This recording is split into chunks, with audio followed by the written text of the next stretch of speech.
See? Told you they'd be here. Xavier! Oh, and Shiori and Farina too! Ah, Hydro Archon above! If it isn't my darling camera operator and clapper loader! A very happy Fontinalia festival to you as well! I'm guessing you came back to celebrate with us? Yep, and help out too! Even though the last festival had some unexpected hiccups, making the film was still super fun. Since you're all here together like this, you must be planning on entering the competition, right? Of course! A celebration of the entertainment industry.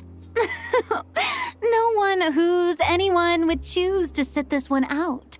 It only happens once a year, after all. Fontaine Fashion Week might be more my speed, but the film festival brings in a lot of orders and boosts brand recognition, so I wasn't going to miss out either. A few new awards have been added this year, too. Best Director, Best Costume Design, oh, and Best Camera Operation. Ooh, sounds like we've got work to do. Come on, tell us! What's Musketeer Pictures film gonna be about? Oh, about that. What's wrong, Xavier? What's with that look? Oh, man. You weren't scammed by some shady investor again, were you? No, even I'm not naive enough to fall for something like that again. Besides, thanks to the fine people here, Musketeer Pictures has more than enough funds to shoot without investors. And yet problems persist. Huh? What do you mean? Well, we were planning to replicate our past success and shoot a film based on a popular novel. But as we were holding auditions for the female lead earlier today, a striking young mademoiselle wandered in by accident. Her disposition was simply ethereal, the look in her eyes somewhat melancholic. Oh, I wish you could have been there. The awe I felt can scarcely be put to words. You had to be there, friend. No matter where she stood, it was as if her surroundings, even the air itself, turned into the perfect shot. Guess you found your lead actress then? No, quite the opposite.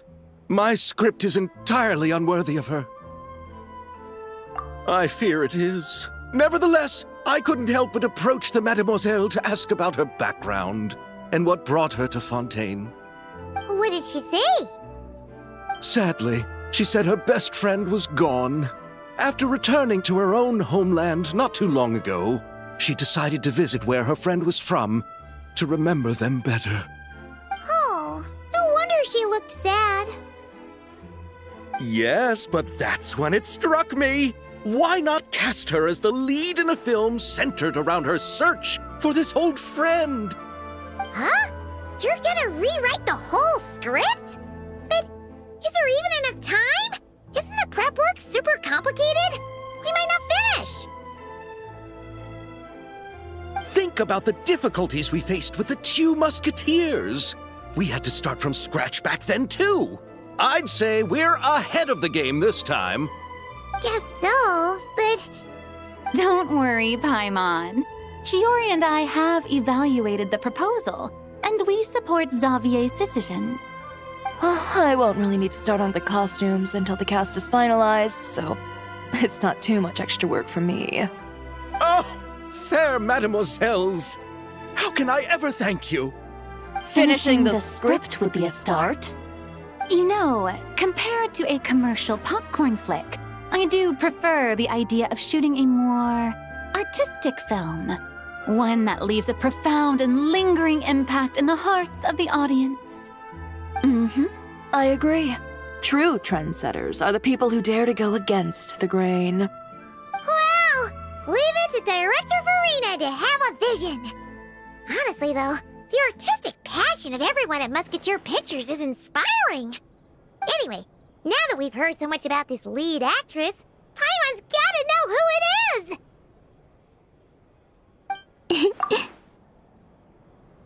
Ah!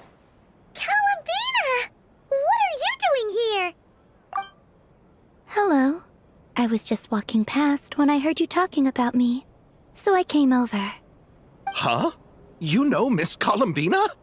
Of course! Wait a second. Does this mean Columbina is the actress who inspired the whole rewrite?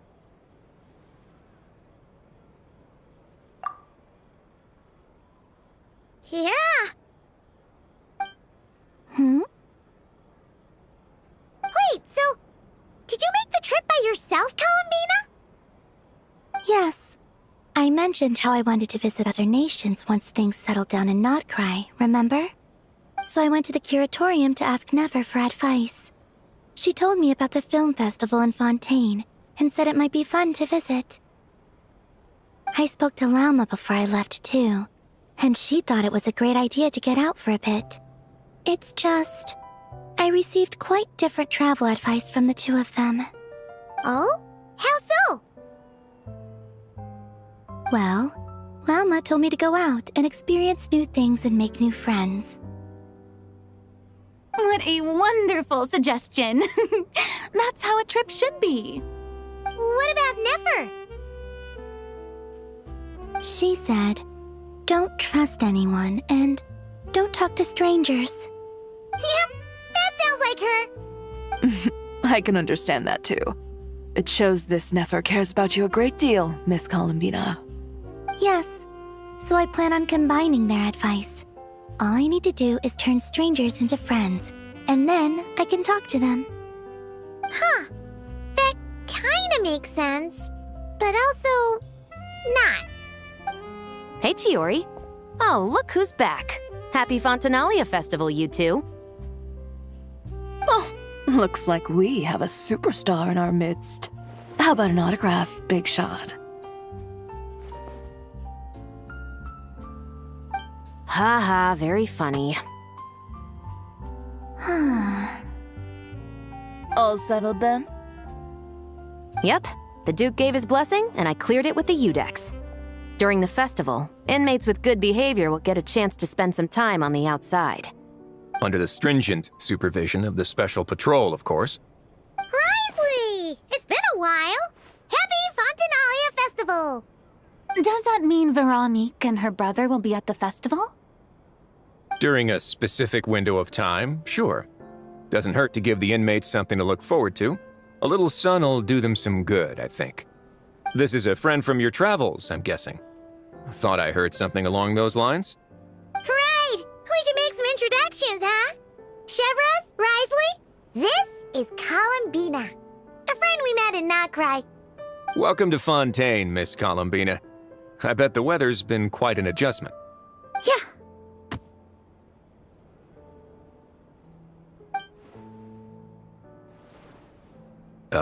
And not the good kind, I take it.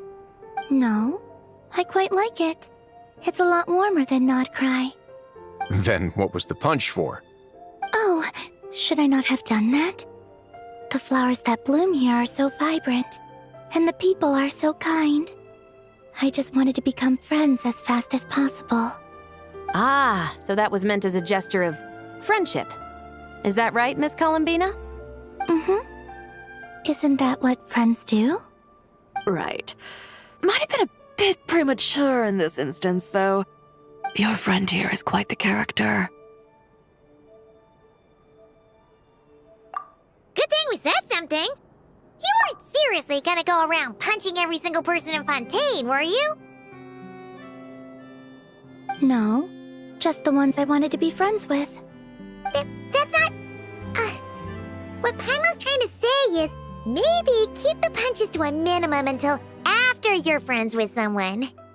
If you say so. You're quite the character, Miss Columbina. So, are we friends? Of course. Any friend of the Traveler is a friend of mine. Yeah. Oof.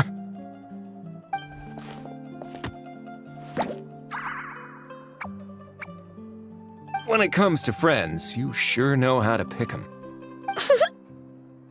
So Miss Columbina is the lead actress I've been hearing so much about.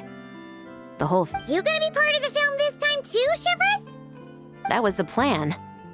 But now that Mr. Xavier has changed the direction, I don't think I'm in quite as many scenes. It's all for the best, though. A different crew asked me to help consult on some of their musket work. Oh, sounds like our trusty musketeer is as popular as ever. I'm just going where I'm needed. I'm more than willing to help with whatever this production needs as well. Ah, well, speaking of, would you happen to know if there are scenic locations around the court of Fontaine that other crews haven't booked?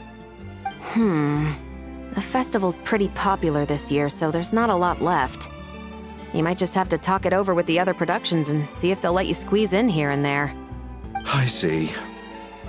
Having trouble finding a filming location? Yes, we made a last-minute decision to go down a different route, so the indoor locations we reserved are no longer a good fit. And it looks like all of the best outdoor spots have been taken. You know, I might know a place. Good views, good atmosphere, and no production team has snatched it up. That sounds perfect! Where is it? You want me to reveal it just like that? Come on, let it be a surprise. As much as that sounds riveting, I think we should divide and conquer. You go do that, and Director Farina and I will take Miss Columbina around the city to discuss lighting and styling. Is that all right with you, Miss Columbina? Traveler? Yeah! Everyone here is our friend! So don't worry about a thing and just focus on enjoying your trip. Okay. All right, then the Traveler and I will go check out this potential filming location. It might even give me some inspiration for the new script. I'll leave this to the Duke then. Until later, everyone. Maybe we'll run into each other on set.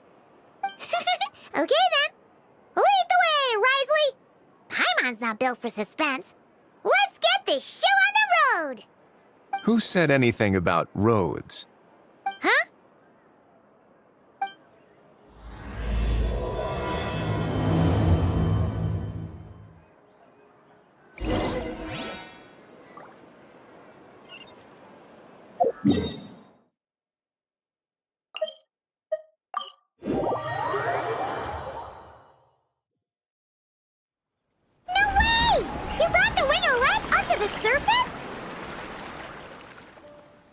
It'd make quite the grand backdrop for a film, don't you think? Paimon's more focused on the fact that this thing is supposed to be underwater, inside the fortress of Meropide. True. And keeping up with the maintenance on a vessel this big is a lot of work. It takes a crazy amount of manpower just to keep it up and running. Oh, Paimon kind of thought it just sat there until you needed it. I wish it were that simple. The truth is the maintenance costs on this thing are substantial, so we decided to rent it out during the festival to earn some extra mora. Besides, the inmates are the ones who keep it in good shape. Seeing the fruits of their labor put to use is a good form of social rehabilitation for them. Huh, you've really thought this through. What you think, Xavier? Is this a good place to shoot? Ah, I've got it! Good messieurs and mesdemoiselles, I've got it! Gonna take that as a yes. The beginning is the hardest part, and the opening of this film has been eluding me, but now I know just how it should start. Glad to hear it. Thanks for bringing us here, Risley. Don't thank me just yet. This isn't quite a done deal. Huh? Not a done deal as in someone already rented it out? You said no other production teams had snatched it up! This person isn't affiliated with the production team. The rental fee was high enough to scare off plenty of other film crews, but she didn't blink. Made quite the generous offer, and didn't even attempt to haggle. Do you know what she plans to use it for? I'd like to at least have a rough idea before going in to negotiate.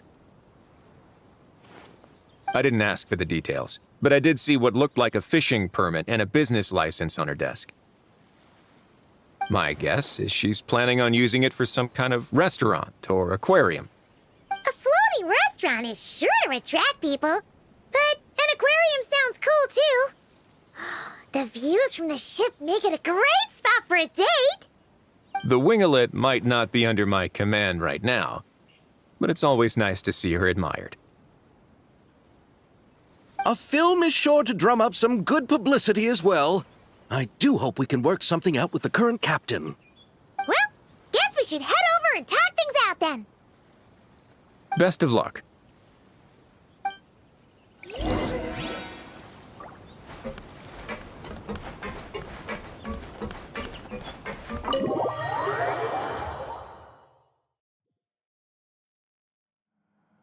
Wow!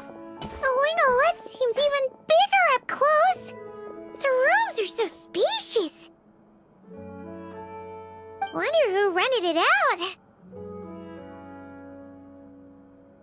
Hello? Anyone there? Perhaps the captain had business to attend to elsewhere. But why rent such a massive boat just to have it sit here, without even leaving so much as a note? Let's try again. Anyone there? Hello? Seriously? Right now? What is it gonna take to get some decent sleep Around here. Is a nap too much to ask for? Ugh.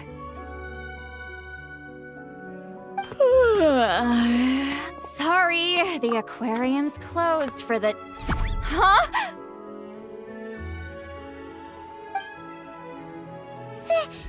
See Lolly? Traveler! Paimon! Hold on.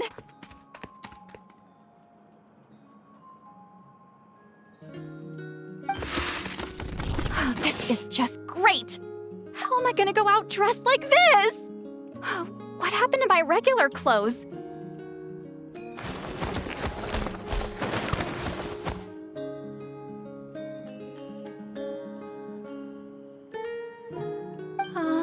The wash! I put them in the wash after I drank too much and fell into the fountain. Oh, this can't be happening! Am I seriously gonna go out like this?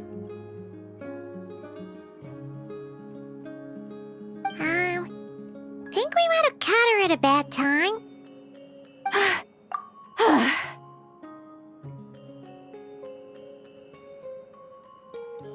See Lolly! I don't want to hear it. Hear what? A single word about what I'm wearing. No comments, none. Is that clear? Oh, yep. Crystal. Huh? You think so? No, wait, I told you not to say anything! What was... Her thoughts. I heard her thoughts. How could I forget about that? Oh, this is so embarrassing. I seemed a little too pleased to get that compliment, didn't I? Wait, the mind reading went both ways. Does that mean the traveler's hearing all this too?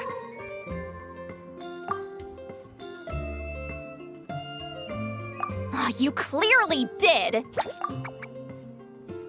Huh? What did we do? Paimon's not following. Nothing. It's nothing. Let's just move on. Did you need something? You're not here alone, I see. Hello, I'm Xavier, a film director and producer from Fontaine. I meant to introduce myself sooner, I just didn't want to, interrupt. No wonder we ran into each other in Fontaine of all places. You must also be in town for the festival, then. That's right. We're helping Xavier with his film. In fact, we were hoping to shoot some scenes on this boat. were the one who rented it out, right, Seed Lolly? Me? Rent a boat? I wish I had that kind of spare cash floating around. Not to mention the spare time. Don't get the wrong idea, though. I'm not here to sail off into the sunset and live out some cushy retirement life, okay? I'm not that old. Then why you dress like... how did you end up staying aboard the Wingolette? Well, I heard one of my favorite light novels was getting turned into a film, so I came to Fontaine to catch the premiere. Originally, I booked a room near the Opera Epiclese, but I'm quite particular about where I sleep these days. I think it's an age thing. And that bed? Oh, I just couldn't sleep in it. I tried to find a different hotel, but with the festival, everything was completely booked. Just as I was worried I'd have to sleep under a bridge or something, I happened to spot a help wanted sign on the side of the road. Oh, so you're here to take care of the boat? No, I was hired to man the front desk. The pay is a bit low, but food and drinks are covered. And it includes room and board during the festival. Plus, the job is simple. So I thought I'd give it a shot. Wow. They actually thought you'd be a good fit, huh? What? You don't think I'm cut out for it? All I have to do is tell people the aquarium isn't open yet. Other than that, I'm free to do whatever I want. It's a pretty sweet gig. That's all? Yeah, I was also kinda shocked. But it's not a lie. Head downstairs and see for yourselves. There's nothing but empty tanks. Not a marine animal in sight. Did your boss mention anything about being open to film crews using this space? Our production was hoping to film on the deck for a few scenes. No. That never came up. You could just ask her. Oh, she's around? What kind of person is she? We should know what we're heading into. She's nice enough, I suppose. Pretty reasonable, too. Even offered for me to move to a bigger cabin if I was too cramped. Back at the Masters of the Night Wind, I'm used to being the one giving orders. But working under her doesn't feel like being bossed around. She seems to respect what I think. Wow, she sounds like a great boss. She did tell me she'd rather not be disturbed, though. She's been working on an important project, so I'd keep it brief. Got it. Thanks for the heads up. All right, the captain's quarters are this way. I can take... Wait. But I'm wearing... whatever. I doubt she'll care. Just follow me.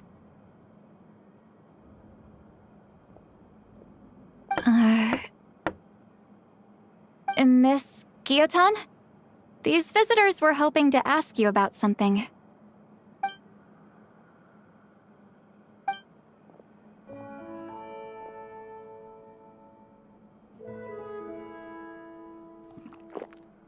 I thought I said to limit the interruptions.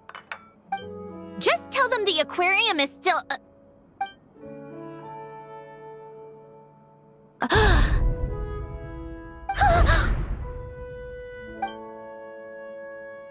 Sandrone, you're here? Huh? You know each other? Are you okay, Sandrone? Do you still remember us? Everyone was so upset after what happened. We all missed you so much.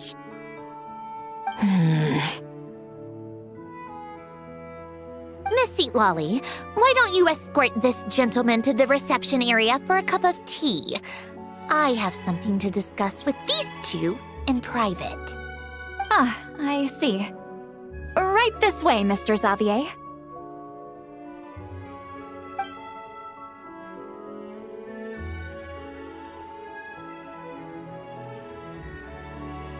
Sandrone?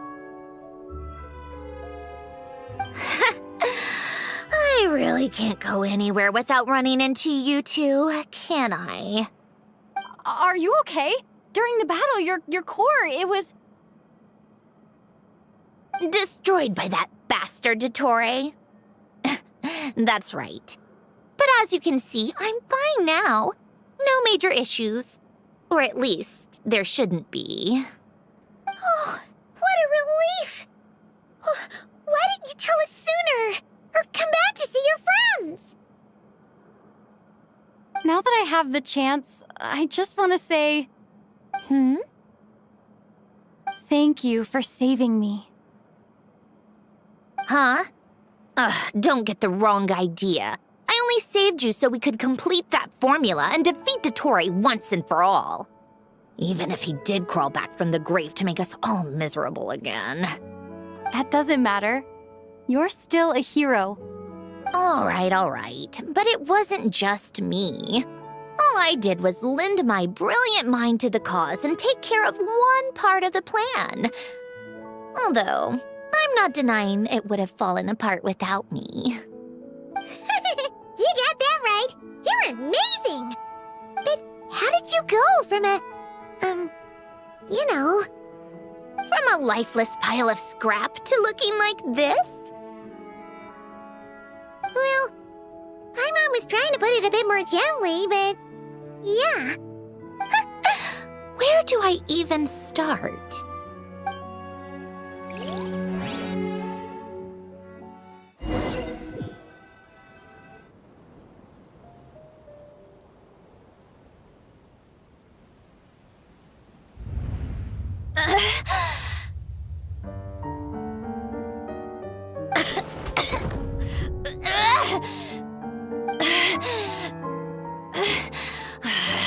Curse it all! Where am I? Did we do it? How much time has passed? I'm not in one of that lunatic's experimental labs, am I? Wait, Fontinian decor. Books from the Research Institute. Phew. One thing at a time.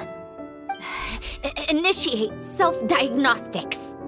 Assess the extent of the damage. Cut power to compromised, non-essential components. Then reconstruct available action modules. Severe damage to the core. Dottore, you bastard. Polonia?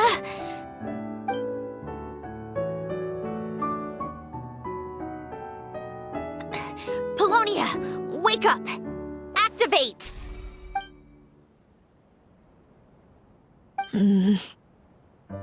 You're in even worse shape than me. Internal gears and energy circuits are barely intact. Extreme damage to the core, just like me. Rebooting is off the table. Even if I could repair the damage, I don't know if... You used up all your critical energy in those final moments, didn't you? To protect the core of that guy in the hat, and the numerological array. Wait, the array. Yes! The prototype is still here. But can I even run it in this state? Whatever. I have to try. I just need to confirm one thing. Activate the numerological array. Connect the computing core to my body. Just like I thought. It needs too much computing power.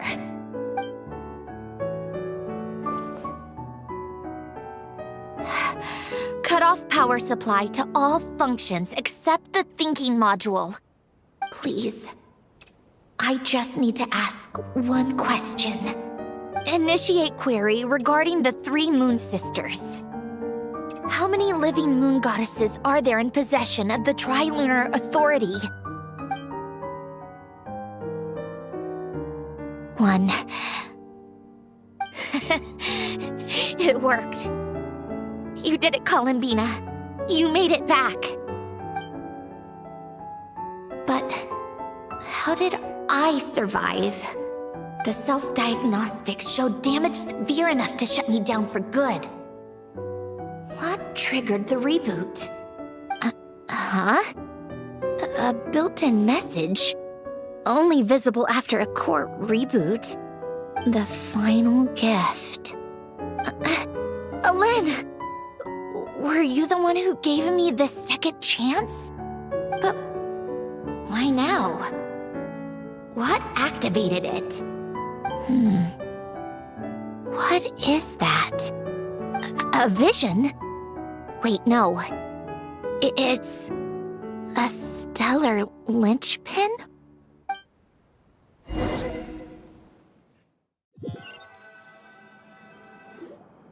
stellar linchpin? What's that? You can think of it as a rare kind of vision. As for what causes one to manifest, well, that's still unknown. But in Snezhnaya, or in Afatui's research at least, it's believed to have some connection to the third descender. The third descender? We knew his remains were used to create the Gnosis, but this is the first we're hearing about a stellar linchpin. You knew about the remains? Right, of course. Look who I'm talking to. Yes, the heavenly principles used the remains of the third descender to create the 7 Gnosis as a means to consolidate the Archon system. Visions result from that same system, so extrapolating from there, it's clear that the manifestation of a vision is also, to some extent, related to the third descender. Still following? For those that wield them, visions serve as a means to channel elemental power. The same is true of stellar linchpins. The difference is that, when wielding elemental energy, stellar linchpin users often exhibit a unique kind of power that seems to come from beyond to that. It's believed that, when a stellar linchpin manifests, impurities from the remains of the third descender get fixed in place. Hence, the name. That's also believed to be the source of the strange power I just mentioned. We've heard that visions can appear when someone has a really strong wish or desire. Stellar linchpins sound kind of similar, so does that mean... Huh? Oh, don't look at me like that. I've never had any grand wishes or aspirations. Just a list of things that drive me up the wall. So if you're asking why this thing appeared, I have no clue. All I know is that without it, the gift Alen left me, this built-in second chance, never would have triggered. The damage to my core was too severe. But thanks to the stellar linchpin's manifestation, it did trigger. And after my core rebooted, I was able to repair the damage to my body. I also managed to import the numerological array, along with some of Polonia's surviving algorithms, into this form. Wait, does that mean Polonia is... Yes. Unfortunately, Polonia is... beyond repair. Oh, we're so sorry to hear that. But you also mentioned something about a final gift? Yes. Alen often spoke to me about wishes and desires when he was alive. I suppose he thought there might come a day when I wished for something, and was willing to sacrifice my own life to fulfill it. So he left me a chance to start over. No, never. Alen once said I was his proudest masterpiece. That might sound boastful coming from me, but it's also an undeniable fact. After Alen died, I started studying how Polonia and I worked. Polonia is essentially a computational machine, so it wasn't difficult to figure out the mechanical principles there. But when it came to my own structure, that's when Alen, the Lord Artificer's true greatness, struck me once again. I attempted to imitate it when I created Catherine, but in the end, she turned out to be nothing more than a superficial replica. What? But his creation skill, Catherine, is super impressive. We were shocked when we first found out she was a puppet. No, she's nothing compared to what Alen was able to create. Some of the mechanical principles of my own core are still a complete mystery to me. Keeping that gift hidden wasn't even a challenge for him. Just a shame I had to waste it on fighting Dottore. I just couldn't stand the thought of him coming out on top. If you put it that way, the world owes me a whole lot then, doesn't it? Wait, but all this still doesn't explain what you're doing here. Risley said you rented the ship and even had some kind of fishing permit? That's because I'm trying to go back to the place Alen and I lived when he was alive. My former home, I suppose you could say. The second chance wasn't the only part of the gift. According to the message, Alen left me a few other things that are stored in the house we shared together. I'm hoping that whatever he left me can help fix certain anomalies in my rebooted core. And help me understand why I received a stellar linchpin in the first place. Okay, so go back then. What does that have to do with fishing? And to think I'm talking to the saviors of Fontaine. Did you forget that the water levels have been rising for centuries? I can't just go back to the place I used to live because now it's underwater. Oh, right. With the rising water levels and changes in terrain, it's not just a matter of finding where it is, but also clearing away any sediment or debris.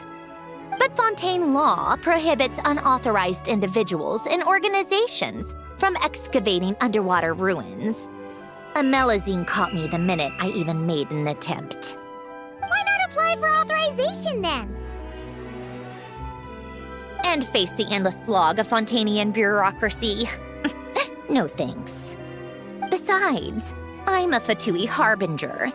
The diplomatic implications alone would be enough to give the gestionnaires at the Palais Mermonia a headache. A fishing permit, on the other hand, isn't difficult to obtain at all. Minimal paperwork required, and under the name Guillotin, the application was a cinch. So you're exploiting a legal loophole? Am I? That underwater home belongs to me. If I happen to chance upon it while doing some fishing, what's the issue with that? Of course, I do have to catch some fish to put in the aquarium, just in case the gestionnaires come to check up on things. That's also the reason I hired someone to man the front desk. Huh? But isn't that kind of a waste? You went to all the trouble of getting a business license and rented out this giant ship, just for show? If you want to run an aquarium that bad, be my guest. Use the facilities however you want. I'm certainly not going to stop you. All I want is to go back home and see what other gifts Alen wanted me to inherit. Hold on. Enough about me. What are you two even doing here?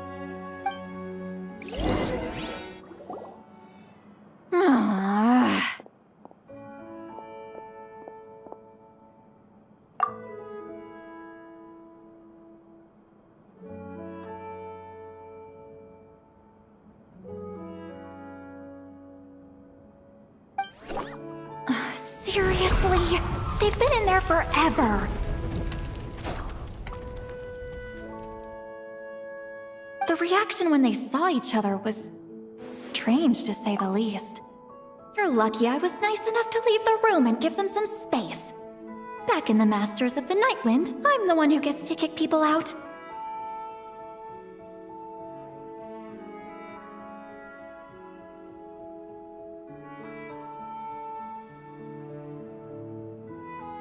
I just want to know what they're talking about. Should I cast a little eavesdropping spell? Oh, no, what am I thinking? I'm Granny Eastley, the great shaman of the Masters of the Nightwind. I can't do something like that. This is just ridiculous. Making me wait out here for so long? Where's their respect for their elders? Oh, here they are. Were you back there arguing or something? What took you so long? The two of you are already acquainted with Miss Guillotin, then? Oh, yep. But don't worry, we got everything sorted. Sandrone agreed to let us shoot on the ship, but it has to be when she's not here. When she's not here? That's right. You'll excuse me if I didn't exactly ask for this little reunion. I wasn't planning on seeing anyone. Like I said, my core is severely damaged. Even with the gift, there are anomalies that are making things unstable. I don't even know if I can continue to function without issues. So the priority is to fix these anomalies and get answers to my own questions. Then I can see the people that need seeing. Anyway, just let Sandrone know when you plan to film Xavier, and she'll, steer clear. I do hope I'm not causing Miss Guillotin too much trouble. No! She just wants to keep a low profile for her own, complicated reasons. She doesn't want anyone else to know she's here. Understood. I'll be sure to keep that in mind. Oh, and see Lale? Huh?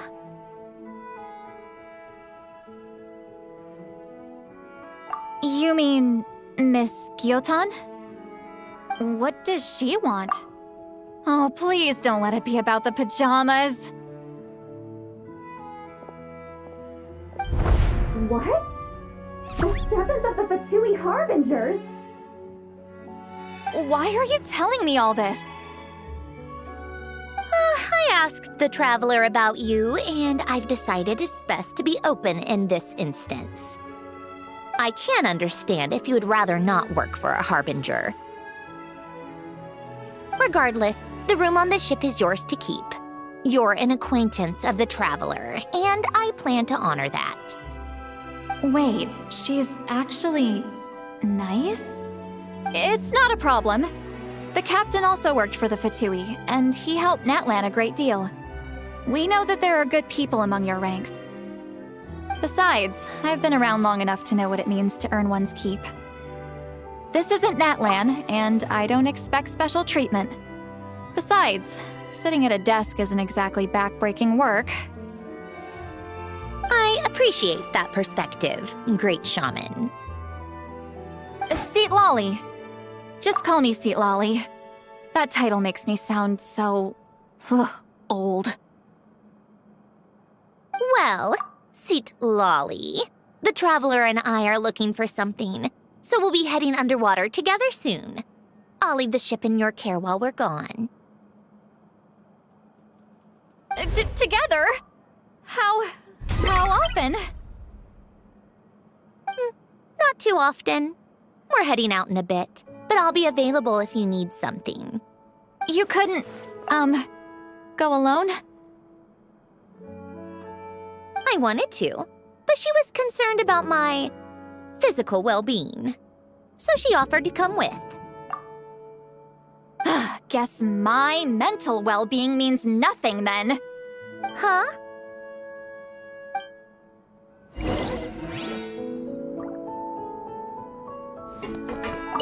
Just be quick about the whole thing, okay? Miss Guillotin is so generous. We talked it over, and she agreed to let our crew come over and do some test shots while you two are out.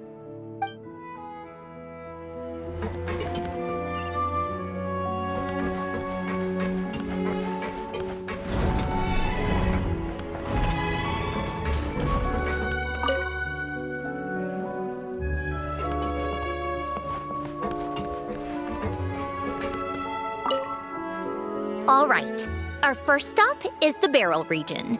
After Alain left the Fontaine Research Institute, he lived in seclusion somewhere around there.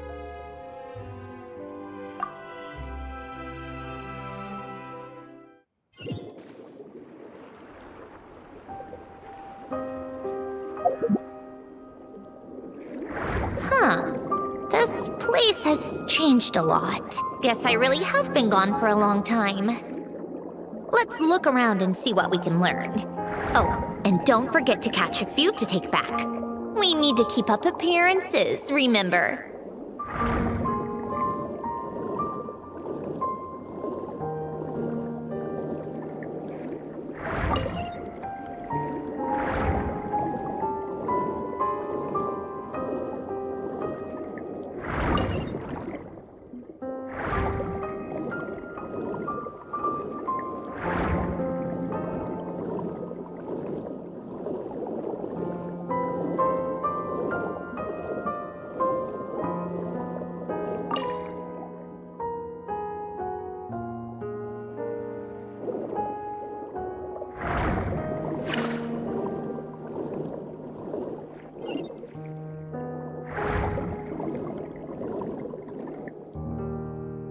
Poisson isn't too far from here, right?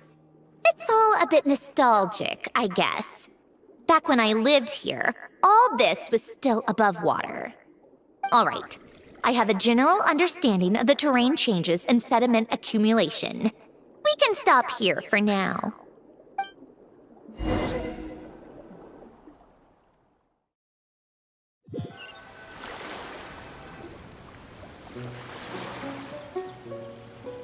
That went smoother than expected.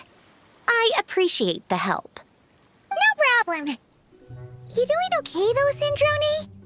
Seeing your home look nothing like you remember, that can't be easy. I'm fine. Times change. People change. That's the one thing you can actually count on. I made peace with that a long time ago. You should head back and put them in the aquarium tanks. We finished ahead of schedule, so your crew is probably still on the ship. I'll follow in a bit. Right. Xavier said he was gonna test out a couple of shots. I'm sure. I want to take another look around on my own.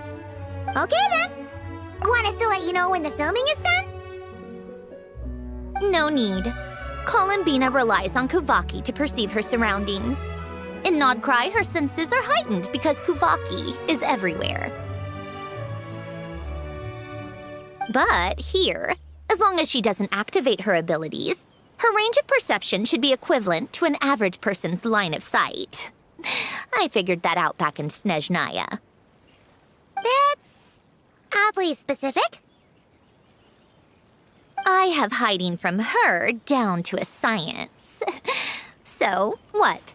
Things might be a bit different now that she's merged with the Moon Sisters, but I doubt there's been a drastic change. The point is, you two can head back. Don't worry about me. Okay, if you say so. Come find us on the ship if you need anything.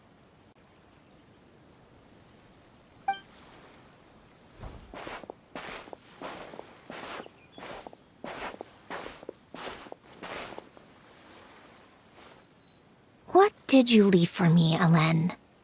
Did you know I would come back? Or did you make it so I would have to?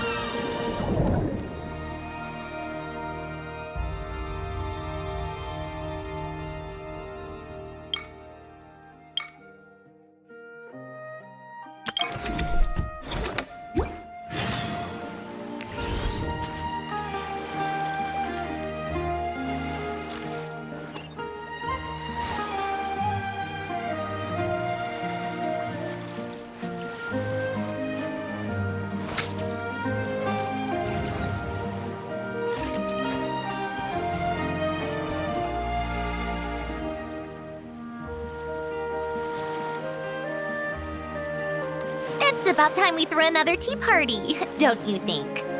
I wonder who else is free.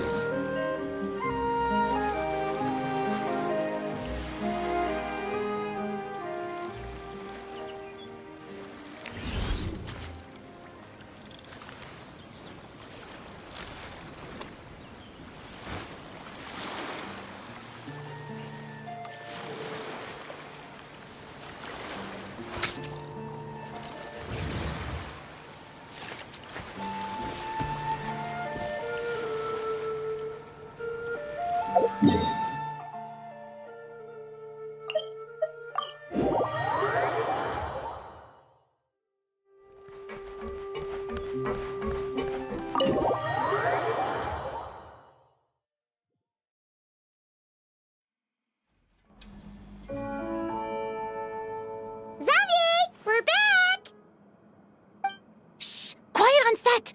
They're filming over there. Oops, sorry.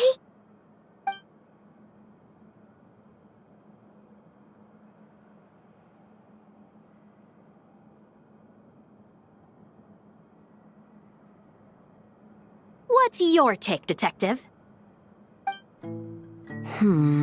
Bullet wound to the chest. Gunpowder residue on the clothes. The victim must have been shot at close range. You think it was someone they knew? Yes. It's possible the suspect arranged for them to meet at this very spot. A reasonable deduction. But you're overlooking a crucial clue. What? The victim's pocket watch is missing. And cut! I think we got it! Good work, everyone! Phew, finally. Acting was nerve-wracking for me when I first tried it too. Just loosen up, and you'll get used to it in no time. Severus! Charlotte!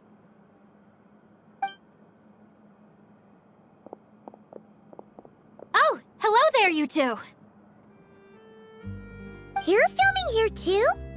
Oh, so Charlotte's crew must have been the one that asked you to help out, huh, Severus? Yep. They heard about a potential filming location and wanted to come check it out. But when we got here, your crew had already beaten us to it. Luckily, Xavier and our director, Lapine Pauline, go way back. In the end, we agreed to just share each other's filming locations. Considering all the last-minute changes, that's just what Musketeer Pictures needed. For sure! Based off the scene just now, you must be the star of the film, Charlotte! You bet! This detective costume really suits me, don't you think? Oh, for sure. You're already right at home lurking in the shadows taking pictures of this and that. Add a notepad and you're practically method. Thanks, Miss Chiori. I appreciate the compliment. That didn't sound much like a compliment to Paimon. So this is a film set? It looks like a very happy place. This must all be quite new to you, Miss Columbina. Yes. I watched a few films with a friend once, but she thought there was no point if I wouldn't open my eyes. So she stopped inviting me. Looks like I missed out on a lot. True, but being an actor seems like a tough job. Huh? Most people would swap lives with an actor in a heartbeat. The lifestyle is so glamorous, and the pay is more than generous. But they have to act out lives that aren't their own, with the whole world watching on in judgment.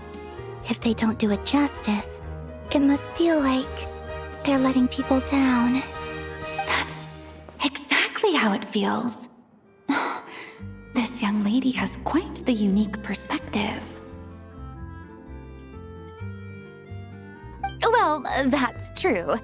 But these actors are here because they want to be and they think it's fun. Most of them, at least. Not to mention, the film we're shooting is based entirely on you, Miss Columbina. You just need to be true to yourself. I don't have to pretend to be someone I'm not? Not at all. Authenticity is what we're after. For example, this first scene opens with you on the boat, sailing to your friend's homeland. You just need to think about that moment in the story and picture how you would feel. Oh, okay. We're all here? Wonderful! Let's head to the deck and get shooting. Oh, and this is for you, dear Paimon, your clapperboard. Whoa! Is this the same one Paimon used for the Two Musketeers? The very same. I saved it just for you. Thanks, Xavier! Feels like being reunited with an old friend. Of course! That said, I have a different job in mind for you this time, traveler. Our film is focusing on a single protagonist, so conveying the subtle changes in her state of mind is of the utmost importance. In addition to the actor's own performance, Another way we can convey that is through lighting. Huh? But there's already a lighting specialist, isn't there? Yes, but it's clear the Traveler and Miss Columbina share a deep bond. You might have a better chance of understanding her frame of mind in certain scenes. Oh, that makes sense. So, what do you say? Willing to take on the role of lighting specialist? It's settled! I leave the job of translating our leading lady's inner thoughts in your capable hands.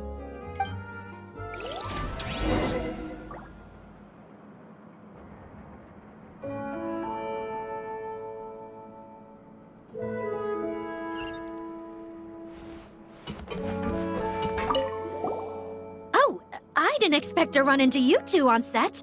Happy Fontinalia Festival! Nice acting back there, Charlotte. Thanks! I'm, usually the one behind the camera, so it's actually pretty nerve-wracking being the center of all that attention. But I've known Miss Lapine Pauline for quite some time, so we work really well together. Miss Lapine Pauline prefers to assign roles based on our own personalities. She'll even adjust the script to make it a better fit.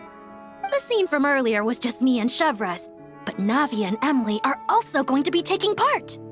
Ooh, that's quite the lineup. Your film's leading lady also seems like quite the score. Just on first impressions alone, it's clear she's someone special. Guess we'll just have to wait and see who wins Best Picture and gets to go home with the Farina Award.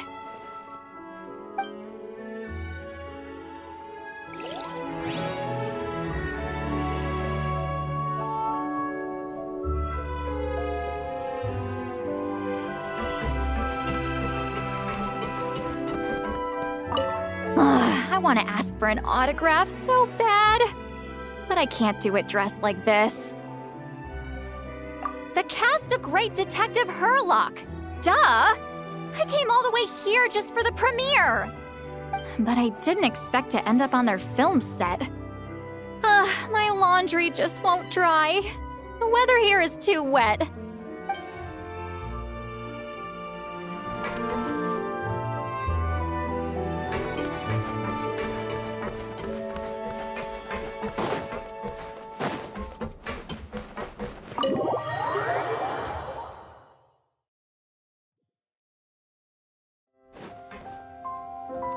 All right, without any further ado, it's time for production on our film, A Homecoming, to officially begin! Turning it over to you once again, Director Farina. All right. Positions, everyone! Camera operator, clapper loader, get set up. Let me know when lighting is good to go.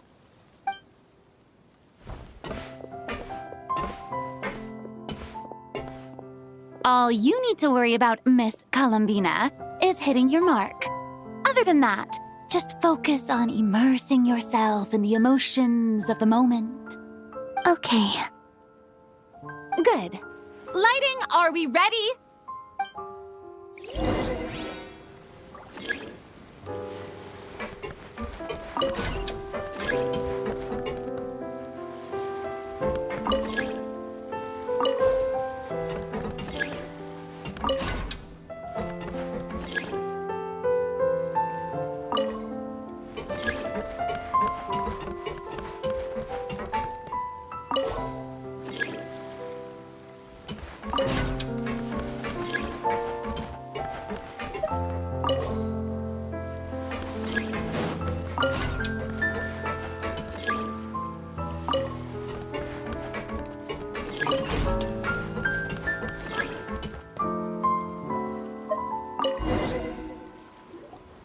Ready. All right, quiet on set. 3, 2, 1, action! This is her homeland. Columbina. Cut! The emotions I'm looking for were definitely there. Let's just try to keep it a bit more natural. Oh, but definitely keep that gesture at the end. I loved how real it felt. You looked genuinely moved. All right, if you're ready, let's go for another take. Miss Columbina? That presence, it kind of felt like Sandrone?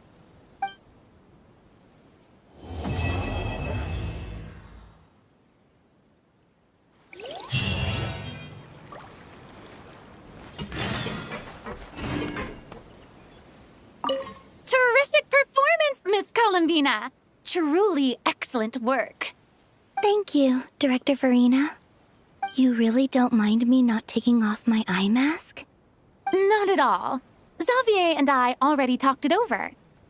The character is based on you, so there's no need to change what you're accustomed to doing. Besides, the mask could become one of the defining traits of our film's leading lady. Just like you suggested, we'll leave the reveal to the more important moments.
Paimon's having a bunch of fun filling up this aquarium. Since Sandrone doesn't mind, we should definitely catch some more fishies and make this place extra beautiful. Hey, you two. Come over here. Huh? Is everything all right? Here. This is for you. What is it? It's an underwater mobility device I've been working on. Huh? Wow! That's so kind of you, Sandrone. It's just a simple mechanical device. I saw the way you were catching fish and... how should I put this? It seemed somewhat unsophisticated. To be perfectly frank, I found it quite difficult to watch. Was it really that bad? It was inefficient, unskilled, and completely and utterly inelegant. No need to apologize. Everyone has their own ways of doing things. But seeing as you plan to keep adding to the aquarium, it might be best if you use this device. The waters of Fontaine are home to more than just harmless ornamental fish. There are plenty of predators who could do you some real harm. This device will not only help you fish, it'll also help you flee.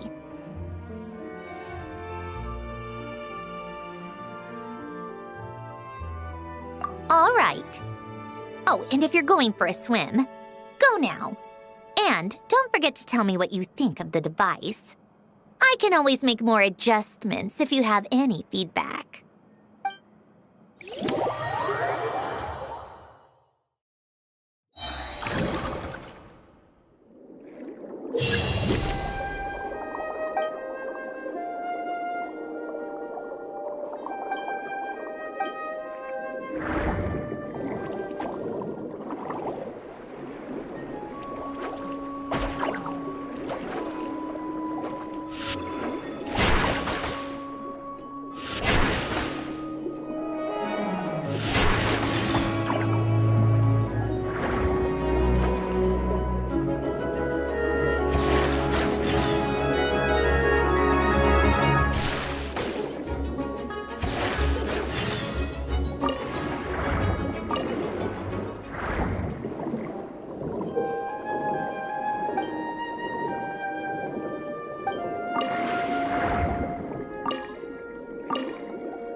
Ah, you're here. We should get going then. Xavier and the others should be filming soon. How's it going? Have you managed to figure out the location of your home yet? I've narrowed down a few potential locations. We just need to take a sample from each one. Once the equipment analyzes them, we should know the exact location and where to find the entrance. Great! We should get started then.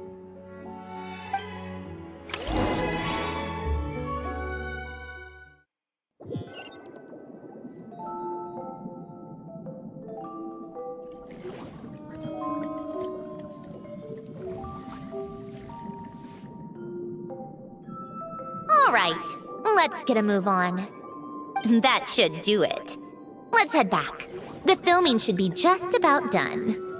We made good time. We might even know the location by the end of the day. You sound pretty happy about that. Do I? I suppose I've just had enough of these anomalies I've been dealing with. The sooner I can fix them, the better. Anyway, enough chit-chat. We have work to do. Oh, but let's head in through the side door. I don't want to run into the crew on the deck.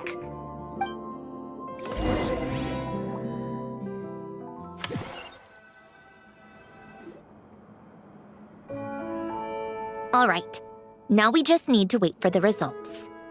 Since we have some time to kill, I suppose I might as well see how this aquarium of yours is coming along. You seemed quite enthusiastic about it, after all. It's really coming together.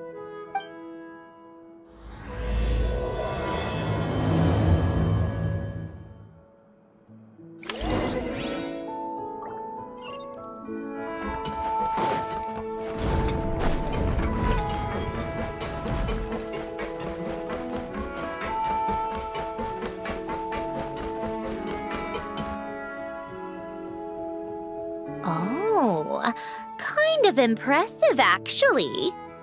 These must be the ones we caught the first time we went underwater. Like it? It's fine, I guess. Nothing special. Come on! It sounded like you really liked it just now. You're that proud of it? Is this a sense of accomplishment or something? Well, yeah. And it's pretty.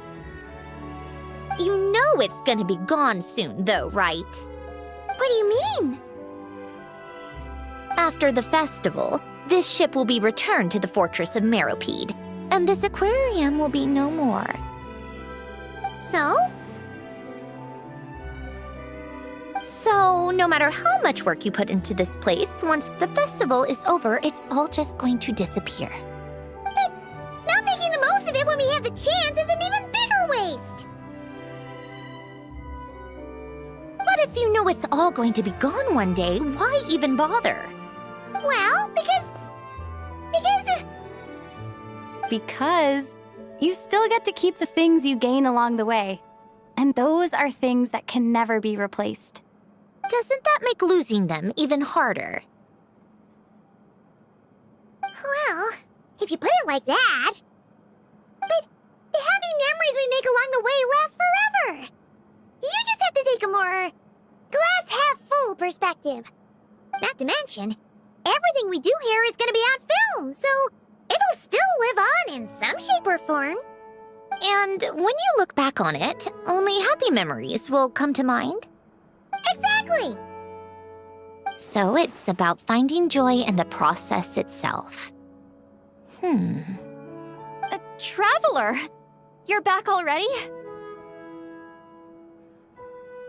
What's wrong with that? You say that like it's terrible news or something. How did you get here? I didn't see you on the deck. Oh, never mind. We need to help Miss Guillotin hide ASAP. The crew is heading over here to shoot any second. What? They should be done by now. There was a mishap earlier that cost them some time. I was waiting on deck so I could warn you the minute you showed up. Anyway, you should head back to the captain's cabin right away. They're gonna be here any minute now. Ugh, finally! That's a wrap for the scenes on the deck. Wouldn't have taken half as long if the wind hadn't snapped our equipment in two.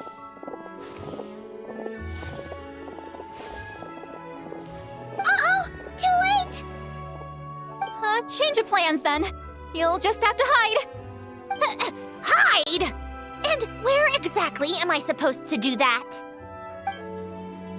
Oh, there's a box over there! You can get in that! Huh? You expect me to... Do I need my makeup done for the next scene too? For the love of... Let me see. Maybe just a quick touch-up. Huh? Traveler and Paimon? What are you doing here? I thought you took the day off to take care of something. Huh? Oh, well, it didn't take as long as we we were expecting, so we came back early. What about you guys? You're still not done shooting for the day? No, we ran into an issue that, set us back. It meant Miss Charlotte's crew wasn't able to wrap either. We both still have scenes to shoot in this aquarium. Oh, that's not ideal.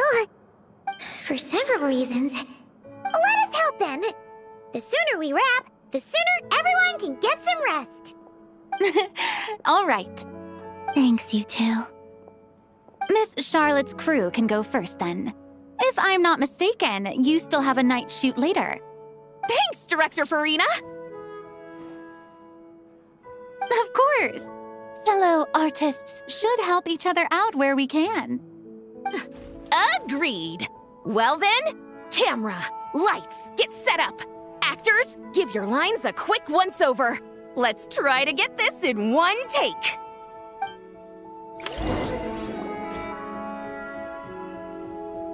All right, places, everyone! And 3, 2, 1, action! So, the story ends like this. But when Duke Saint Germanus departed, he clearly said that everything was beyond redemption. Huh? That sounds familiar. Wait, it's from that novel I came across while researching the numerological array. He's only a genius when it comes to mechanics, and everything else, he's just an ordinary person. Huh? What was that noise? Whatever, I'll just fix it in post. Miss Jacoba, please don't speak as if I were the accomplice. Not so hard. This box isn't sturdy enough for that. This is why I keep saying, don't put too much trust in Clockwork Mecha. Unlike humans, machines don't have a heart. A heart? That's right. It's what's on the inside. It's also referred to as someone's soul, or likened to free will. You can think of it as a person's core, what makes them unique. In general, though, people don't believe machines are capable of having a soul. You said my emotion module was faultless. It is, but that's not quite the same thing. Do you think I have one then? A heart? I don't think so. I know so. The question is, do you recognize it within yourself? That's where you're wrong. I can't believe this. Forcing me to hide in a box and listen to this drivel. Me. In the end, clocks tick through tranquil years. Fish swim in crystalline springs. No matter how grand a dream is, it will fade away like this. Forlorn, wordless, silent. And cut. That was a long one. What did you think? If she makes them do another take, I'm going to flip a lid. And not just the one to this box. Well, there were some weird audio things going on, but acting-wise, it was great. It's a keeper. Perfect. That means I can get out of this box. It's our turn.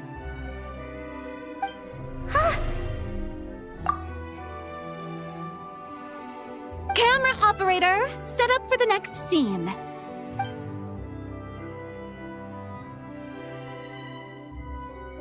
In this one, our protagonist peruses an aquarium in a foreign land and gets swept up in memories of her friend. So, in terms of lighting, that's the vibe we're going for. Got that? Shoot. Paimon thought there would be a break and Zandroni could slip away. What are we gonna do now?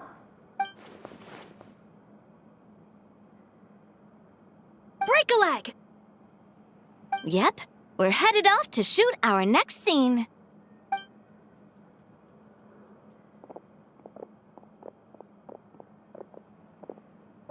All right, quiet on set! We're about to start rolling. Ready, Miss Columbina?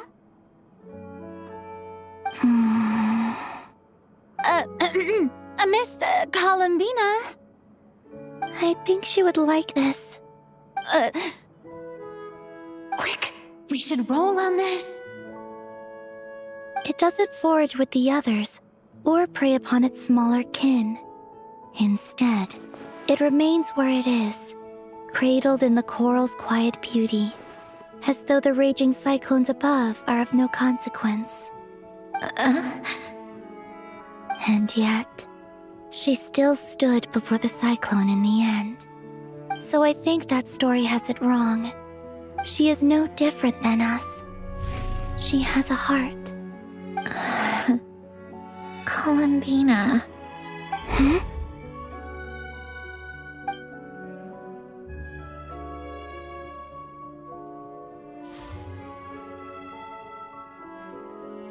Uh-oh, is she onto us?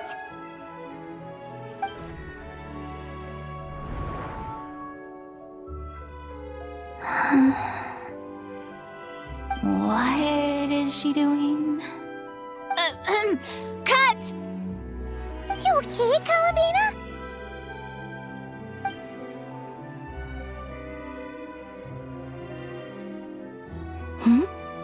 Oh, yes.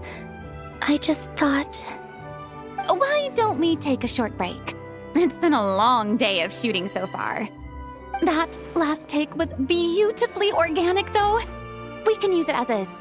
No need to go again. Thanks, Director Farina. But I'm fine to continue. You're sure? In that case, let's shoot some quick B-roll. Then we can move to our next outdoor scene.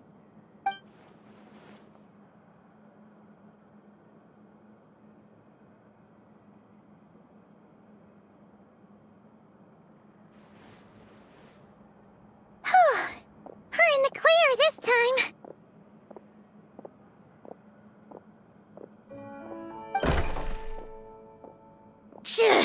Ugh! Absolutely suffocating. You okay, Sandrone? Right as rain. Come on, let's go check the test results. It's time for me to go home.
All right, it should be around here. Give me some space. I'll activate the water insulating mechanism.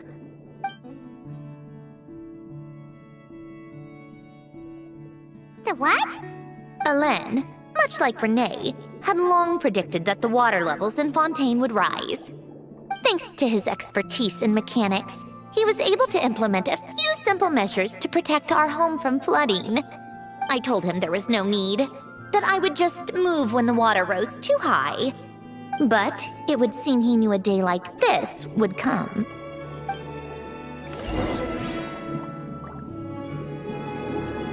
All right, the silt has been cleared away.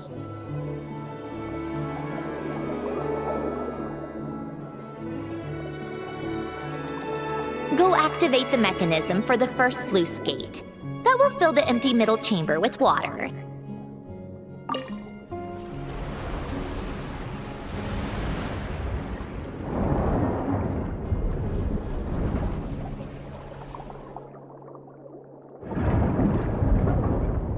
Alright, now turn on the drainage mechanism in front of the second sluice gate, and this chamber will become empty once again.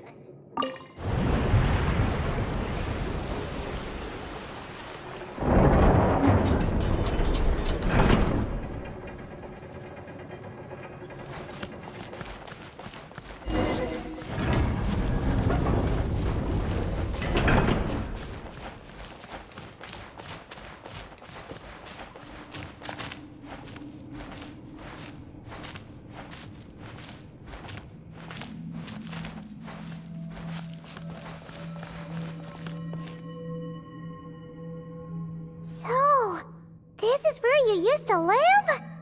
It's beautiful! There's even a garden! Back when I lived here, it was my job to tend to the potted plants and flower beds. Still growing strong even after all this time.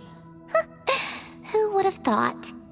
If the weather was nice, I would take Alen out in his wheelchair and we would go for a walk. Before long, we started bringing Polonia along too.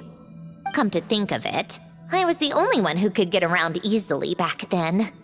Polonia always got stuck at some point, and it was up to me to launch a rescue mission. Happy? I suppose they were. Uneventful, but pleasant. Repetitive, but peaceful. It was like living in a world where time didn't exist. Of course, that was all just an illusion. Death still awaits all of us at the end. Oh. All right, enough standing around. Let's head inside.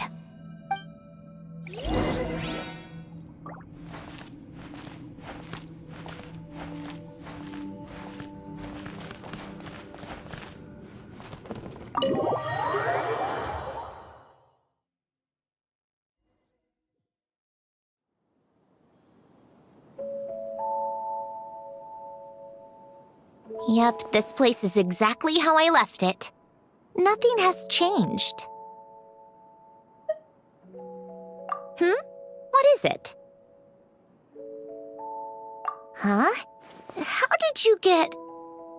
Oh, Arlecchino gave it to you, didn't she? And you... read the whole thing. Just so you know, a lot of that was written a long time ago. At that very desk, to be exact. Anyway, since you've already read it, you should just hold on to it. I can always start a new one.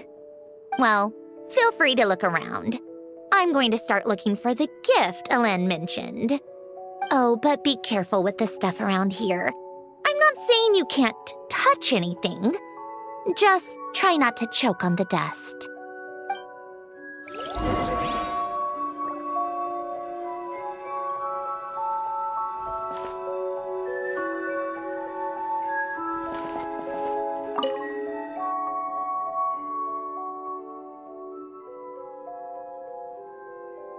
Oh, I played with these when I was little. During the first few months after I was created, I mean. At first, Alen and I would play together, but it didn't take long for me to become unbeatable. So, Polonia and I played together instead. Yeah, these don't look like Paimon's kind of games. Logic and math puzzles? Those happen to be my specialty. It's been so long. What do you say? Should we play a few rounds? Let's go with this one. The gears on the left are stacked from largest to smallest. The goal is to move them to the other side in the fewest number of moves. Just remember, you can't stack a bigger gear on top of a smaller one.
like it took you a few extra moves.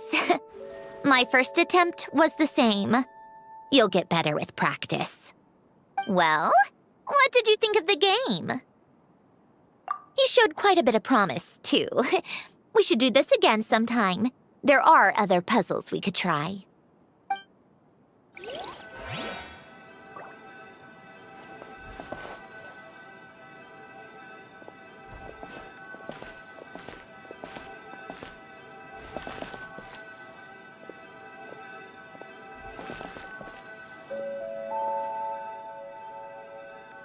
A warm...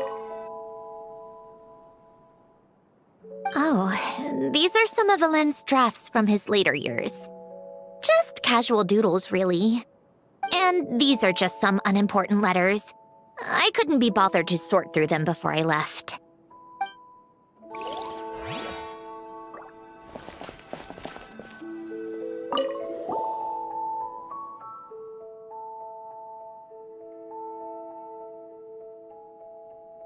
Wait, the people in this picture look kind of familiar.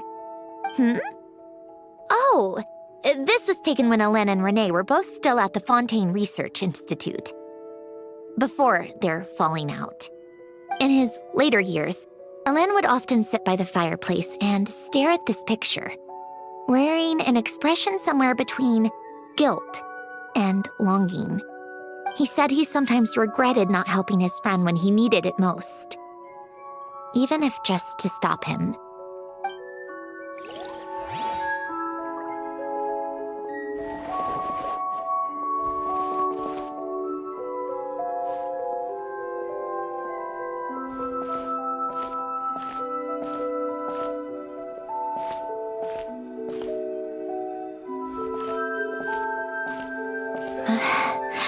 Polonia.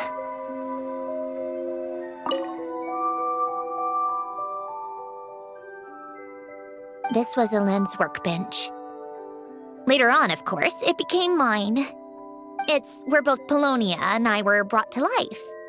Before Alain was bedbound, this is where he would teach me about mechanics. I would sit and listen, chiming in with questions here and there. Later on, when he got too sick, I took over and would work on Polonia here. Wow!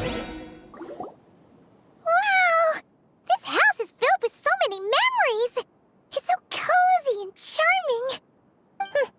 You should have seen it at its prime, when people actually lived here. A lit fireplace, a steaming cup of coffee. That's the real deal. You know, we also used to have a mechanical piano that Alain built. Ooh, how chic! Alain never played it much. He probably wasn't able to at that point. But I managed to teach myself. Music theory is essentially math after all. Once you learn the patterns, it's not really that difficult. I loved perusing Alain's collection of classical music. The chords and harmonies felt like individual mathematical puzzles. It was fascinating, so I did some composing as well. But as Alain continued to deteriorate, even the sound of music began to grate on his nerves. So I got rid of the piano. Aww. Back then, I assumed a piano was like an ordinary clothing rack, commonplace in every home and easily replaceable. It was only after I left that I realized how hard a good piano is to find. Enough about that. Alain's gift should be just in here. The only things undisturbed before I left were a few of his personal belongings.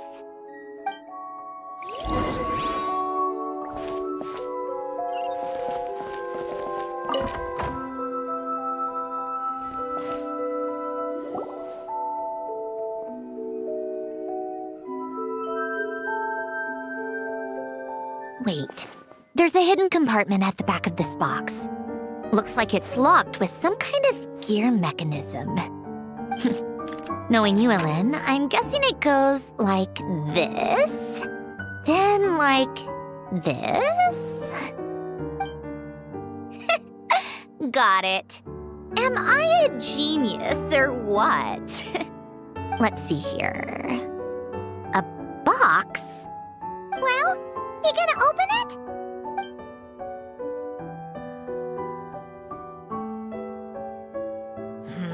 It's heavier than I was expecting. Just how much stuff is in here?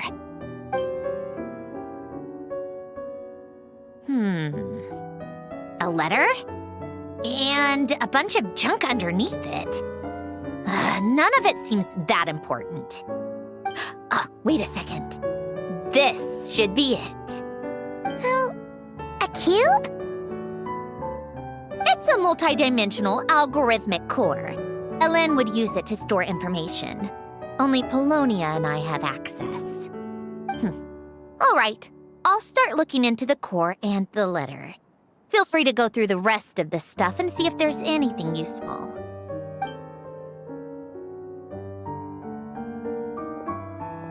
Okay. Hold on. There's another picture in here. This one has writing on the back. A snapshot of you playing among the plants shortly after you were born. You seem to like these flowers a lot. May you grow and flourish just as they do. Huh? Wow! Look how happy you are in this picture.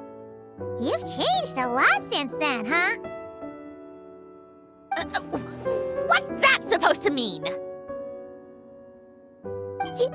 Just that you come off kind of aggressive sometimes. Or, annoyed at everyone around you. Well then, people should stop being so annoying. It's not like I'm the one with the problem. Of course not. Oh, here's something else. Looks like a piece of paper torn out from somewhere. Today, I solved another math puzzle and made a breakthrough on a construction problem the Institute has been stuck on for years. Am I a genius or what? No, wait, that's From now on, I should have people address me as Her Highness the Clockwork Princess, unraveler of all reason. Nope. No more of that. I thought I tore this page out. You wrote this? Then how did it get... Wait, there's more writing at the bottom. You seem to have developed a distaste for this particular entry, considering I found it in the trash. I'm sorry, but I could not help but hold on to it. Forgive me. Lynn! Don't be embarrassed. Everyone goes through a phase like that. Nonsense. I wasn't even the one who wrote that. It must have been Polonia. That's enough. I told you it was Polonia. You know what? We're done with this. No more rifling around in the box.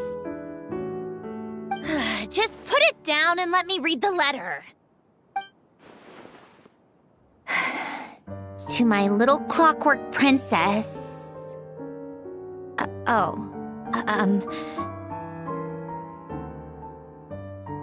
Not another word.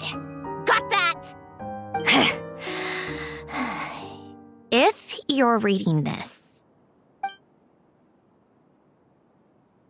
You've most likely received the gift I left for you. I just hope you didn't stumble across all this while cleaning out my effects or something trivial like that. I once asked if there was something you wished for. Do you remember that? I wonder if time has changed your answer. Regardless, I have another gift. A formula that will allow you to come face to face with the anomaly inside of you. If you even still call her that. Why this gift? To understand that, allow me to wax poetic on the soul once again. I would ask you to stick with me until the end, but I know you will. You always have. I believe a person should be born twice over in their lifetime. First, there's the birth that grants us life. Then, the birth of the soul. It's a matter of transforming the life bestowed upon us into the life we choose for ourselves. And to do that, we must look inward. We must make a conscious choice to define the meaning of our life instead of allowing the happenstance of our existence to pass us by. This is the process of recognizing the soul that lives within us. You are my proudest masterpiece. I told you that long ago. But to me, you have never been a creation or a machine. To me, you're just like the rest of us. You have a heart. In fact, some theories think of the human brain as nothing more than a machine, and thought the product of its computations. So you see, perhaps we're not so different after all. Your inner machinery is just far more advanced than most. No matter how one looks at it, the heart is a complex thing, a place where logic and reason collide with our emotions. Your computational capacity allowed you to become sentient and develop logical reasoning, but it also granted you something that, on the surface, might seem contradictory: emotion. Emotions and logic often clash with each other, and those instances of discord can accumulate over time.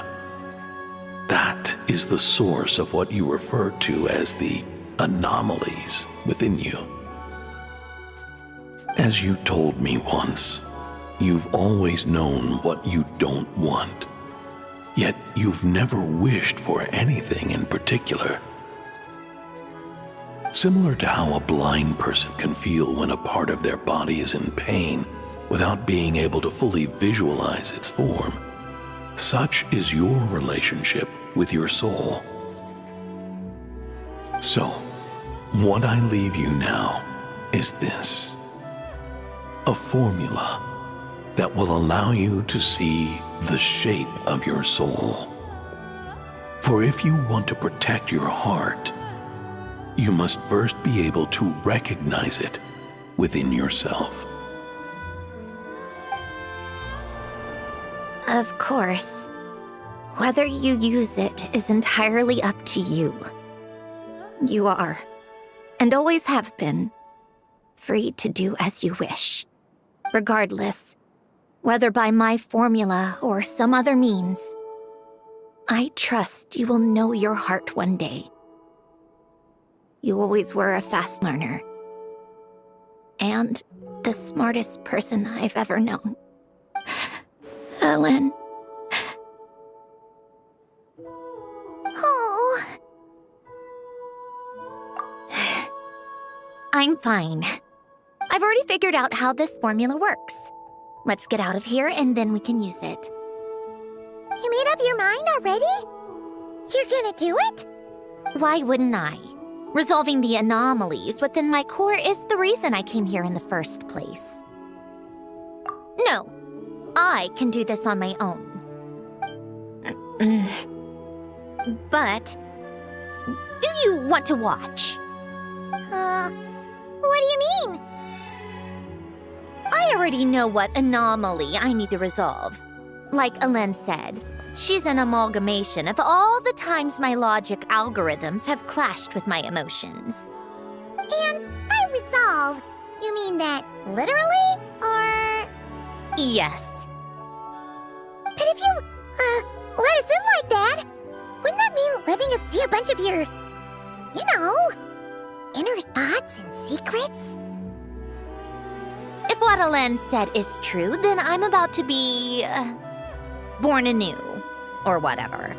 This is your chance to be lucky enough to witness it. Besides, you already read my whole diary. When it comes to keeping my innermost thoughts to myself, well, I think that ship has sailed. You're really sure about this? How many times do I have to say it? I finally let you in as, friends, And you want to question it. I'm not gonna offer a second time. Enough with the mushy stuff. Just follow me.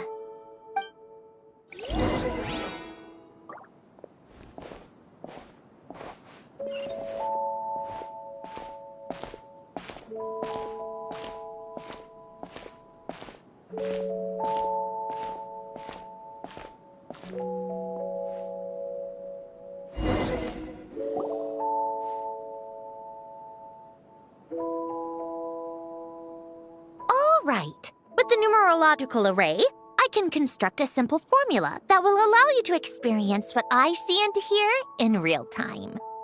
Oh, just like St. Lolly's scent-sharing technique. Been there, done that. Sounds like that shaman has some tricks up her sleeve. The arcane and the mathematical are both fundamental laws of this world.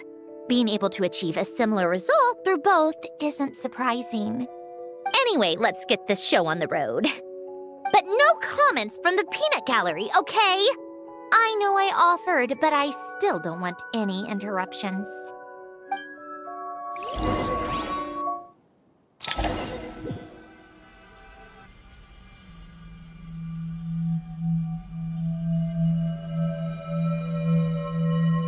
Is this my heart? No, it's probably just the result of a lens formula. A space dedicated to resolving anomalies. Huh. But it looks like the walls are all... mirrors? You made it. About time. Is that me? From the past? You just spoke of anomalies. Well, here I am. What happens when emotion contradicts reason? Shall we sit down and talk?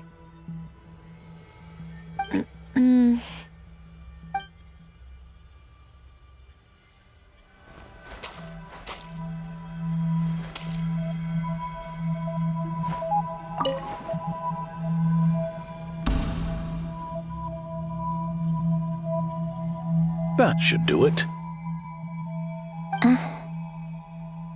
Hello?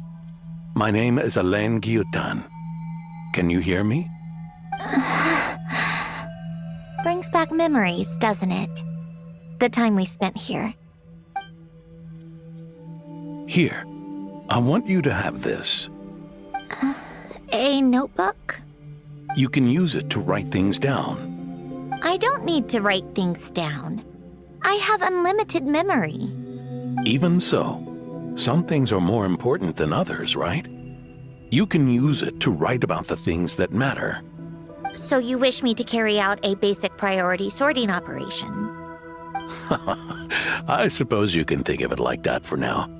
But journaling is also an act of finding oneself. Much like we use wooden stakes to guide a plant to grow in a certain manner, what we choose to write down gives the soul much-needed direction. In the act of choosing what to forget and what to hold on to, we decide what kind of person we want to become. I don't understand. Like I said earlier, I don't need something like this. This is where we were born. Where our life began. Mornings of tending to the garden. Afternoons spent cleaning, reading, or studying. Evenings of cozying up by the fire, listening to Alain share stories about his past. Alain. What is it? What are you drinking? Oh, this? It's coffee. It, makes me more productive. I want to try it. Oh, okay. Here.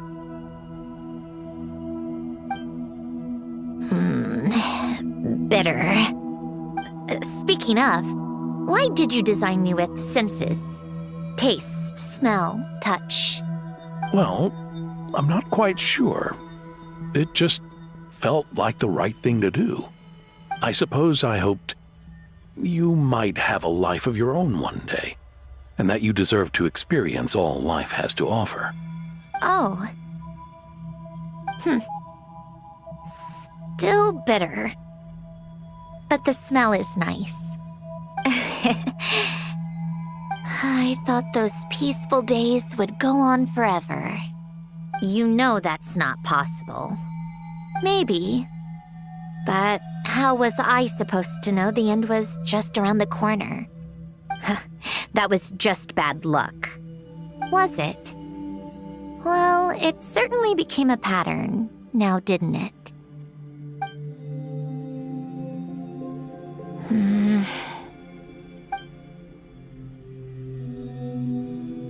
Over time, one of the habits we picked up from Hélène was a love of coffee. We even took to hosting tea parties. A machine acting like a human. Kind of laughable, right? I suppose that's just what I'm used to. Yeah, that's just what we're used to. Hey, this place isn't half bad. Great spot for a party. More and more people seem to be showing up to my tea parties uninvited. Anyone care to explain? Can you blame me? I saw Columbina leading Capitano somewhere, and I had to see what that was about. I had simply asked Columbina where I might find Arlecchino. I have business to discuss with her, and Columbina suggested looking here. Tartaglia and I were unaware that this was a private gathering. Apologies for the intrusion. It won't be for long. Whatever. Just add it to the list of annoying things that have happened today. What's one more? Since you're here, you might as well stay for a cup of tea. See? Told you she wouldn't mind. Much obliged, Sandrone. Well, look who we have here. Good thing I brought extra desserts. This has turned into quite the occasion. Capitano, I was just about to go find you. Pardon the intrusion. Rest assured, I won't sully your gathering with talk of work. We can have our discussion later. Spoken like a true gentleman. A certain unmannered 11th seat could learn a thing or two. You know, you really should start being nicer to me, Rosaline. Or I might just snatch that 8th seat right out from under you. I'd like to see you try. If you're gonna fight, take it outside. The only mess I plan on cleaning up is tea-related. I still don't understand how our quiet afternoon turned into such a crowded gathering. One by one, people just kept barging in. And then, one by one, they left without a word. Yeah, pretty annoying, huh?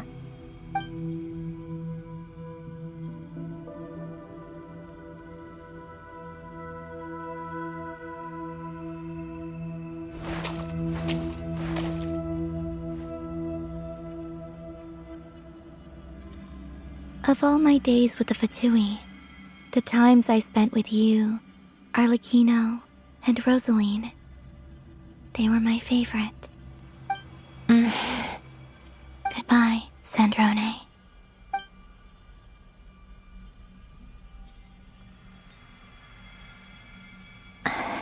Don't go, Columbina. We should have just said that. Why didn't we? If we had, would the story have had a different ending? She couldn't stay. There was no future for her here. She would have just faded away. You're right. I suppose that's why you call me an anomaly. Every time you make a decision, there's a voice inside your heart. My voice, asking to contradict all logic and reason. Why didn't we make her stay? Is it worse to fight for something just to lose it?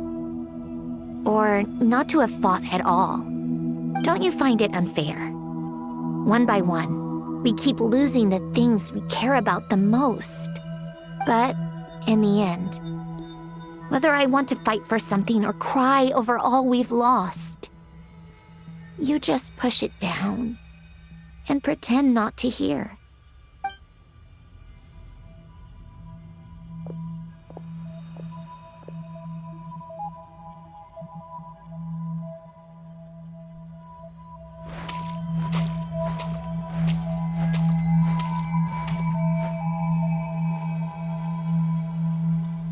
And now, even Polonia, the other half of Elend's legacy. The last remaining member of our family. Even Polonia is no longer with us. I did everything I could. But it's just like Elend always said. Polonia was one of a kind. There was no replicating what he managed to create. Don't you feel like our connection to the past is fading bit by bit? Like, even the things we have left are slowly slipping away. I suppose. But you can't move through life without having to say goodbye. And even as we experience loss, there are always new things to be gained.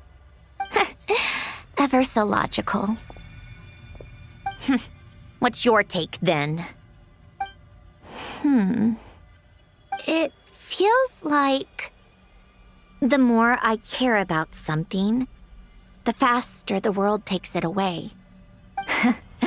It sounds so stupid, but I can't help it. That's the hand life has dealt me time and time again. Why even fight for something that's just going to be lost in the end? Better to never have had it at all. Better if it would all just disappear. Dark, I know. But the heart wants what it wants. Maybe the stellar linchpin appeared because of me. Because of what I wish for. I don't think so. Yeah, probably not. What an anomaly wants goes against all logic and reason after all. Well, go ahead and do what you came for. You're here to resolve the anomaly, aren't you?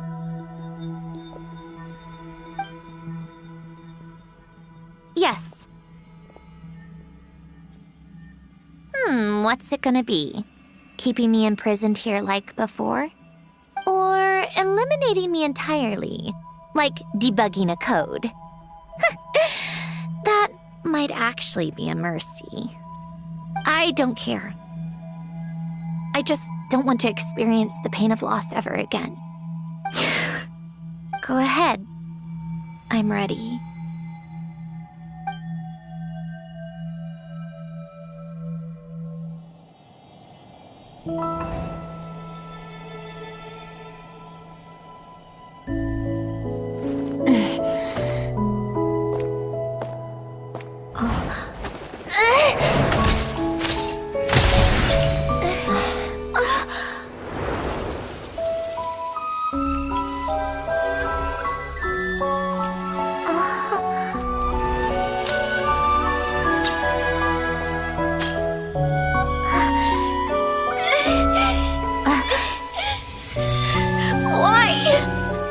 Why do we keep losing everything we care about?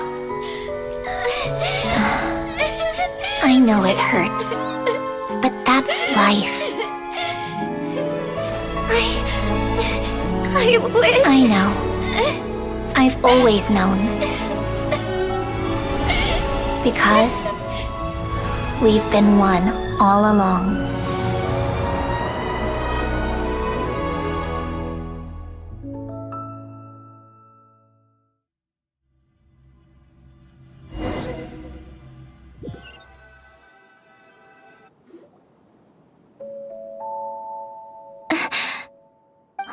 Sandrone? I'm fine. It's okay to cry, you know. Cry? You've got to be kidding me. Save the comforting for someone who needs it, Paimon. The emotional side of my core algorithm. My emotion module has always been fully developed and operational. Elend tried to tell me that too. I've just chosen to ignore her voice all this time. I suppose. Come to think of it, it's kind of like the aquarium on this ship. The aquarium? The old me took one look at it and saw something I would inevitably lose. So I stopped putting in the effort. Then, one by one, the fish all swam away. and the place became even more bleak and depressing. Pretty pathetic, right? Don't say that. A lot of people would feel the same. It just shows how much you care about what you have. Now? After seeing what you've done with the aquarium, I have to admit, I think it's beautiful. It's like you said, we get to keep the things we gain along the way. And those are things that can never be replaced, because we choose to hold them in our hearts. Well said. Besides, I've already died once. I'd be stupid not to make the most of this second chance. Right. Earlier you, or your inner self, mentioned something about her wish. What was it? You think that's something you can just ask and I'll tell you? Think again. I may have accepted my emotional self, but I'm not about to go all soft and mushy on the inside and pour my heart out. That said, taking a step in the right direction couldn't hurt. Starting with cleaning some old aquarium tanks of my own. Huh? Metaphorically speaking, I mean. Come on, let's head back to the ship. I need to talk to that shaman.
Huh? Resentful lost souls? You couldn't get comfortable sleeping near the Opera Epicles, right? Well, I bet that's why. The Fountain of Lucine is where all the water in Fontaine gathers. So that's where the emotions within the water converge as well. Hold on. If it's souls we're dealing with, feeling uncomfortable should have been just the beginning. I should have been able to hear their voices or something. And under normal circumstances, I'm sure someone of your talents would have. The problem is, these souls are no longer complete. Remind me how they ended up like that again? You mentioned something about them being split apart? Yes, it's called soul severing. Renee of the Nartsitzenkreuz Ordo came up with it. After learning of Fontaine's impending doom, Renee thought if he could find a means for the soul to live on in perpetuity, it might ensure the world's salvation. Soul severing was the first step of his research. Unfortunately, his theory of the four orthants was imperfect at the time, and a failure along the way caused his physical form to dissipate. Jakob, another member of the Nartsitzenkreuz Ordo, sought to carry on Renee's legacy and restore his physical form. He even used some of the people who stood in his way as test subjects for his research. By severing their souls? Yes. After Renee successfully awakened, the two continued their research, and all the severed souls ended up merging into Renee's consciousness. After you saved Fontaine by turning Fontainians into true humans, these souls returned to the ley lines. But the souls severed before Renee awakened had nowhere to go, doomed to forever wander the waters of Fontaine as listless spirits. Almost as if they exist outside the bounds of this world. Unrecognized by the ley lines or fate. No wonder I couldn't sense them.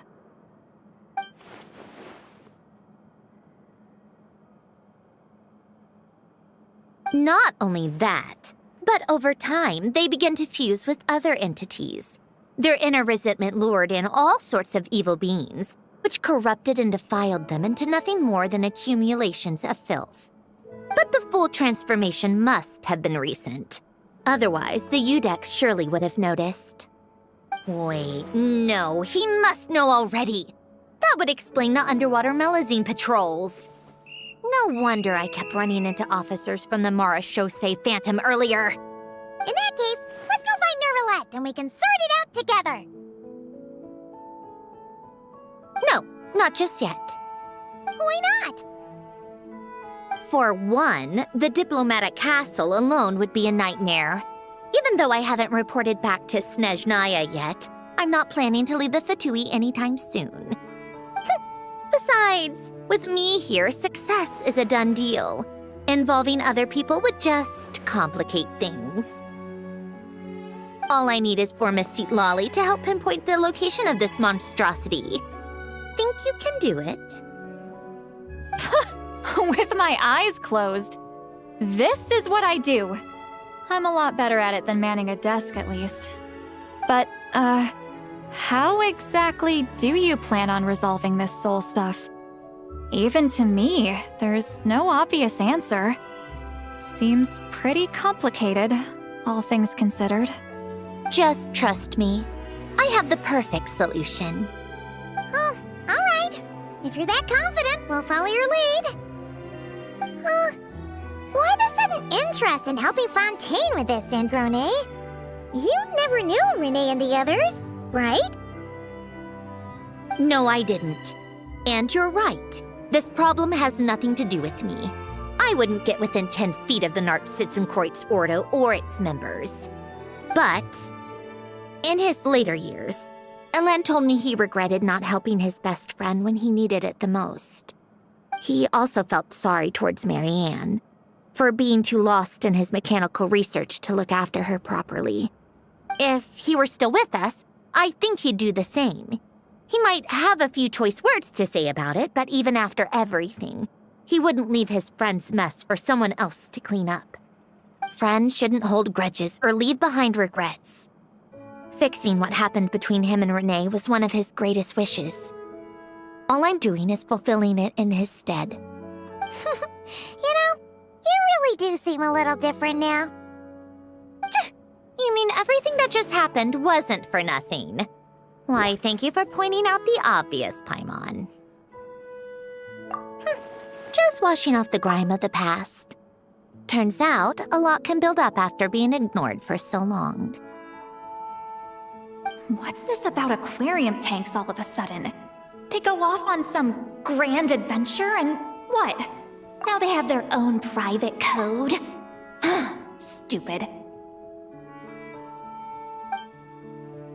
All right then, Seatlolly. Tracking this thing down is up to you. Huh? Oh, right. No problem. You get this, Granny Eatsley! You! Come with me to Hotel de Boer for a drink. Right now. Why? Because I said so! Miss Guillotin, I'll report back on the location tomorrow morning. Just need a drink or two first to bolster me up. Well, don't let me keep you. All right, you. Time to go. I've got scores that need settling. Huh?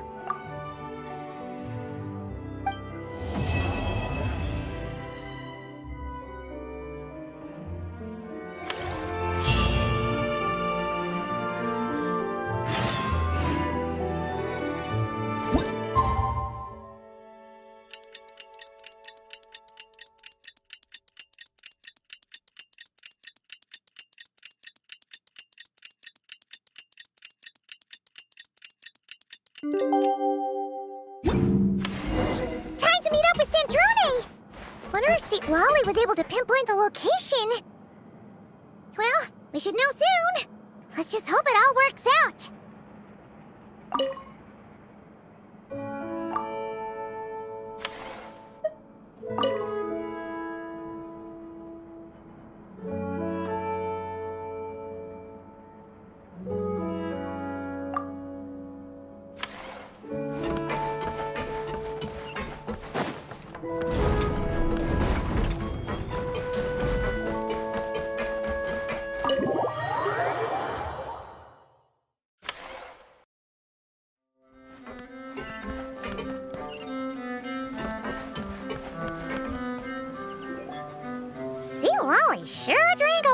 last night, huh?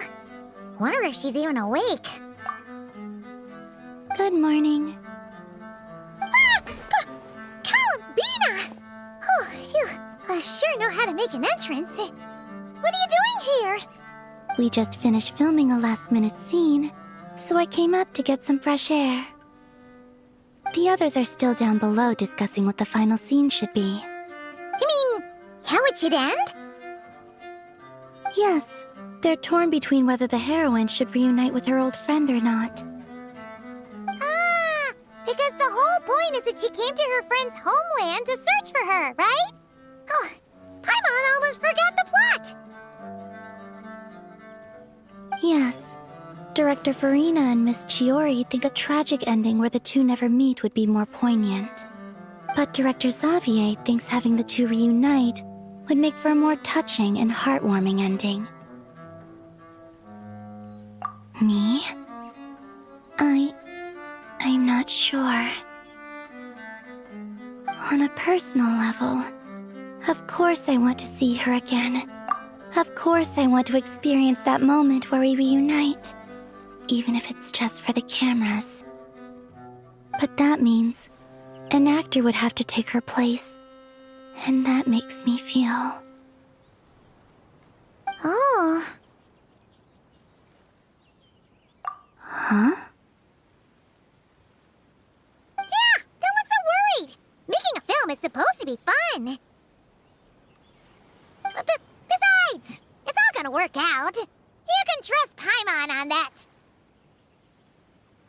Work out? How? Well, you know.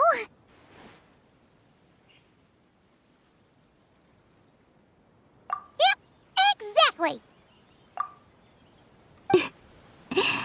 Okay, I trust you. I'll just focus on having fun for now. Well, well, look who we have here. Traveler and Paimon. Oh, the lighting specialist and clapper loader that never were. Yeah. We kinda went AWOL, didn't we? Sorry about that. Seriously, don't worry about it.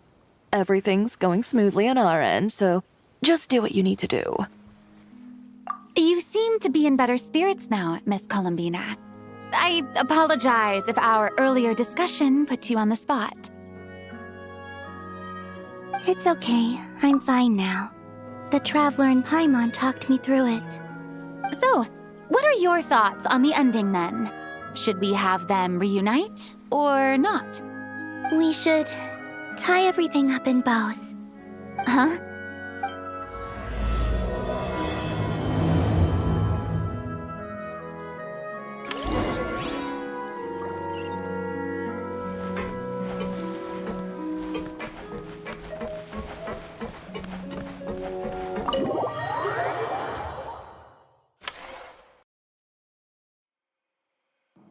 Ziwali! We're here!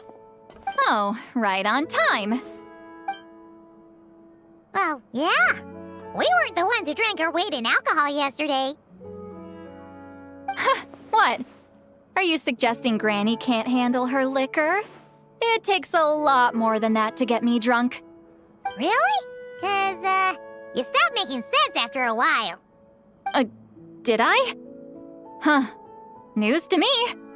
I didn't say anything too crazy, I hope. Let's see. You spent half an hour bad-mouthing Auroron, half an hour complaining about work, an hour talking about light novels, and, Paimon kind of fell asleep after that. Are they gone? Oh, the crew? Yeah, we bumped into them on the deck, but they just left. Wait, but now that everything with your core is sorted out, what's stopping you from seeing Columbina? She misses you a lot. I just want to deal with this mess first. Besides, this is a perfect chance to make her jump for once. I have to plan it out more. But enough about that. Were you able to pinpoint the location of our target? Of course! When Granny Eatsley promises something, she delivers. Great, let's see.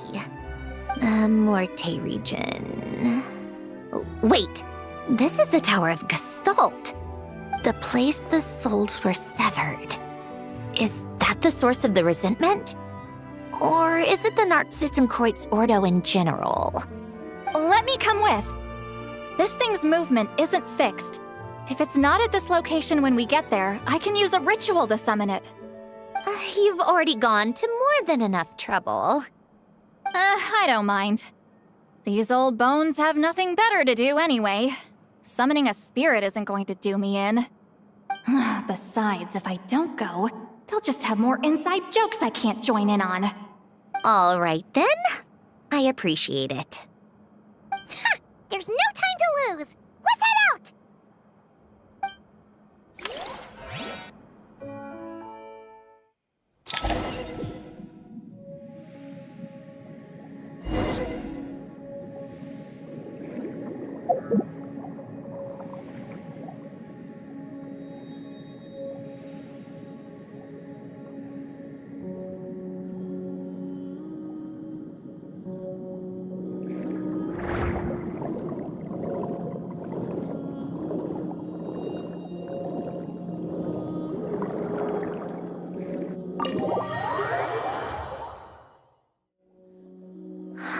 No sign of it so far.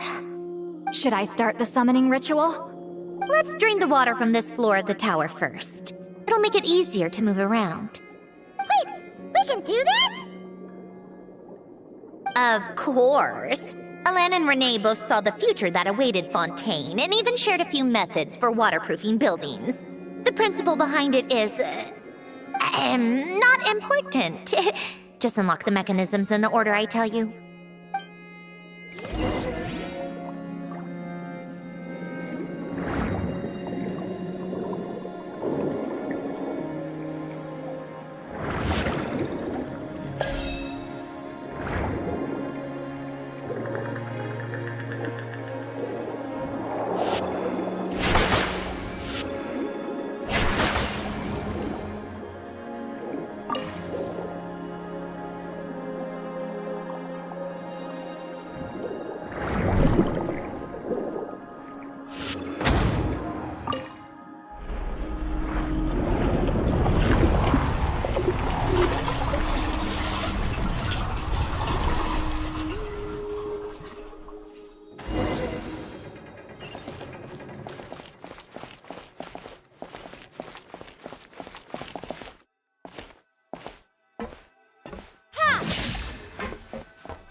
Ready? Yeah. When this thing appears, I'll try talking to the souls inside. But more than likely, they've already been driven to madness. If communication fails, we'll have a battle on our hands. In that case, Paimon better find a hiding spot. If a fight does break out, I should be the one to deliver the final blow. Trust me on that. Understood.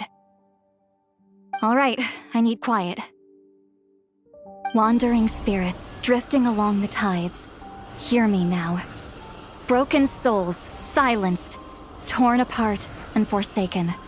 Follow the traces of the past and return to us. Let resentment recognize resentment. Let vile entities be drawn together. And in this place, take form once more.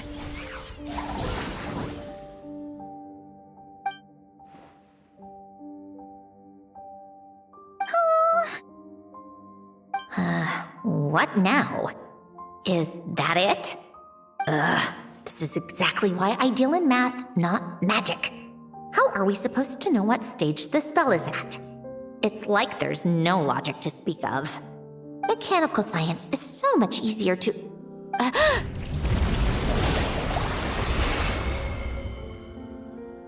Watch out!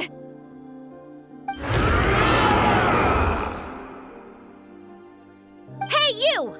Or whoever's inside of you. I need you to listen to me. I'm a descendant of Fontaine's Lord Artificer, Alain Guillotin. I can make you whole again and return you to the ley lines. You just need to work with me here.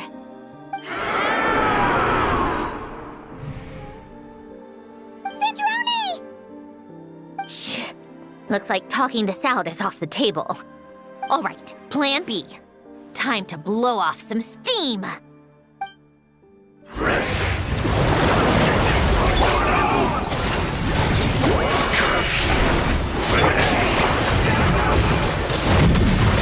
You're crushing out the wrong person! I didn't even know them!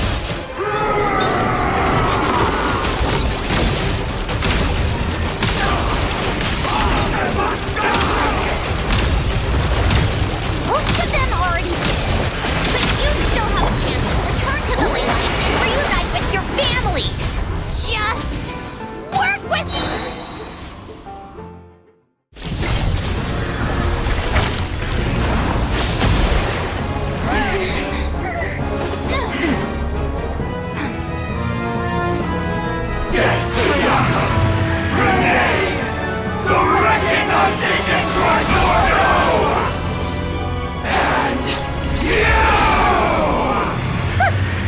I told you I'm not like them.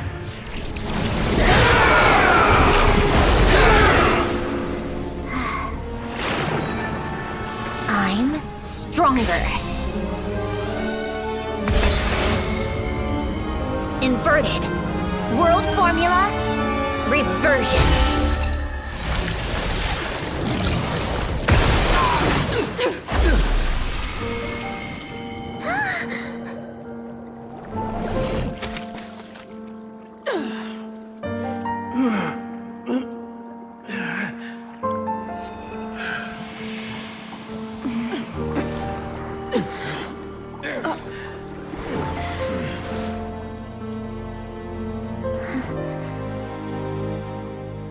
Be at peace among the tides.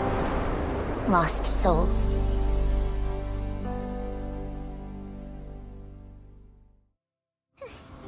Is it over? Yep, told you it'd be a piece of cake. How did you do that back there? That creature was nothing special. Add a bunch of souls with nowhere to go, a touch of malicious energy, a few impurities, and a whole lot of resentment. And that's what you get. All I did was separate the original souls from the rest of the filth, allowing them to be accepted by the current rules of the world. The principle behind the world formula is divergence. Starting from a point of origin, it deconstructs and reconstructs the possibilities of the world to find certain answers. So, it would follow that reverse calculating the world formula allows us to achieve convergence and restoration instead. Using a numerological array, I was able to do just that. It's similar to the concept of homological reduction in mathematics. I reduced them to the basic fundamental essence of their being without changing their underlying nature. That meant... never mind. Judging by all the blank stares, I'm guessing you don't actually care. I think I finally understand how Outlanders feel when I ramble on about shaman stuff. Point is, it was super impressive! You really are amazing, Sandrone!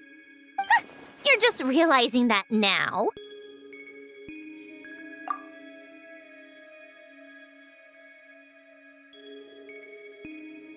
Ahem! Enough about that! We should get going. I'll go reset the mechanisms inside the tower. See you back on land.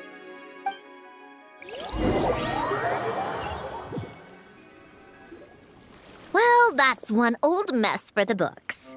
Glad to have that over and done with. Feels nice to do a good deed every once in a while. You helped everyone out a bunch and not cry, too. Kinda seems like you're just a good person at heart. I wouldn't be so sure. I'll be heading back to the Fatui soon enough. You two are too trusting sometimes. Fine. Just don't say I didn't warn you when it comes back to bite you. Well, where to next? Back to the ship?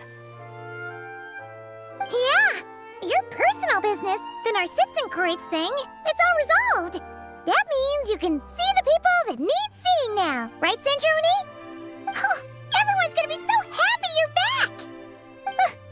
wouldn't catch me dead admitting to this before, but... yeah, I really have missed everyone. Columbina's a special case, though. This time, I'm definitely getting her back for all her annoying antics over the years.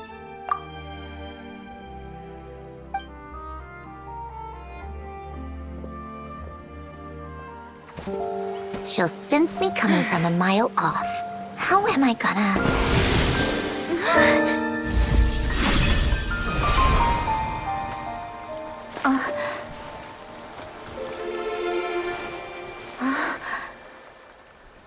Sandrone? Is it really you? You're back? You didn't tell me. You avoided me. Why?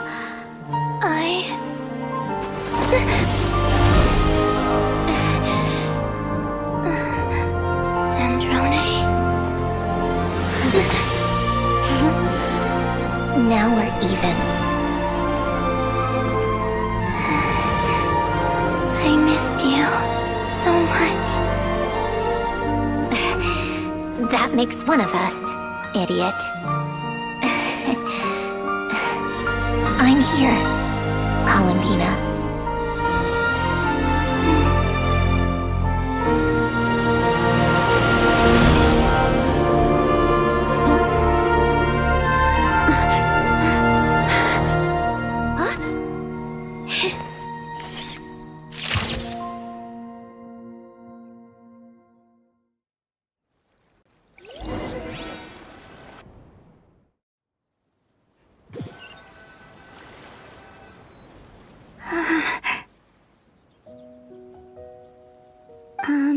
Sandrone.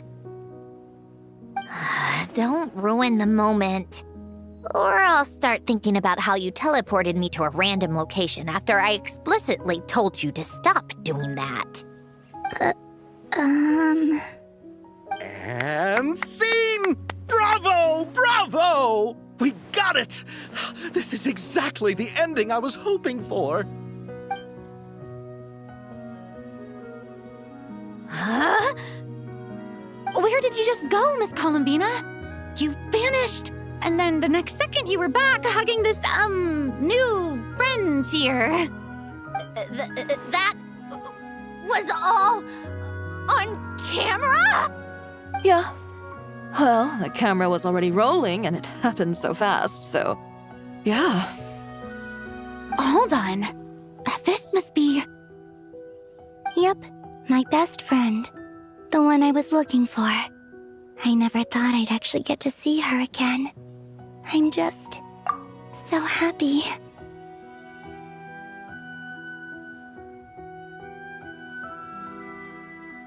Plus, the film got a happy ending too.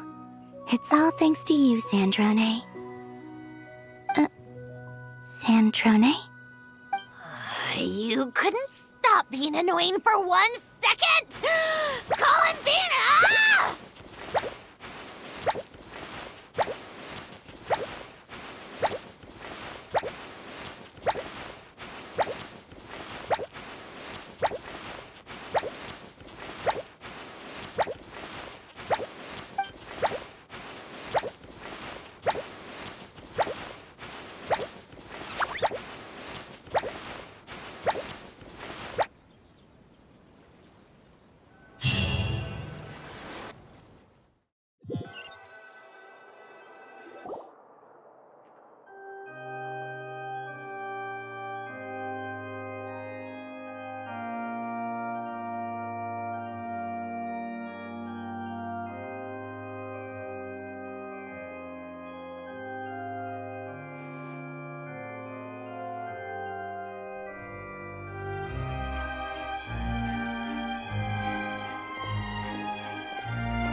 As expected, going to the opera house is the true way to enjoy a film. You get to see the audience's reaction in real time, too. The ending seemed to be received quite well. believe you let us include that in the final cut, Sandrone! You even agreed to help us reshoot a couple of shots. Thanks a million. Most of it was caught on camera already, so it's not like I had much of a choice. Besides, the film I'm in is going to be anything less than perfect. What are you laughing at? Nothing. It was just interesting to see us on screen together. I'm glad this moment is going to be preserved forever.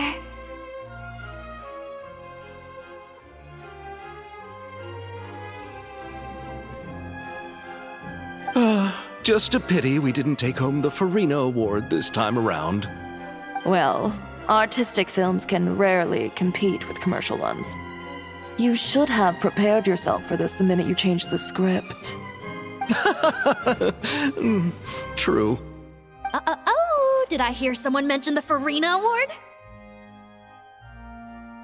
Come on, don't gloat! I won't. Our crew winning the Farina Award was a team effort after all. Costume design, script adaptation. Ooh, and the practical effects were so realistic. The flames and explosions even made me jump while we were filming. A lot of the effects were based on actual items the Special Patrol confiscated from criminals. Who knew they'd serve another purpose, right? But it turned out amazing! Really brought the thrilling scenes from the novel to life. Fontaine's film industry is seriously impressive. Which film did you vote for, Silali? Isn't it obvious? Great Detective Hurlock, of course! That's the whole reason I'm here! You all should be proud, though. A lot of critics are saying really good things about your film, too. Longing and loss? Searching for something even after it's gone? It's a film that makes you think about life, and how important it is to explore those themes. Well, that is what the art of storytelling is for. Watching a film with friends is so much fun! There's so much to talk about! Ooh, let's throw a celebration later then! We're all old friends! Oh, we could find a place and chat to our heart's content! How about the Wingalette? That's perfect! Friends and family are more than welcome too. So if you want to bring people, don't be shy. You all can head over first and make yourselves at home. I'll bring over some refreshments in a bit. I just have one more stop to make first. Can I come? Fine. Not like you'd listen if I tried to stop you.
is this?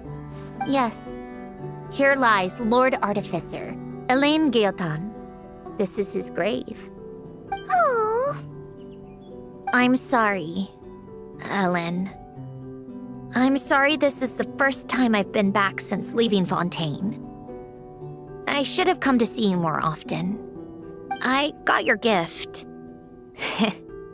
I even cleaned up one of the Narcitzenkreuz Ordo's messes along the way.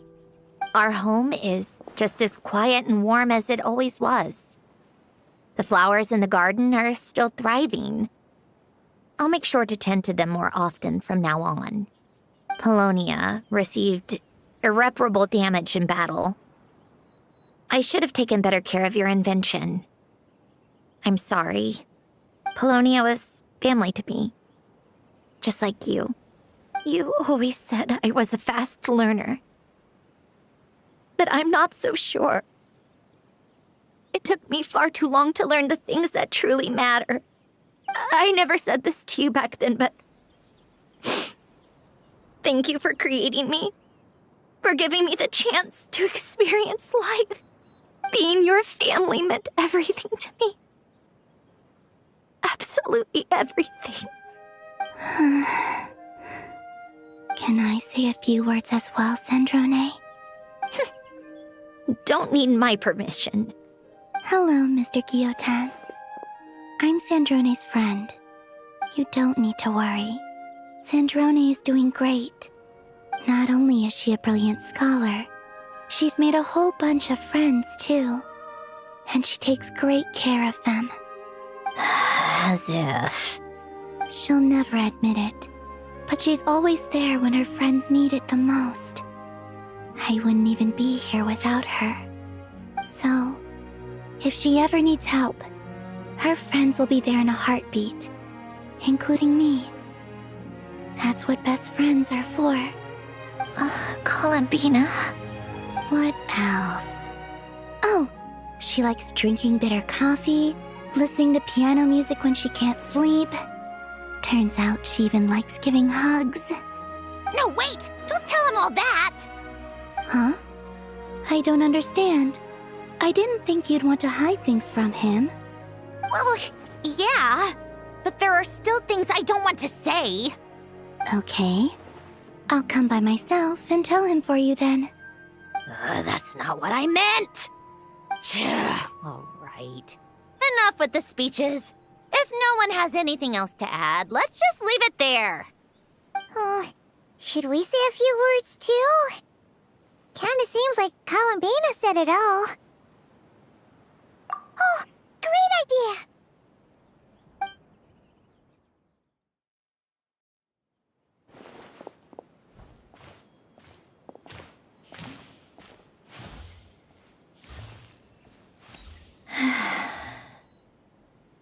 Goodbye, Ellen.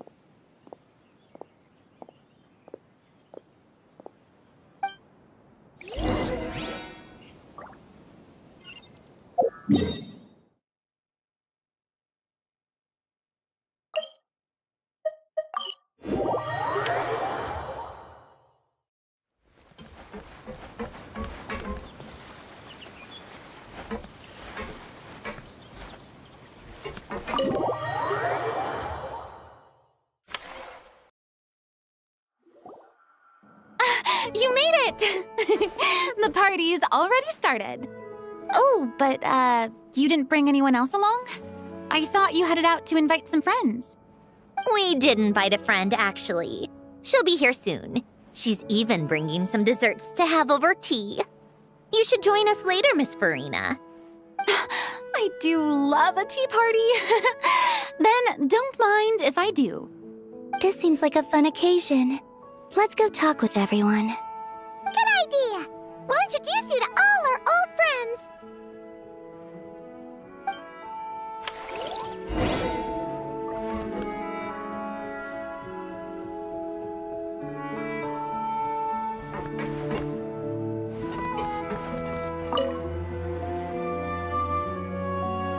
Wait a second! Mr. Baptiste and Veronique! You're here! Friends of yours? Veronique is the prop manager for Musketeer Pictures. And Mr. Baptiste is the author of The Two Musketeers. Yeah, former prop manager. Now we're just two criminals serving our time. Thanks to Duke Risley and Nurse Sigewin looking out for us. Not too bad, actually. You make it sound like I'm giving you special treatment. I just think the method of justice you chose to pursue is one people can respect. You are far too modest, Your Grace. The only reason we were even able to come to the surface for the festival is because you fought for it. It's also just good for the physical and mental health of the prisoners in general. Anyway, I suppose I have you to thank for keeping the winglet in such good shape. I never knew she could look so striking. I didn't do anything special. It was mostly the Traveler and the others. Don't sell yourself short, Miss Guillotin. You are the current captain, after all. In light of that, I have to ask, do you mind if I leave up some of the installations so the people back at the fortress can also enjoy the aquarium? Huh? Like I said before, I just think it would be good for the inmates who clean and maintain the winglet to see their work put to good use. Besides, maintaining an aquarium is sure to be a lot more interesting than scrubbing rust off the walls and deck. Of course I don't mind. I'm grateful you even want to keep it. Great. Then it's decided. That's amazing, Sandrone. We should go hang out at the Fortress of Meripede later, then. You do know you just invited me to hang out in prison, don't you?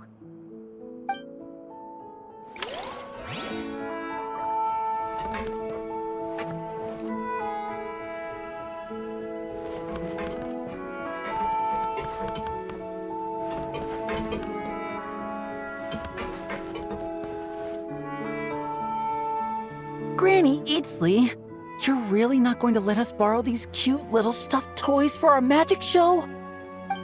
First of all, Seat Lalin and Eats Papa are Chi-Chi meal.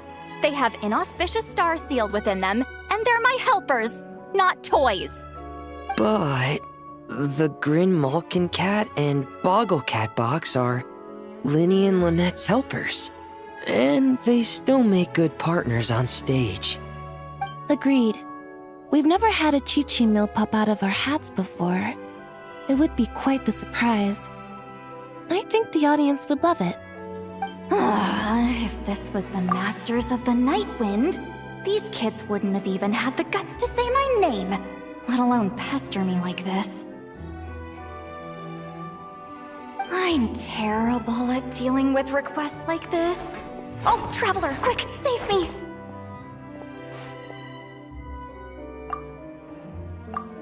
You think you're so funny.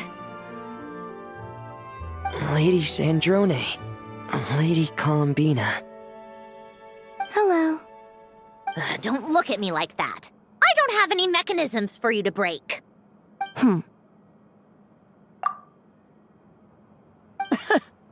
Don't be fooled by my sister's demeanor, Lady Sandrone. She's just as delighted as the rest of us to have you back. Well, I suppose when I'm not so busy, I could find some time when Arlecchino is around and bring over a few gifts to the House of the Hearth. You're too kind, Lady Sandrone. I'm sure just your visit alone would make Father more than happy. I just need to borrow them for a bit. I'll pull them out of my hat, give them a quick hug, then give them straight back. When did hugging become a part of it? Oh! I could lend you Pear, so you have something to hug in the meantime. He gives really good hugs. I don't need something to hug in the meantime. The issue was never the hugs. How about this? You can have 2 VIP tickets right next to each other. Excellent view. Right next to each other?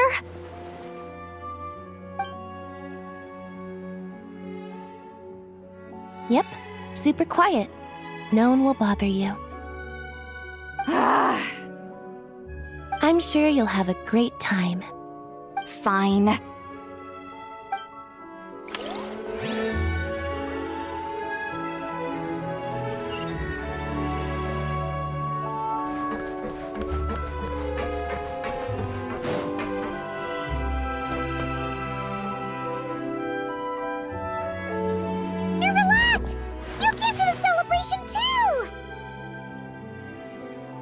Yes.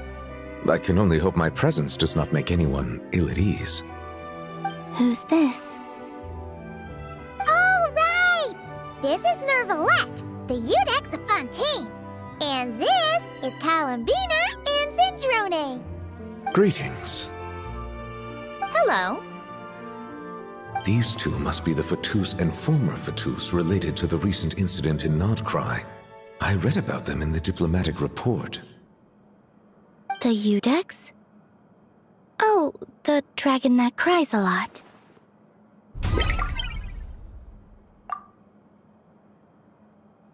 Oh, well...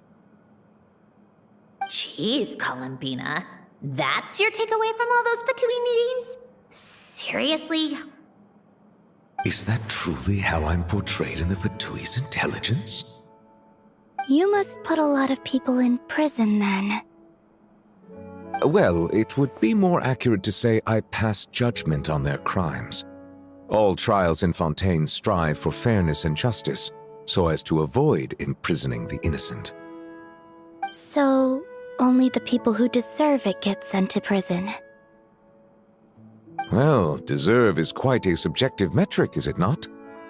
At the very least, I can promise that in every trial over which I preside, I make every effort to deliver a fair verdict.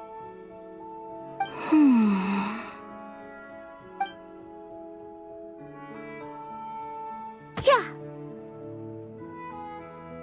Ugh, for the love of... what is she doing now? You seem like a good dragon. Not the kind that throws people in prison for no reason. I think we can get along just fine. Well, thank you. Then she punched me because... Oh, sorry, Nervalette. She thinks that's a sign of friendship. Where does she even pick up weird habits like that? Ah, I see. I believe I have observed people on the streets of Fontaine expressing affection in a similar manner. I suppose I now know what it feels like. Yes. Quite, abrupt. You know, these two are surprisingly alike.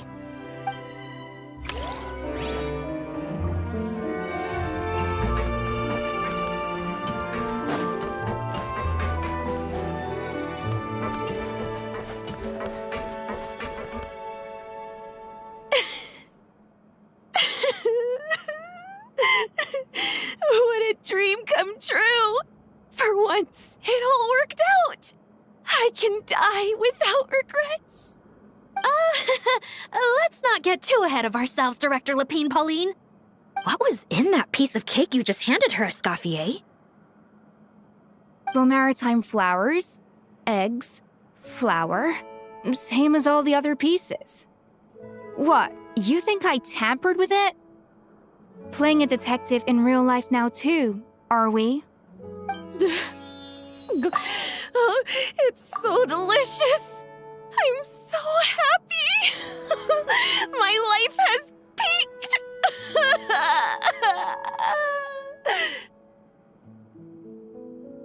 Miss Lapine Pauline, look who I brought! Master! Wait, what happened to your face? Why are you crying? Never mind my face. Here, let me introduce you. This is Miss Charlotte and Miss Escoffier.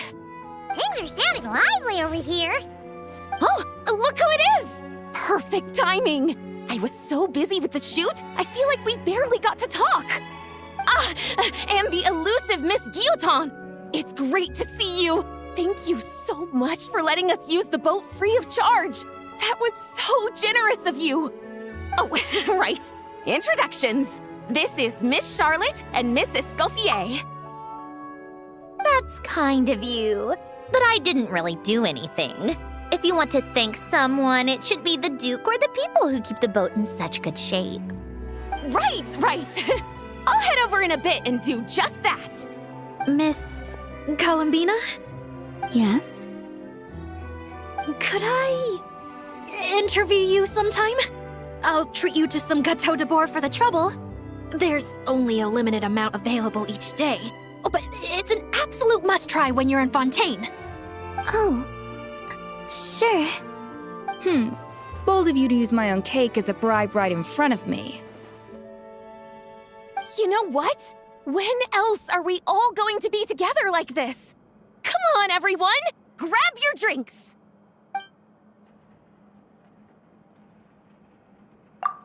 Are we going to toast? Yep! Come on, come on, come on! Sante!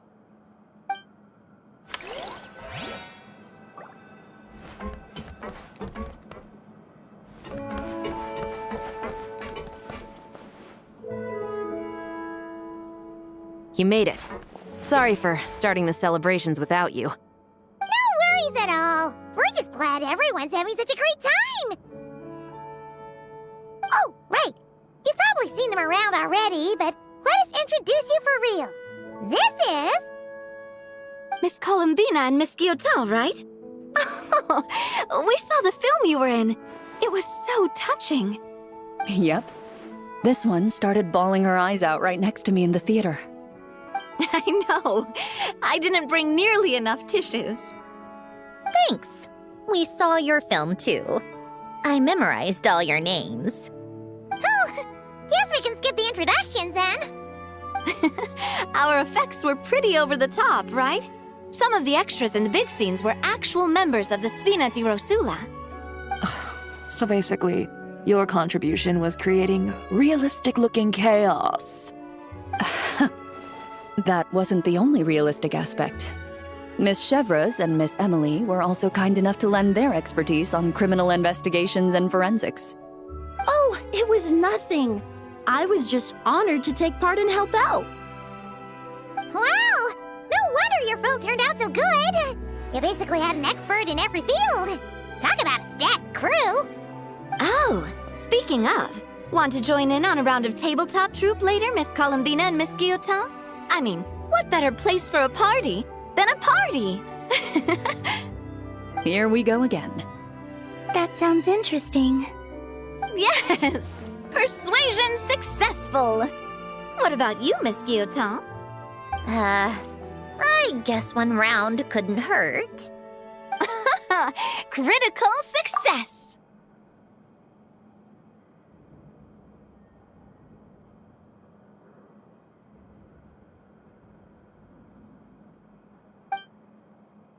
Oh, looks like Arlecchino's here. Come on, Columbina. Let's go have ourselves a tea party.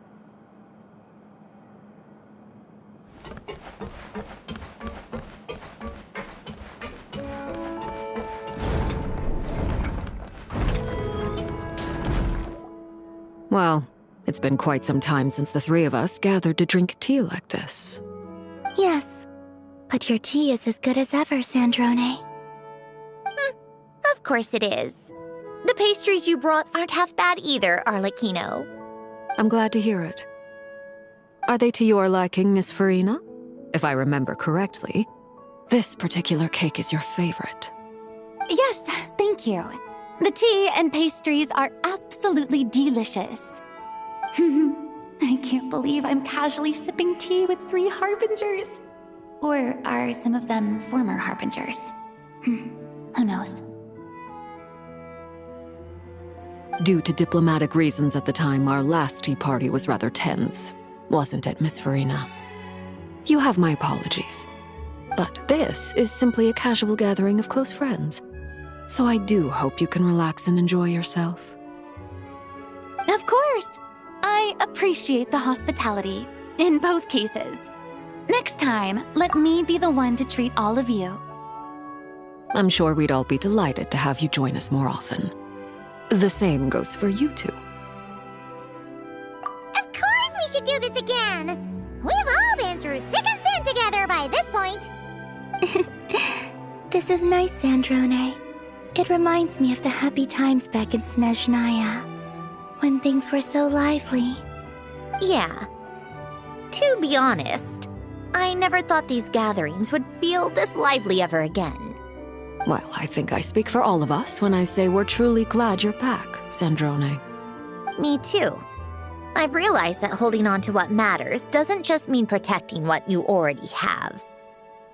By reaching out and striving for something new, you can gain much more than you think. No, that certainly doesn't sound like something the old you would say. Well, I'm only going to say it once, so don't get used to it. Who knows? Perhaps your tea parties will only get livelier from here on out. Once you return to the Fatui, we'll have more opportunities to keep in touch in any case. I want to spend more time together too. But I don't want to go back to the Fatui. Well, Notcry isn't too far from Snezhnograd. It shouldn't be hard to find a place where we can all get together. Oh, and then I can sing for you, or put on some of your favorite music, just like the old days. Speaking of music, I spotted a mechanical piano below deck. Is it yours, Miss Guillotin? Yes. Reclaimed, I suppose you could say. Why don't you play something for us? Huh? In front of all these people? Yes, why not? You play so well. Yeah, come on! Just a little. For the love of... Fine! One piece, and that's it.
Musketeer pictures.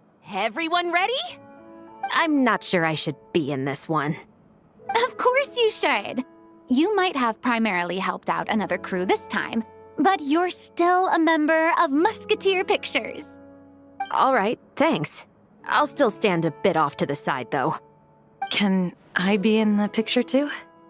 Of course, Miss Veronique. I would have loved to have you in the last one, too, if circumstances had allowed it. Thank you, Director Xavier. Do I really have to be front and center? You're one of the lead actors! Of course you do! Nervous, Sandrone? No. All right, look at the camera. And 3, 2, 1.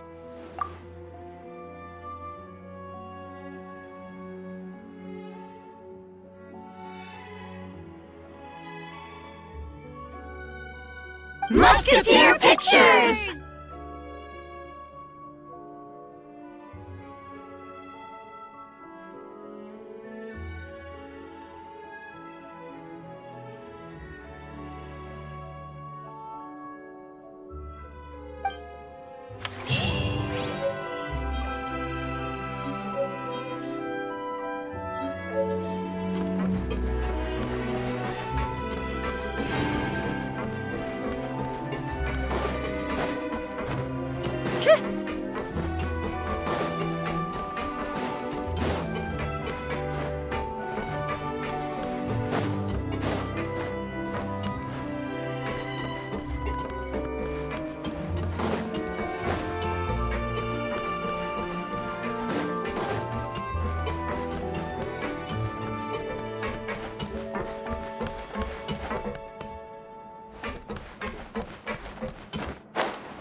Dodoko?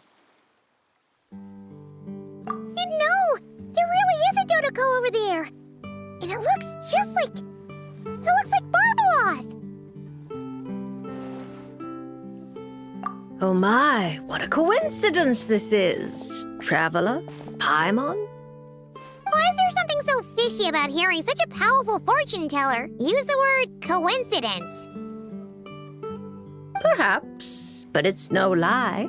This truly is a pleasant surprise. As a descender from beyond this world, the traveler's fate is not anchored in Tevat. Hence why most fortune tellers, including myself, are unable to predict your future. But happily, this particular coincidence couldn't have been any more fortuitous. I recently happened to glimpse a peculiar omen. And since I had some free time, I decided to perform a brief divination and follow the omen's course. Just for a spot of fun, you understand. Oh yes, and while I was following this omen, I caught a few ethereal threads of fate and glimpsed the faces of their owners. Here, take a look for yourselves.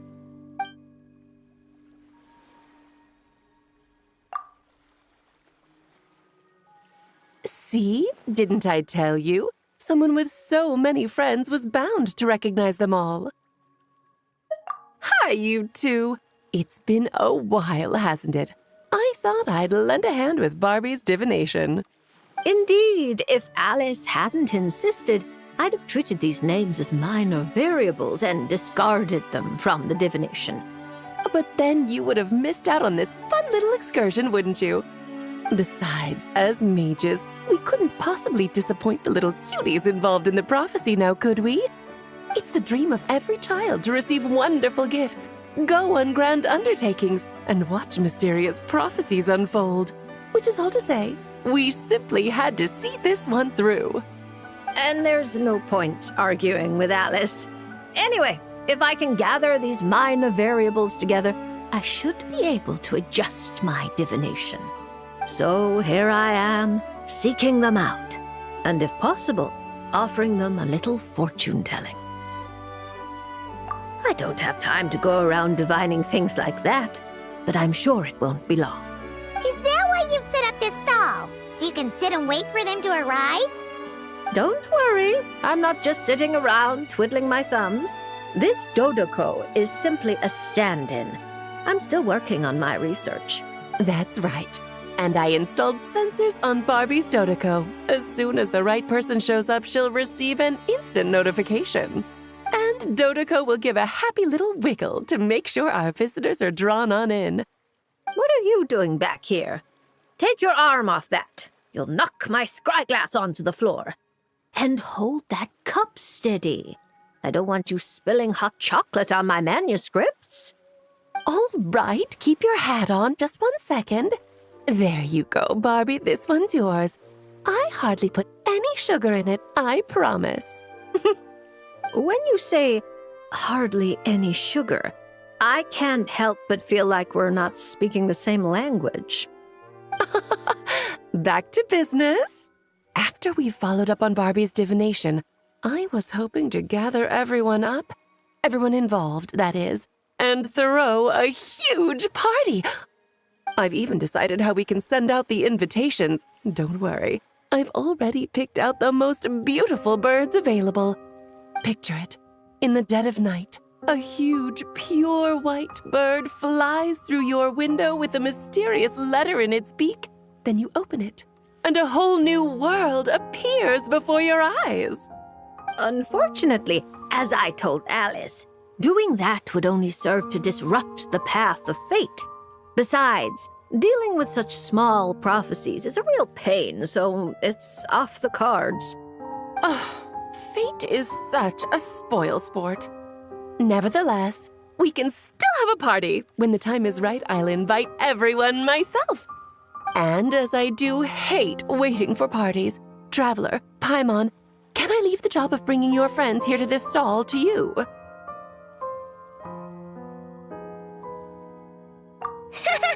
Then we'd be the ones disrupting the path of fate, right? seeing as the people in the prophecy already have ties to the traveler, in theory, their fates are already intertwined. If the traveler steps in to invite them and hurry things along, it shouldn't have too large an effect on the divination. Reliable as always. For the sake of the party, it's in your hands. I promise to save you the best seats, closest to the cake. Barbie, why are you tearing that paper apart? What are you doing? I'm using it to plug my ears. Between you and Nicole, if my head isn't hurting, then my ears are. Ugh, I miss Octavia.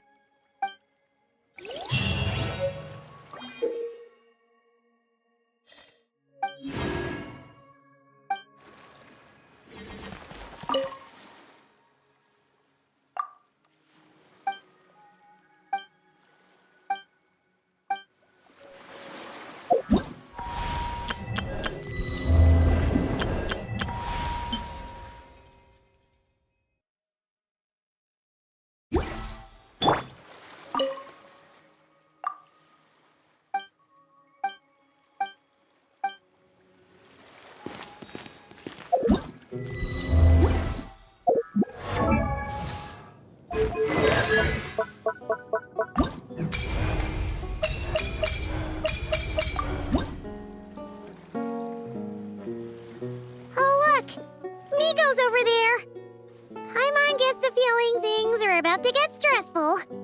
You remember the Mikawa Flower Festival, right? Sure, everything turned out for the best, but it was a real headache to get there. But not this time. We're not the ones doing labor, so we definitely won't. Well, well, traveler, Paimon. To think we'd run into each other all the way out here in Fontaine. So, what are you... Oh! Miko! Did you hear that just now? No, I didn't hear a thing. But judging by your expression, I doubt it was anything... flattering?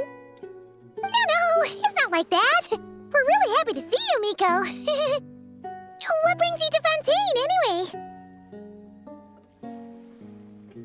Why else would a poor, overworked editor-in-chief like me be here? I'm toiling away on VIII Publishing House business, of course. I had just bought a box of new books and was planning to take them back for my editors to study. Still, while strolling around the city, I overheard people talking about an unusually accurate fortune teller out here in the countryside. So I came to get a reading, if only to satisfy my curiosity. Huh? You're finished already? Why didn't you say so sooner? My, taking such an interest in my future, are we? If you want to know, I might be persuaded to let you see. However, you'll have to pay a price. Let me think. How about you sign on with VIII Publishing House? You can compile your adventures into a thrilling novel. Following the latest naming trends, we could call it... I picked up emergency food at the start, and now I'm invincible. Oh, we're going to sell so many copies. Who cares? As long as it's entertaining, you can make it as long as you want. I once published a light novel called The Horizon Beyond the Paradox. That book was as thick as a dictionary and spanned 8 volumes. Then there were 3 companion guides and 6 spin-offs. Stack them all up and they'd reach the ceiling. If you manage to churn out that much, then I, editor-in-chief, will edit it all personally. What do you say? Interesting. So, you don't want to see which card I drew, then? Yes! It turns out we're not that... Oh well, here it is. According to Lady Barbeloth, it's reversed justice. You don't want to see? Very well. Since you have so little interest in divination, the next time you come for a fortune slip, don't expect me to help you draw. Come to think of it, you two have been visiting the shrine quite often lately to hang prayer plaques, haven't you? How about...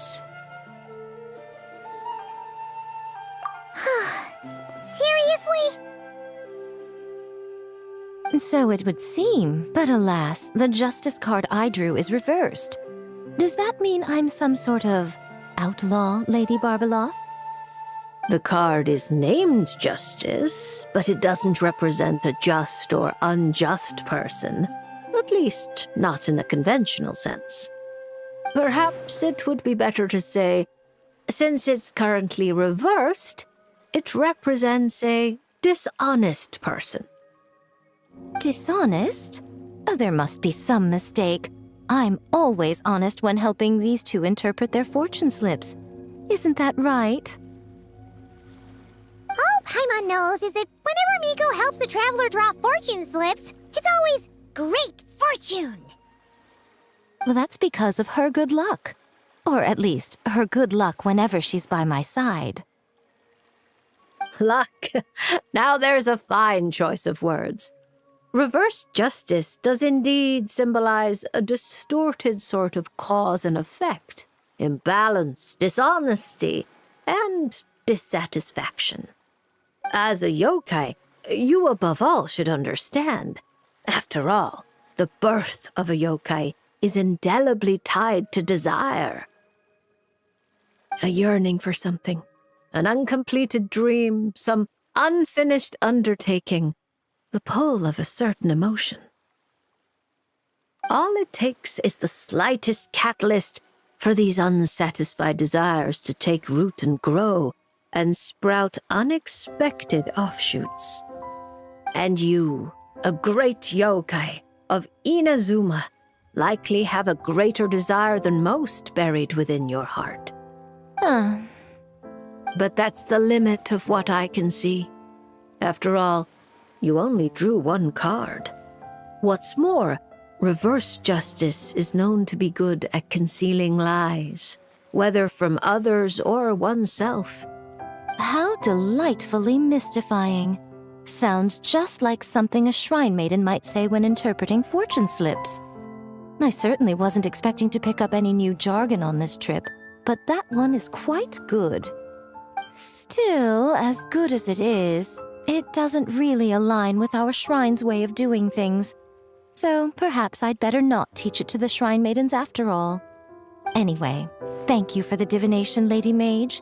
Should you ever have the chance, do pay a visit to the Grand Narukami Shrine and allow me to return the favor. What do you say? I'm afraid my hydromancy keeps me far too busy. I simply can't spare the time to dip my toes into other forms of fortune-telling.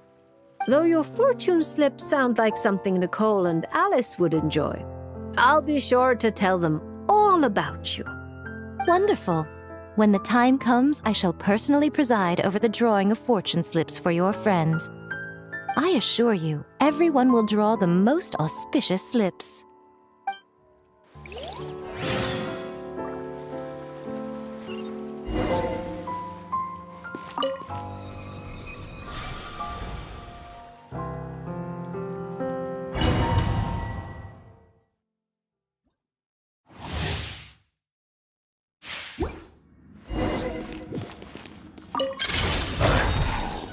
Right here, right now. Emerge. Nothing lasts forever. Right now, right here. My apologies! Yeah!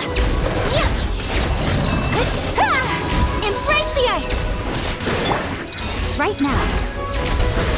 Come on out. Whirling snow! Yeah!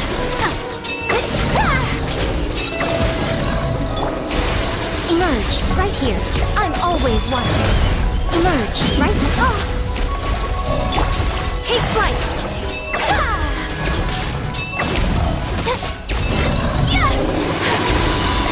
Kamisato art! Sumetsu! Whirling! Show them. Emerge, right now.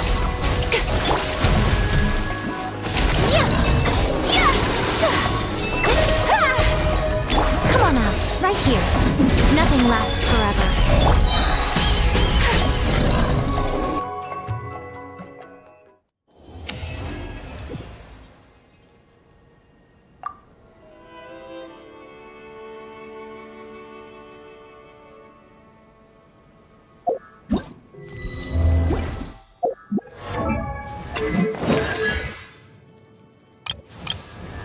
Is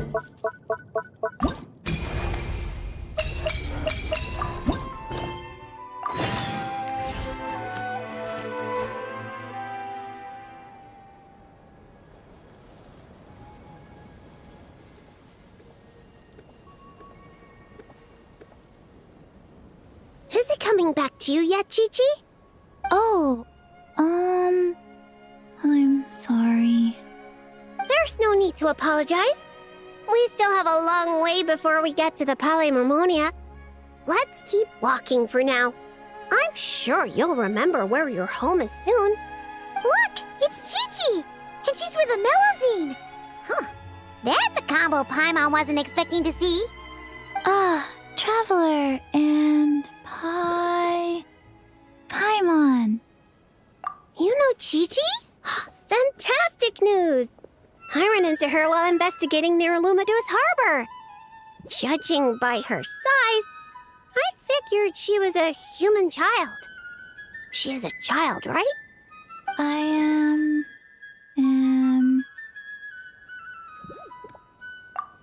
Right! We go way back! We're the best of friends! Quick thinking. If Chi-Chi had said she was a zombie, it might have scared her half to death. Yes, best of friends. That's right. Wow, this is a happy coincidence for sure. To be honest, this is the first time I've ever found myself completely at a loss. I take it you know about her memory issues? She can hardly seem to remember anything besides her own name. Chi-Chi gets like that sometimes. Poor child. I was going to take her back to the Maréchaussée Phantom and let her stay there for a while. But I hoped she might get some of her memories back on the road.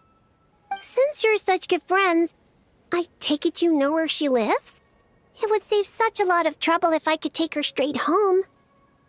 We know, but it's, a very long way from here. Very long way?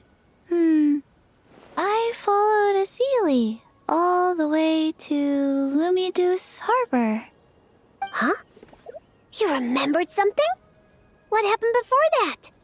Before that, Dr. Baiju took me on his rounds at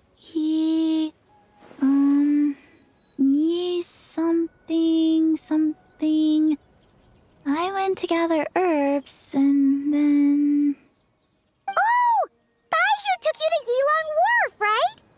Detective Paimon thinks she knows what happened. Baiju took Chi-Chi to visit patients at Yilong Wharf. She got lost while gathering herbs, saw a Sealy, and followed it all the way to Lumidu's harbor. Good thing Paimon and the Traveler read Robin versus Chesterton. Simple deductions like these are a piece of cake for Paimon now. Aha! Well, that checks out. I'll take Chi-Chi back to Yilong Wharf right away. Dr. Baiju is Chi-Chi's guardian, is he? He must be worried sick. Oh, you're right. Paimon almost forgot about that. Berbelos, are you there? Can you hear us?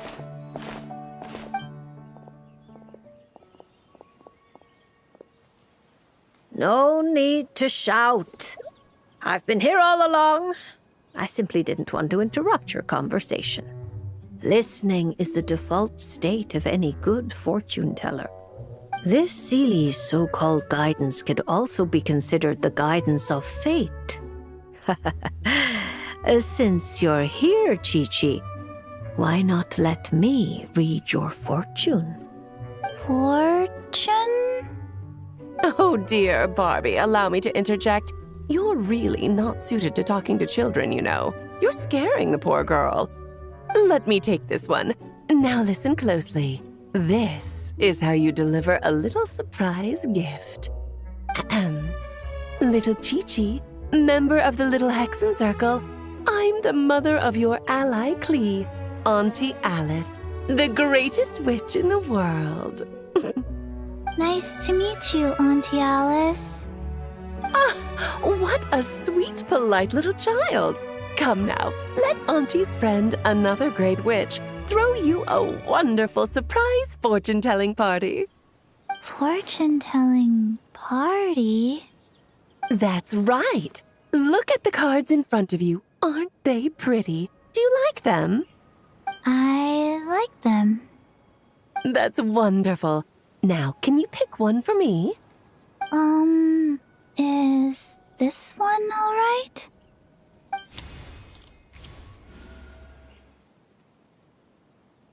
Of course. And because you were so wonderfully well behaved, that card is yours to keep.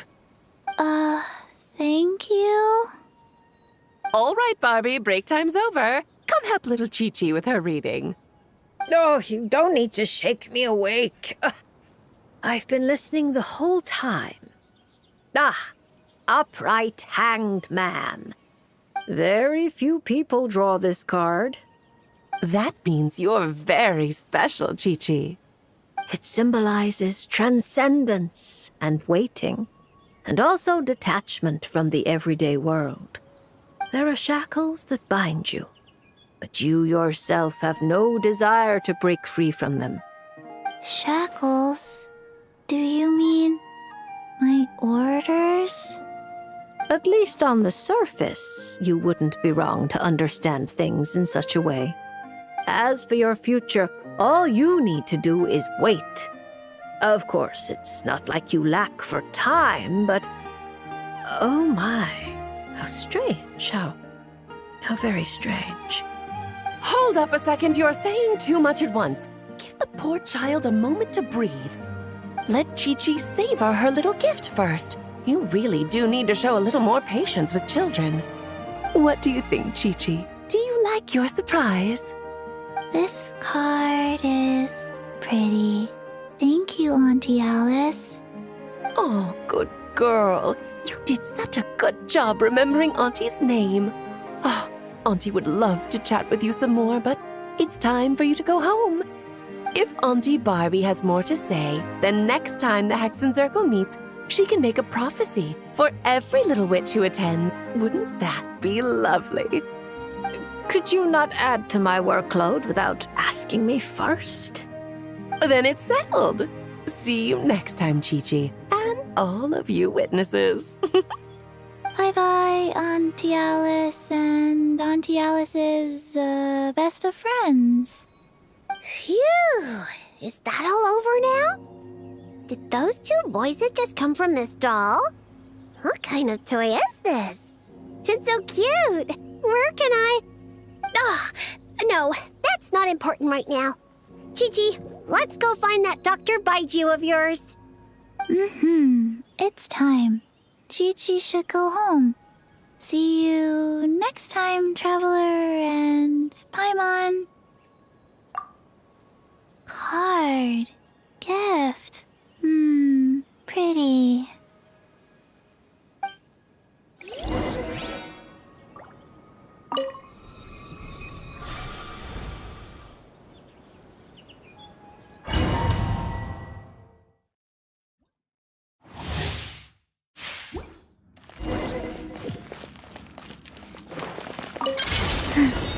Go. Orders given. Orders received.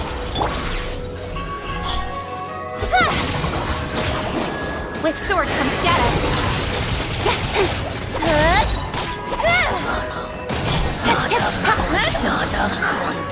Life goes on. Incoming. Nowhere to hide. Speed of light. Hey!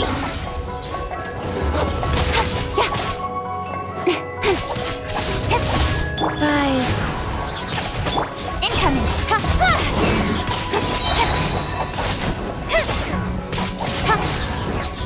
to the chase.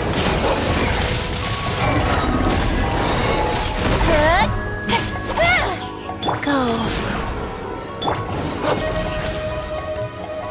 Don't blink.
So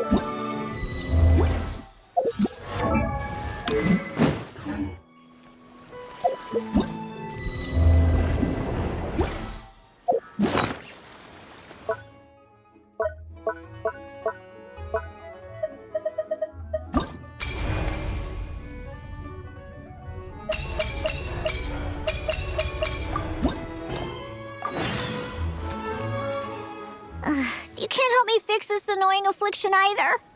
Precisely. It's already too deeply intertwined with your fate. Imagine your destiny is a tree.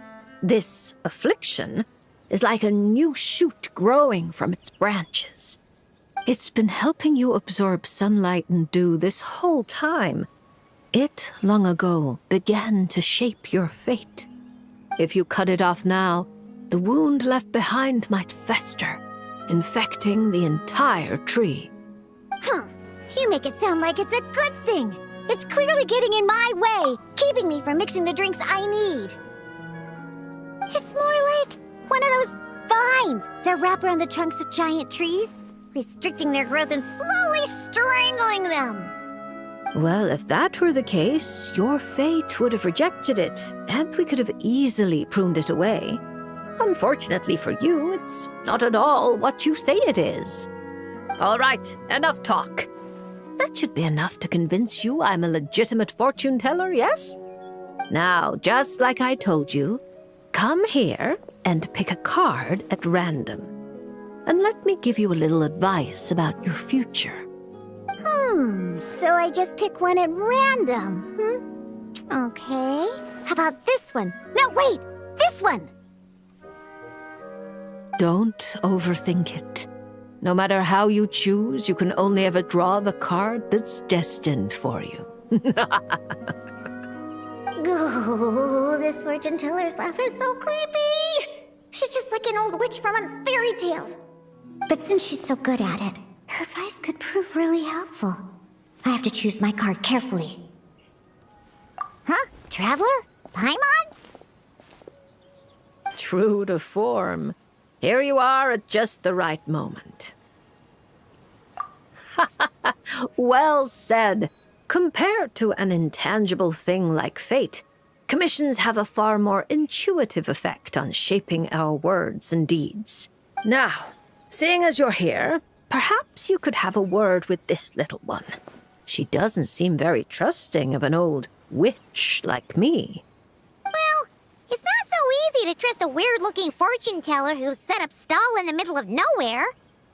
Oh, the traveler seems to know this fortune teller pretty well. Great. I can finally have someone I trust. Traveler? Paimon? Come over here for a sec. I need to talk to you in private.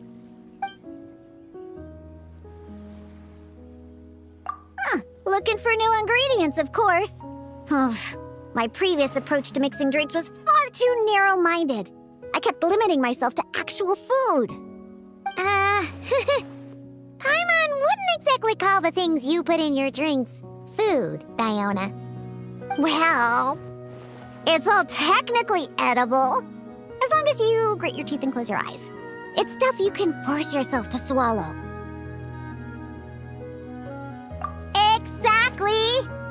I've already found a bunch of rusted screws, scrapped cables, coagulated chunks of grease, dust bunnies, toe jam. And it's all thanks to that guy from the Fontaine Research Institute who makes Fanta.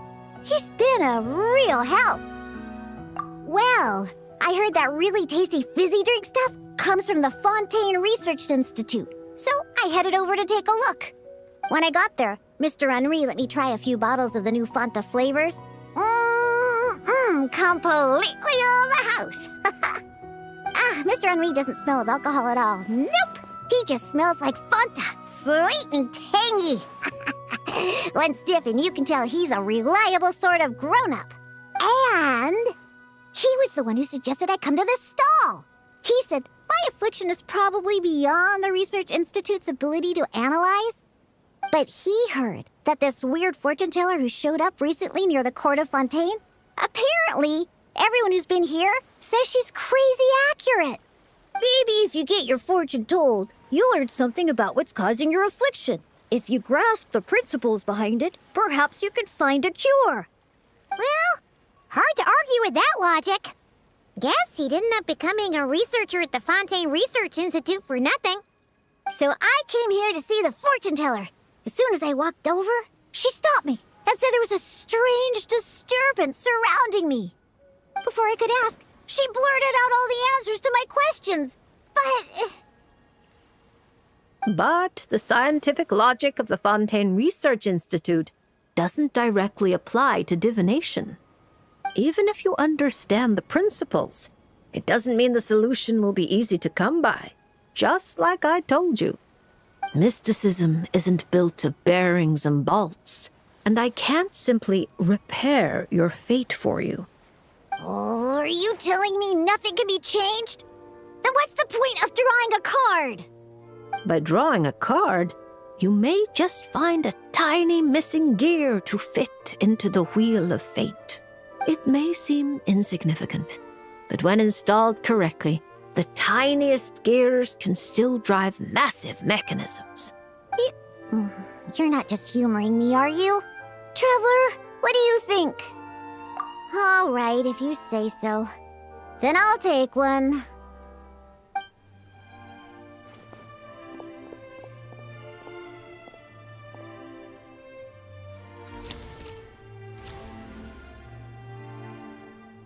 All right, here we go. Looks like it's... Oh my, how strange. To think the disturbance surrounding you has grown with such vigor. It's no longer a shoot, but a sturdy branch.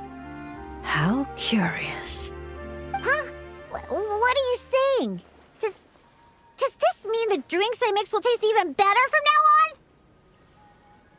If we judge solely by your affliction, that would indeed be the case. Furthermore, the card you drew is the reversed High Priestess, which means you've been too focused on the illusions before the veil, which is precisely why you've been unable to pass through it for so long. That doesn't sound like it has anything to do with mixing drinks.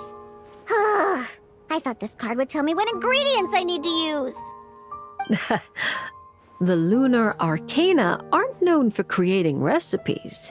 At least, not yet. But mixing drinks isn't the only way to find the answers you're looking for.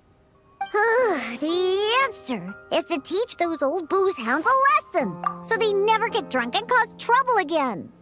You're certainly driven, but while your body moves forward, your heart remains stuck. That's not true. I hate those weird old drunkards from the bottom of my heart, especially... I see. Then, have you talked to the one who fills your heart the most? What? How did you know I was thinking about one person in particular? I didn't even... Through divination, of course. Perhaps you should cast aside your impatience and confused emotions and tell him how you truly feel. You might find it more effective than trying to mix the most disgusting drinks in the world. What? There's no way he'll listen. Once he started drinking, he doesn't listen to anyone. Perhaps that was true before, but now you found a tiny gear from the Wheel of Fate. Returned to its rightful place, certain things might undergo subtle changes. You mean that? But it is just a card! Of course not that. I'm talking about your heart. Something which has already begun to change. My heart hasn't changed at all. Now, I need to go look for ingredients. How much is the divination fee? I can pay it in full. Oh my, what a well-mannered child. Much more endearing than that other little brat. But there's no need for a fee. Just consider this a gift from a witch. thank you. If you ever come to Mondstadt, I can treat you to a drink. I guarantee it'll taste delicious. Mondstadt, you say? Yes, if I get the chance, that might not be such a terrible idea. And thank you for helping me out, Traveler in Paimon. No matter the trouble, Paimon and the Traveler will swoop in and save the day. But swooping in is thirsty work. So once we're done, we wouldn't say no to some of your tasty drinks, Diona. It's a deal. Next time you're in Mondstadt, I'll treat you to the best drinks you ever tasted. The kind with absolutely zippo alcohol. By the way, if you have any more questions about your card, look for someone named Mona. You probably already know who I'm talking about. Mona? Yeah, I know her. She always orders the cheapest drinks. Is she a powerful fortune teller too? Ha! She's nowhere near my level. Still, she should be up to the task of reading the lunar arcana. Otherwise, she might as well hang up her hat. Just tell her you've brought a prophecy on behalf of the mighty astromancer Barbaloth Trismegistus as a test. Don't worry. As long as you say that, she'll do her best to interpret it for you. I think I got that. Astromancer Barbaloth Trismegistus. Yosa! That's a long name.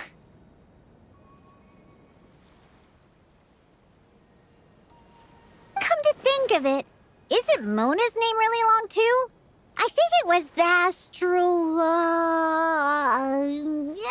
what was it again?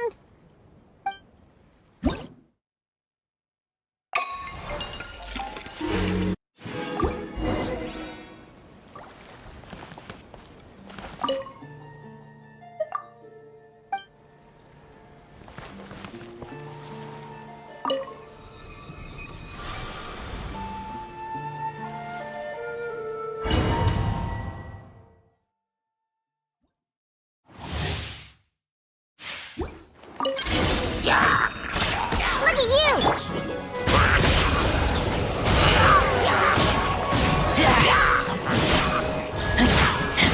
Get back!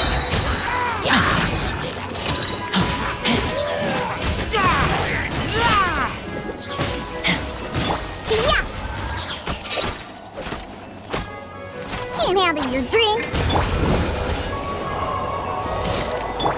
I'm a rock.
A touch of frost from whence you came. Power that ended my son!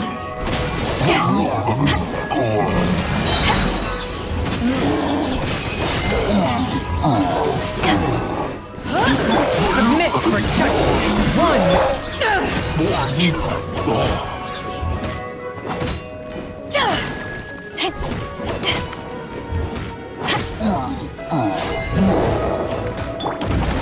Spirit Blade. Eyes on me!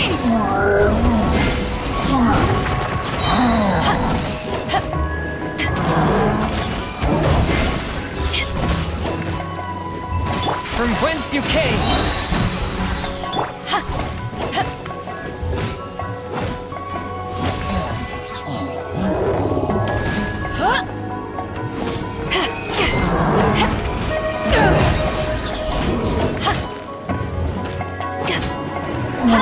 Spirit Blade! How? Forth, my blade!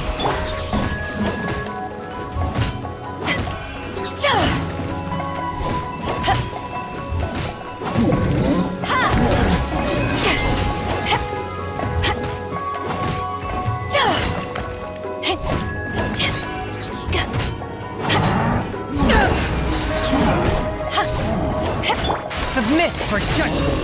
Swift and merciful! Power that ended...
Come on, keep up.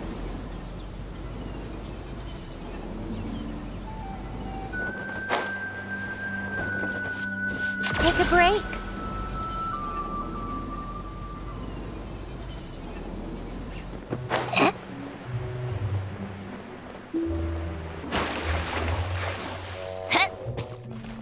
Come on, keep up.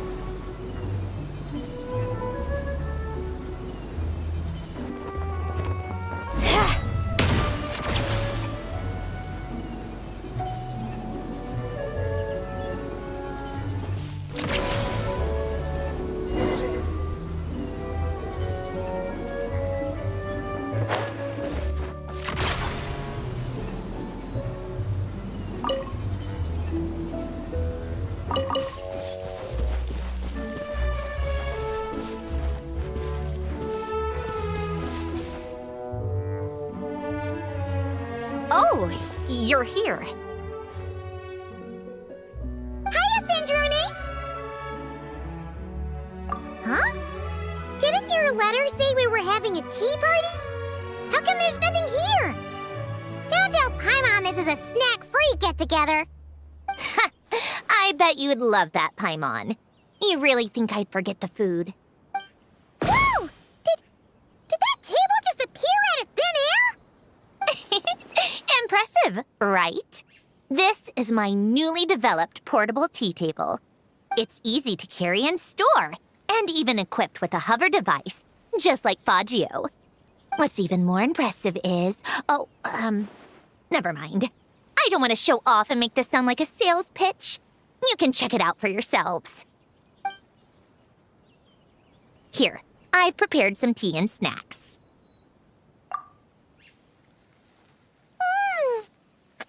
These are so delicious! You really are a great cook. Huh, naturally. But what inspired you to make something like this? I I wanted to be able to enjoy pleasant tea parties with friends wherever they are, of course. I've said this before. Holding on to what you already have isn't the only way to preserve what's precious. Lately, I found myself wanting to go on walks and visit my friends more often.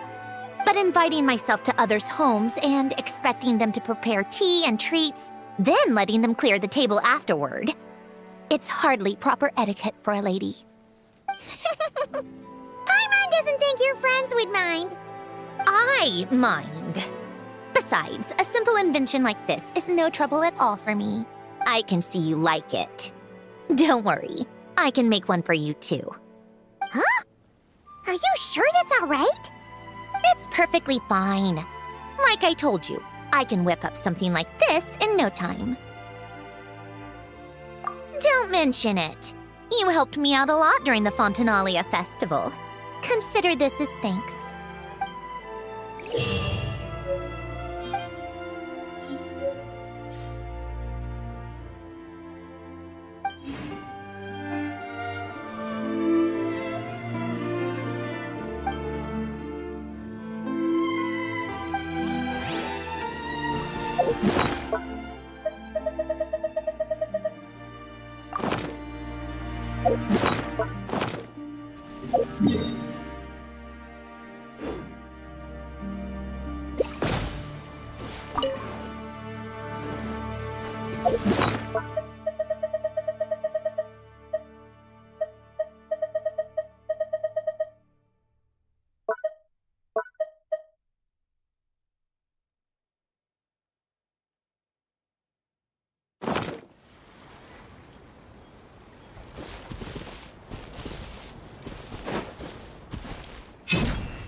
Yeah.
Traveler in Paimon. Miss Kyuton mentioned you've been running an aquarium. Naturally, I accepted her invitation to come serve as a marine consultant. Great! With head nurse Siegeween around, we won't have to worry about the little fishies getting sick. Since you asked me to look after the animals at the Chevalmoran Film Fantasyland, I've picked up a few tricks of the trade. It turns out looking after animals isn't all that different from caring for patients. Well, the well-behaved ones at least. But that's the thing. Not all fish are well-behaved. So on top of looking after the ones you already have, I have a few ideas for inpatient therapy that I'd like to discuss. The word from Officer Siseth is that certain wild fish have been getting unusually aggressive lately. Apparently, they're attacking other creatures, as well as divers and even small boats. I was wondering if we could invite them to the aquarium for some rest and relaxation. Once they're here, I can look for a way to cure their sudden bad temper. That way, we can help the fish and the waters return to normal. What a wonderful idea! All right. I'll give you all the intel I have on where to find those aggressive fish. The rest is up to you.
Oh, you've been bringing back so many fish lately. The aquarium is starting to look like a real ocean habitat. We're practically pro fishy fetchers already. You appear to take great pride in your work. You betcha. But behind the sense of accomplishment, there's something else. Something more like... Yeah, that's it. That's how Paimon's feeling underneath. Why's that? Paimon's not sure. It just feels like something's missing. Oh, that's it. We're missing visitors to come and admire our amazing handiwork. You're saying you want to open the aquarium to visitors? Would that not be okay? If that's the case, just leave everything to us. We'll take care of advertising and all the day-to-day stuff. You just focus on your own work. If that's what you want. Huh? We only get 70%? Oh, right. Of course. Sandrone is the one renting this boat, after all. Ugh, you make me sound like some sort of tyrannical landlord. You're putting in the work, so you should get the lion's share. I'm not stingy like Pantalone. So that means you're giving us the all clear? Sure, you have my blessing. Just make sure it doesn't get in the way of my research. Woohoo! The Wingalik Gloop Gloop Underwater Fisharium is officially open for business! Of course, you already thought of a name.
Called back to the Zephylyarny Palace again?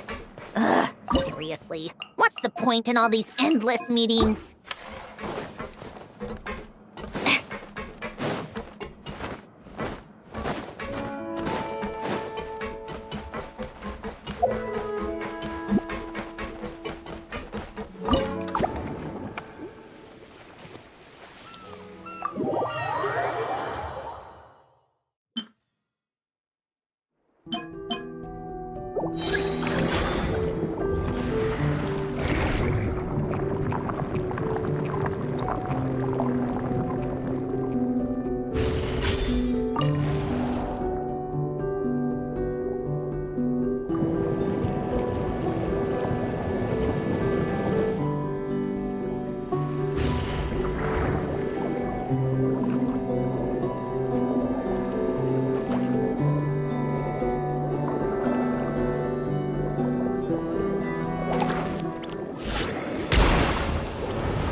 Take a break.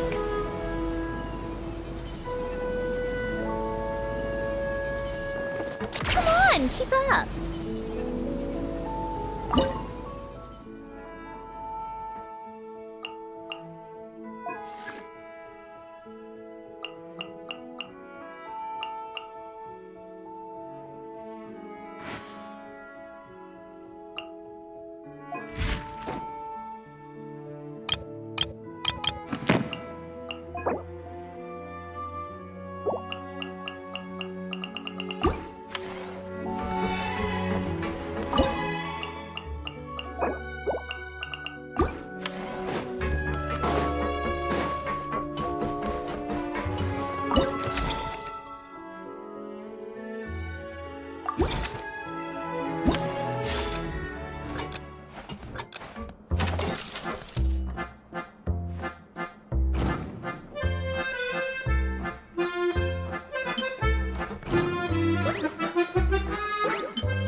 Huh? Why does Paimon feel like there's an extra pool here all of a sudden? What does that sign say? Danger! Keep away! Oh, what does that mean? It means exactly what it says. Ah! Centrone! You made Paimon jump! Yes, with the intention of keeping any curious cats well away. What's so special about this pool? It's full of piranhas. Ah! Oh, just kidding. Don't tell me you actually believed that. I learned that a few fish in the aquarium are highly territorial and can get rather aggressive. So, I moved them here. Don't scare Paimon like that! Exactly. The water in this pool is much deeper and there's a lot more space. It helps calm down the more territorial fish. I also asked Sijuin at the Fortress of Meropede for some special bait to help mellow them out a bit. Oh, wow! So, you really do care about the fishies' well-being. I don't think anyone wants to see the aquarium turn into a bloodbath. That's for sure. Anyway, why don't you leave this to us? If you insist. When the fish in the pool feel comfortable enough to swim to the surface, it means they're on the mend. So, once they're all relaxed and happy, we can put them back in the aquarium? Where you put them is up to you. All I'm responsible for is scooping up the unruly ones and moving them here in the first place. Understood. But that sign is way too scary. Maybe we can change it for something a little less terrifying? If you want. They're your fish, so I'll leave it up to you.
Take a break.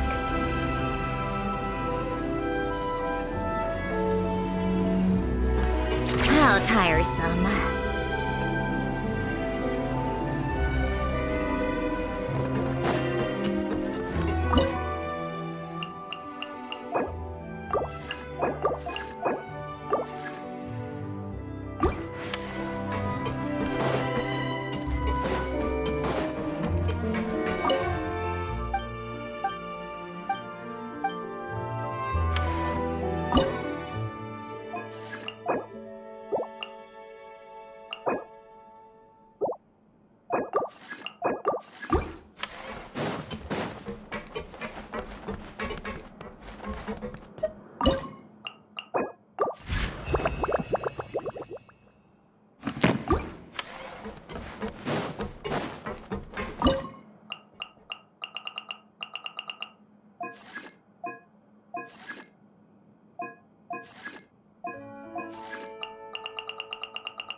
Take a break.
Keep up.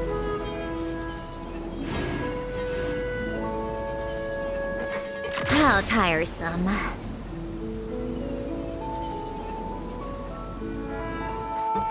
Come on, keep up.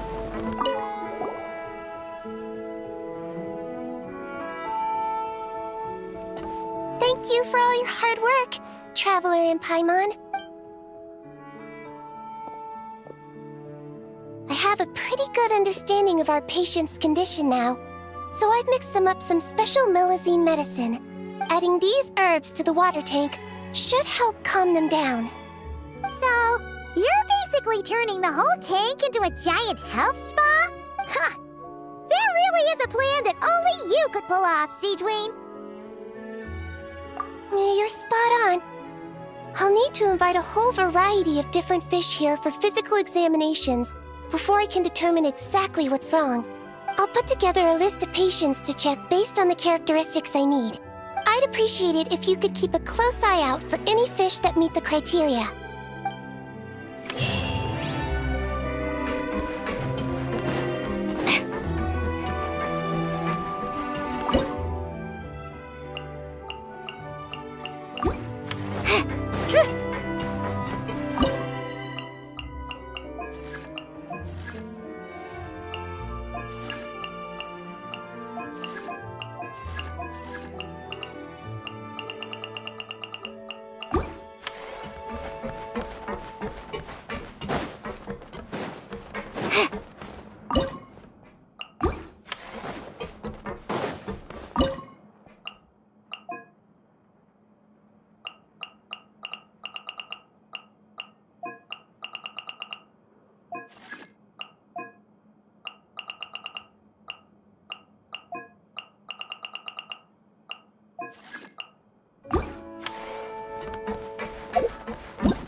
Take a break.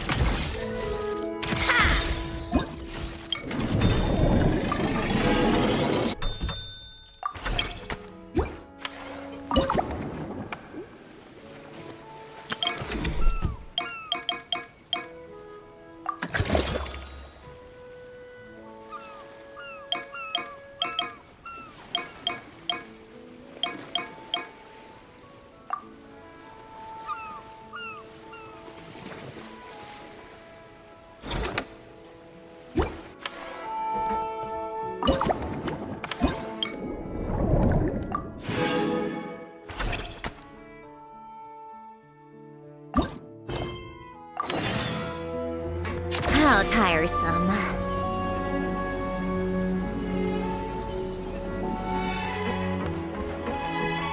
Take a break.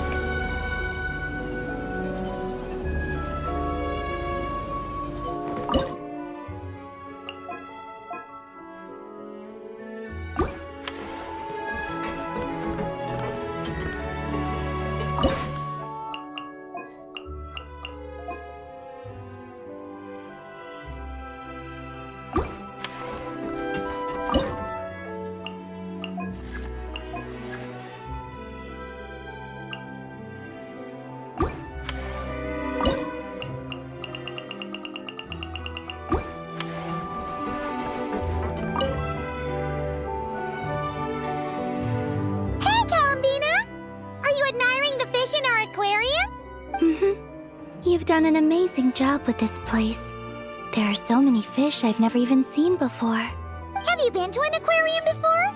No, though I saw a few fish tanks in Snezhnaya. But my eyes weren't truly open back then, so I never really appreciated things properly. It's beautiful. I never knew the underwater world was so vibrant and colorful. It's like living in eternal springtime. Oh, look at that fish. Don't you think it looks just like Sandrone? And those two over there, one following behind the other. They're like the two of you. Hey, you're right! Now that you mention it, they really do look like us! That busy-looking one over there reminds me of Lauma. And that one in the coral seems to be quietly observing everything, just like Lady Nefer. Paimon gets the feeling you like matching all your friends to fish. Not exactly. I like my friends, so I naturally find myself thinking about them, even when I'm looking at fish. Wow! Paimon's really happy to hear you say that. So, are there any other fish that remind you of someone? I've made a lot of new friends lately. I'm afraid I can't find a fish to match every single one of them. That makes sense. Anyway, we'll keep adding more fishies to the aquarium. You should come back from time to time. Maybe you'll be able to find even more of your friends next time you're here. You're going to put my friends in the aquarium? Of course not! Paimon's talking about fishy look-alike friends, you big silly.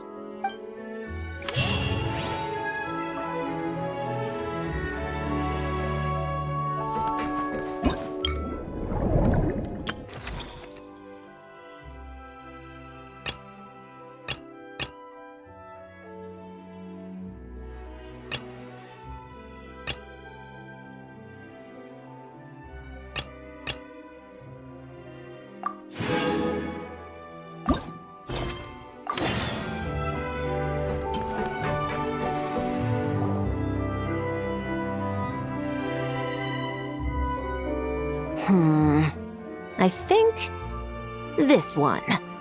Yes, I see what you mean. Why that one? Look at the color of its tail. It's the most fashionable thing in the whole aquarium.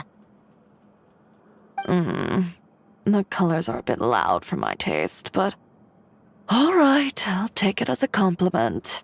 Whoa! Look at all these people! Is everyone here to see the fish? I just wrapped up a scene, so I'm taking time out to admire your aquarium. What were you talking about just now? We were trying to decide which fish looks most like Chiori. You guys do that too? Oh, oh well, it was actually Columbina who mentioned it originally. It sounded like fun, and then before we knew it, we were doing it too. So, it's contagious. Oh, look. That one's just like you, Scherzo. What do you mean? Never still, swimming laps around the tank. Just like you. Training every second of the day. Is that how you see me?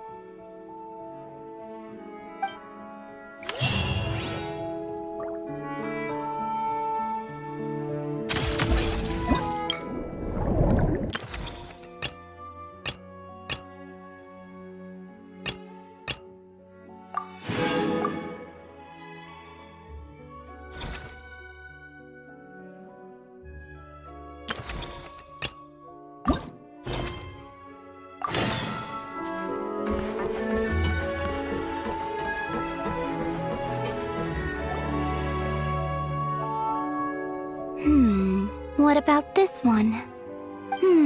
I still feel like it's missing something. Calamina, Farina, what are you guys up to? Director Farina and I are... casting? What a wonderful way to put it. But the actors we're looking for just so happen to be fish. Fish could be... actors? Animal actors are hardly a rarity these days. We're looking to cast a charismatic little fishy with just the right attitude to shoot some B-roll. But I feel like we've seen every fish in the whole aquarium, and none of them quite fit the bill. Should we try asking the Traveler and Paimon for help? They have a knack for solving tricky problems. Paimon's happy you have so much faith in us, but when it comes to casting fish... Ooh, great idea! You're the ones with aquarium management experience, after all. So you're saying we should be on the lookout for talent whenever we go swimming? Paimon doesn't see why not. Then it's settled. I'll fill you in on the attitude we're looking for later. I guess this makes you talent scouts. You've really picked up the showbiz vocab since you started hanging out with Farina.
Come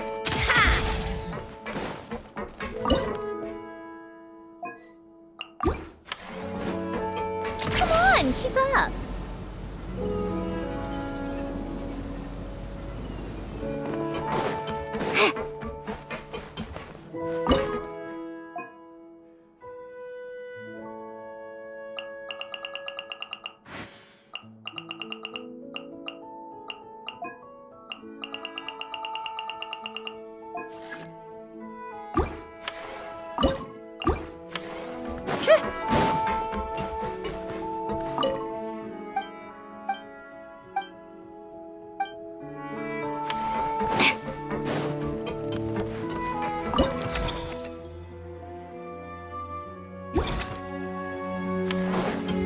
How tiresome.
It's about time we threw another tea party, don't you think? I wonder who else is free.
How tiresome.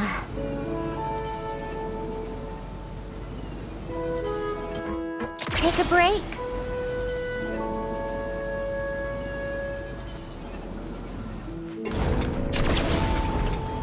Hold up. These accounts. Are you sure you haven't miscalculated? Huh? Is something wrong? Have you really made this much profit?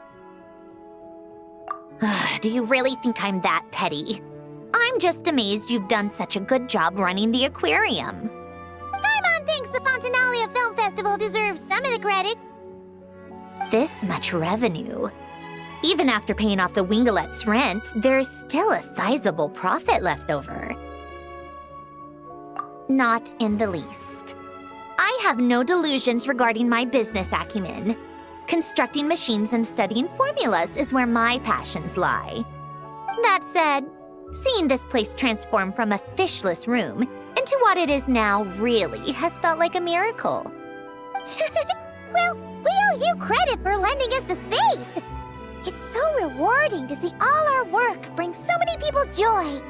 Don't you think, Sandrone? Maybe a little. Only a little? I told you, I don't care about that.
By ruling out the impossible.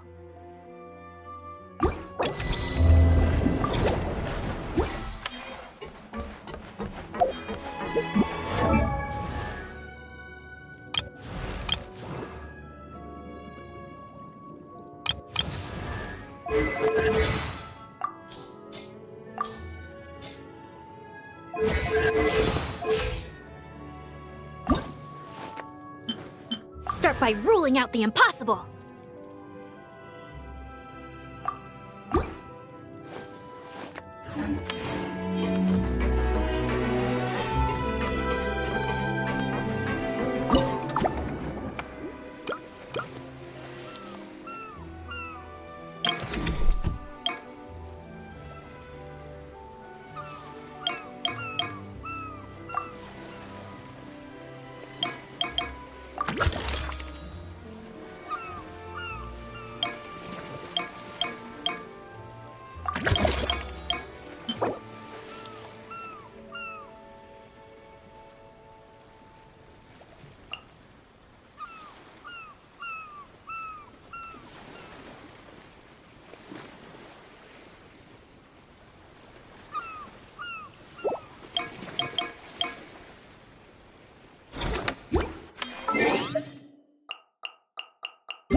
Called back to the Zeppelin.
Come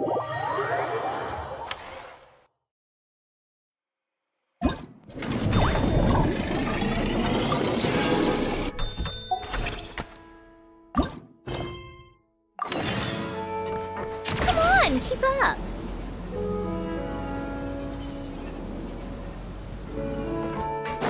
How tiresome.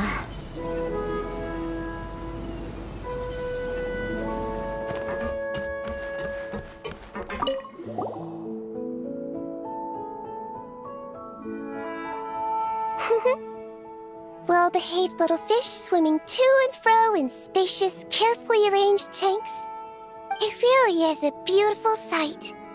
That's why our aquarium's so popular. If only they were this well-behaved in open waters. Then, people could dive down and immerse themselves more deeply in the beauty of the natural world. Anyway, thanks to your help, I've got to the bottom of why these fish were so agitated. Over the years, there have been plenty of shipwrecks, and even some absolute scoundrels illegally dumping waste in the sea. A huge amount of man-made junk has sunk to the seabed, piling up and destroying natural habitats. It's this that's caused the fish to become increasingly aggressive. Apparently, a group of divers has already accepted a commission to clean up the junk. But it looks like I'll have to give them a polite kick up the backside and ask them to pick up the pace. Yes, in the meantime, let's continue our work by bringing in as many aggressive little fish as possible to help them relax and recuperate. Isolating the patients from their harmful environment is an important step on the road to recovery. Got it! Just leave it to us! We'll keep our eyes peeled for new patients!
Keep up.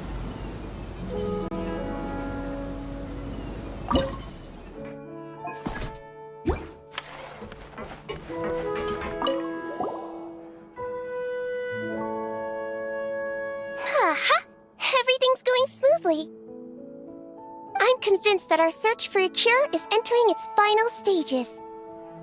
But, besides finding a few more aquatic patients to complete the list, I have another more particular request. I need you to locate some key underwater mechanisms in the affected waters and retrieve the data recorded by their sensors. Exactly. We should also talk to the boat owners and divers to make sure they've learned their lessons. That's right. Not to mention the fishermen and the tourists. Anyone who takes a boat out on the surface, and those who dive beneath it. Everyone who interacts with our waters needs to be mindful. They can't just dump things in the sea and go around destroying marine habitats. Otherwise, some very aggressive fish might come along and capsize their boats.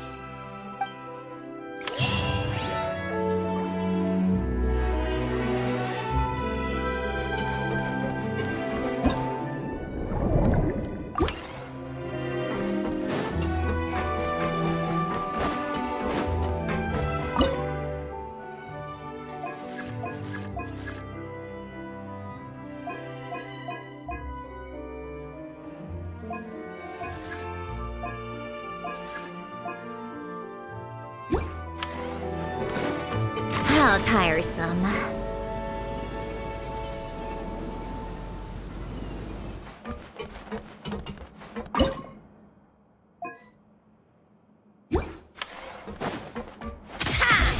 Take a break.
How tiresome.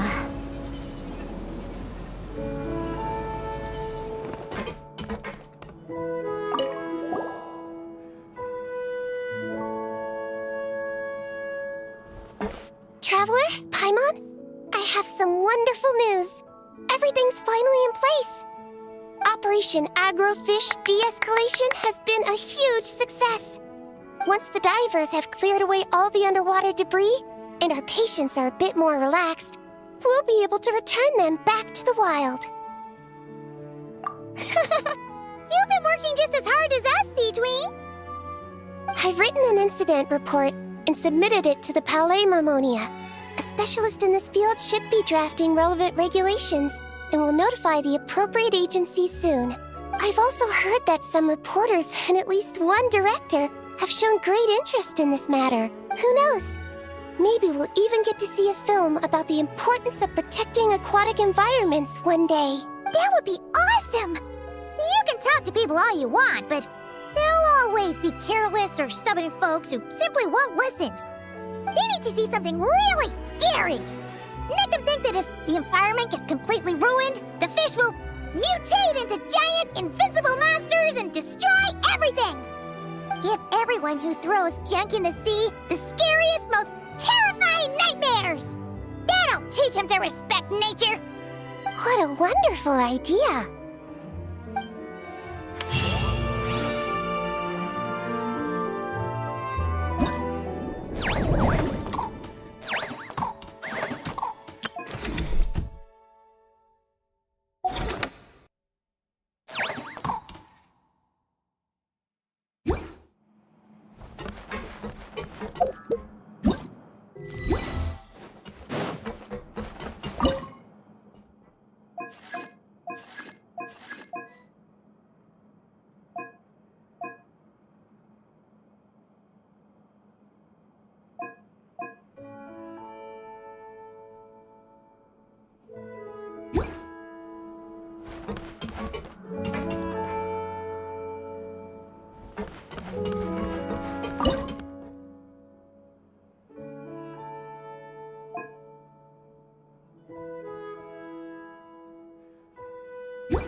That was great! Let's just do one more take. Good. And cut! Farina! Oh, plus Columbina and Shiori too! You're still here? Mm-hmm. We just wrapped up filming our B-roll. Oh, you mean the fishy acting stuff you were doing? How did it all go? Thanks to your help, we found a suitable actor for the role. The shoot went very smoothly. You two have a real talent for this whole aquarium thing. Farina was just telling us how you even inspired her to shoot an underwater documentary. I like it too. I can sense how content the little fish are, swimming around. You've done a great job taking care of their needs. Oh, I just wish this aquarium could stay here forever. That way I'd be able to come and visit whenever I wanted. If you're going to miss it so much, why not add a few more scenic shots to the film? You're right. We should totally shoot some more. Some more fish? Some more shots! Come on now, lights, camera! Where's my script supervisor? Everyone, take your positions! Paimon's ready! But calling out takes for fish actors is definitely a new experience, that's for sure.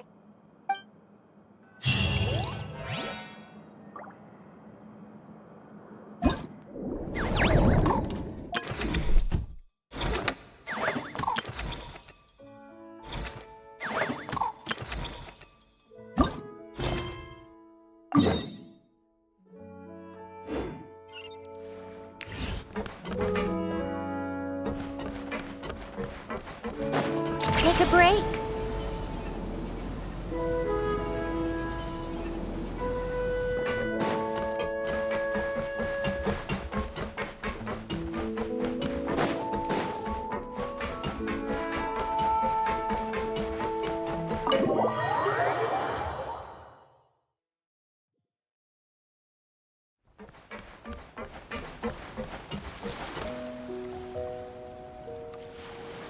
Traveler. Paimon. It's been such a long time. Fremini! Why are you wearing your diving helmet? Mm-hmm. Things down there have been a bit hectic lately. There are so many more divers right now, all in a frenzy to salvage sunken cargo. All I can do is try my best to lend a hand.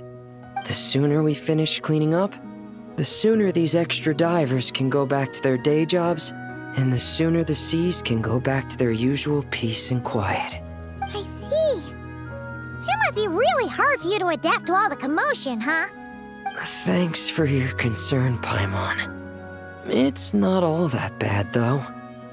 I've actually made a few extra finds. Things like unclaimed jewelry and antiques.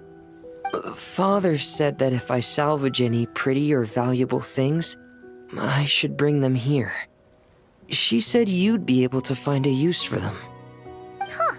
Arlecchino sure is thoughtful. If you've got any pretty-looking ornaments that nobody wants anymore, we could use them to decorate the aquarium. Or even better, why don't we go salvaging with you? Are you sure? I wouldn't want to waste your precious time. Don't you worry about that. You already said we can keep any ownerless goodies you find. But how can we let you do all the work yourself?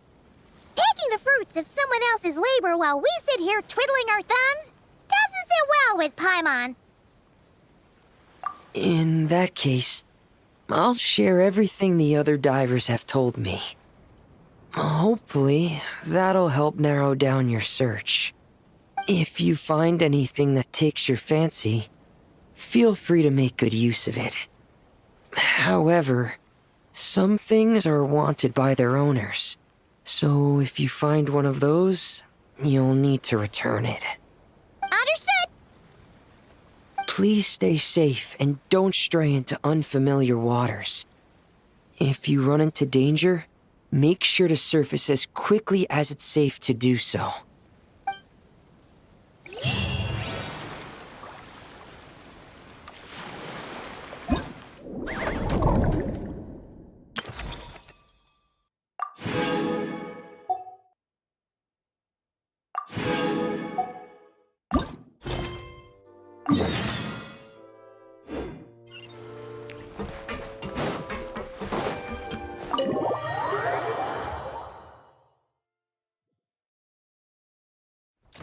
tiresome.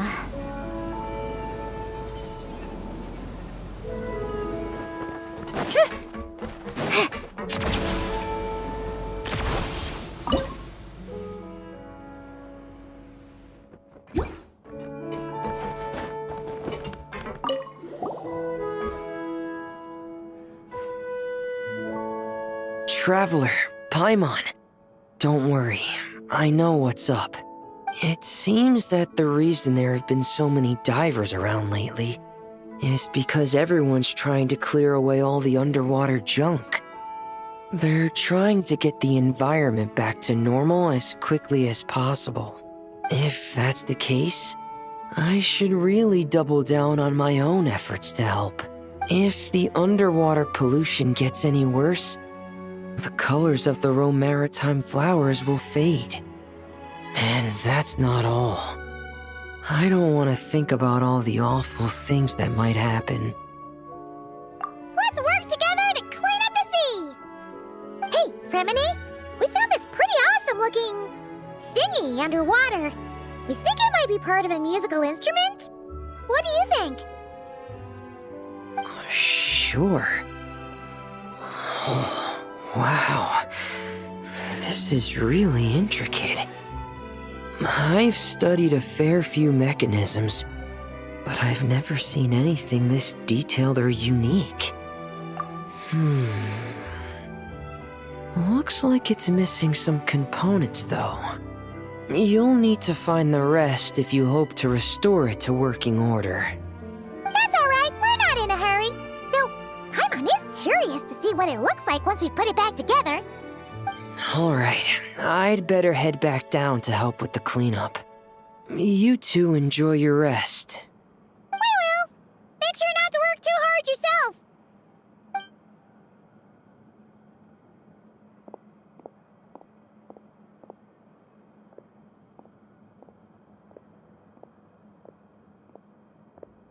Huh? This thing. Did you fish it out of the sea? We sure did. Do you know what it is? More than that. I know whose it is.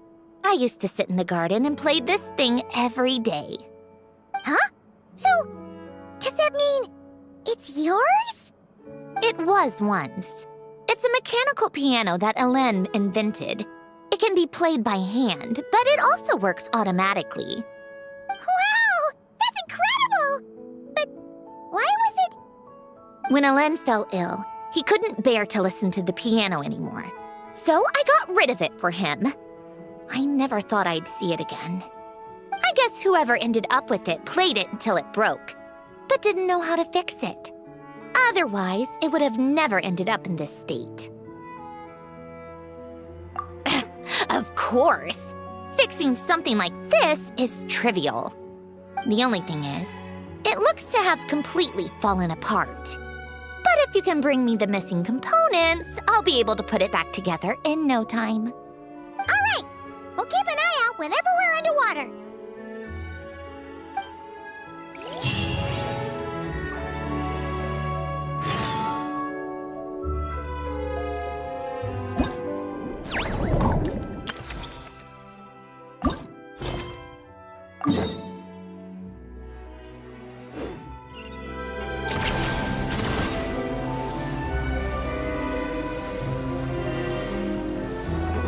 Take a break?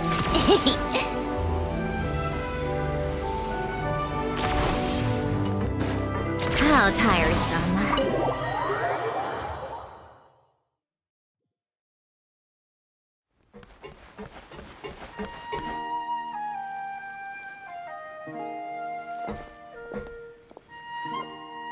Fremini?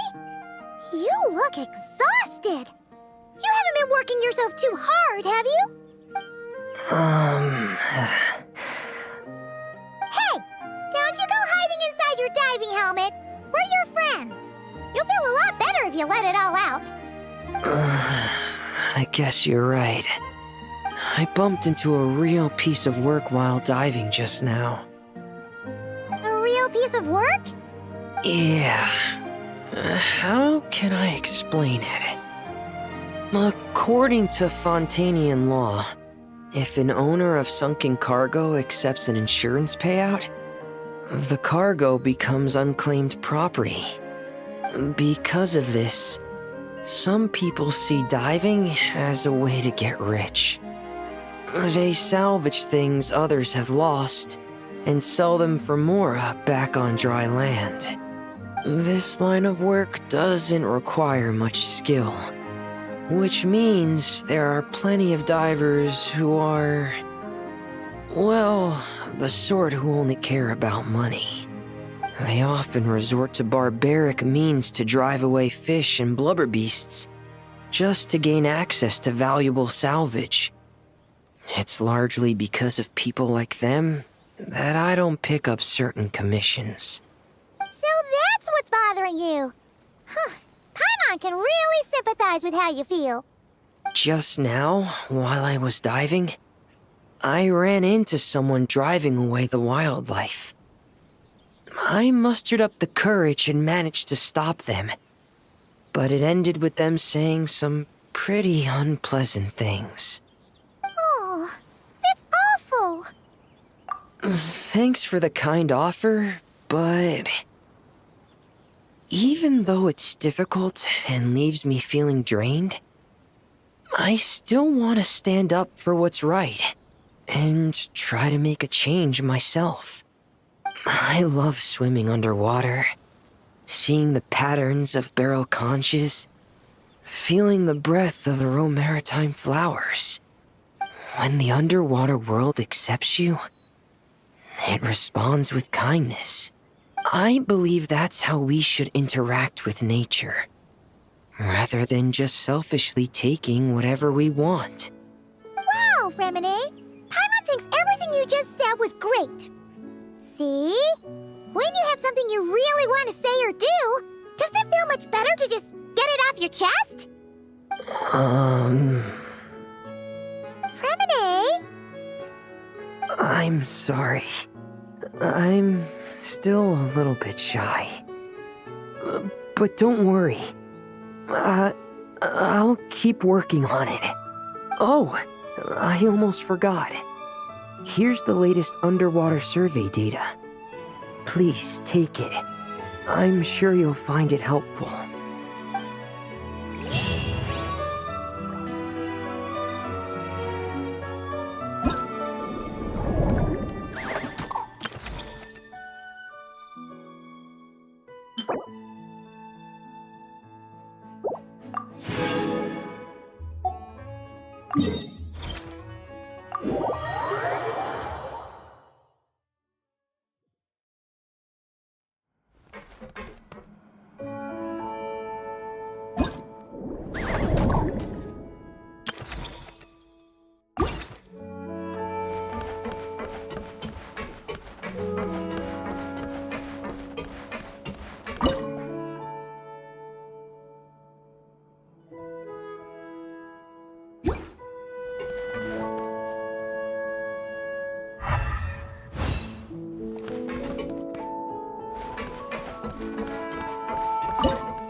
Keep up.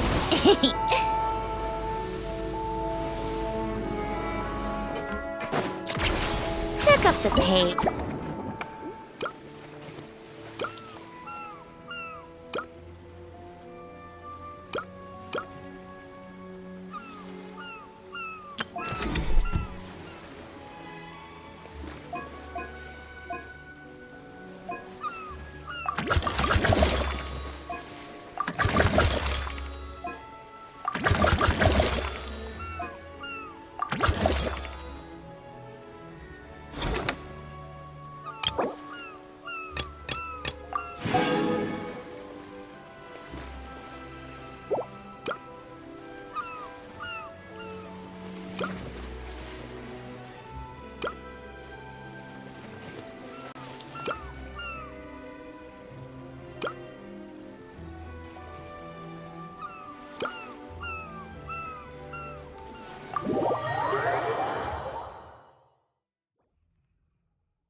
awesome.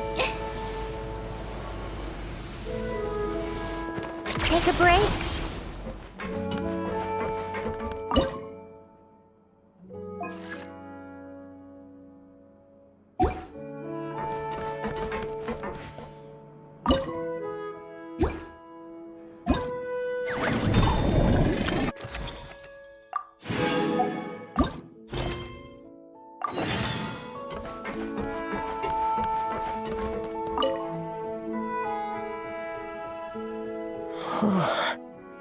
Fantastic. That's pretty much all of the major junk retrieved. I'm sorry you've had to work so hard, you two. Oh, don't feel like you have to apologize, Fremine. The way Paimon sees it, we haven't been working. We've been fishing up goodies. Thank you. I've had such a happy and fulfilling time. And it's all thanks to you. You're welcome. Besides, it was a team effort. And Paimon thinks you've made some real progress. You've been a great help both underwater and on land. Oh, all right. I'm sorry. Besides, thank you. I really don't know what else to say at times like these. Maybe I still need a little more practice? Take your time. There's no hurry. Just keep working on it at your own pace. All right, it's a deal. Now that the cleanup's over, I was planning on going back underwater to spend some time alone. But weirdly enough, after talking with you, even the sky itself seems calmer. I just wanted to, share this feeling with you. Anyway, I'd best head back and meet up with Linny and the others. I'll leave the rest of the underwater survey data with you. I hope you find what you're looking for.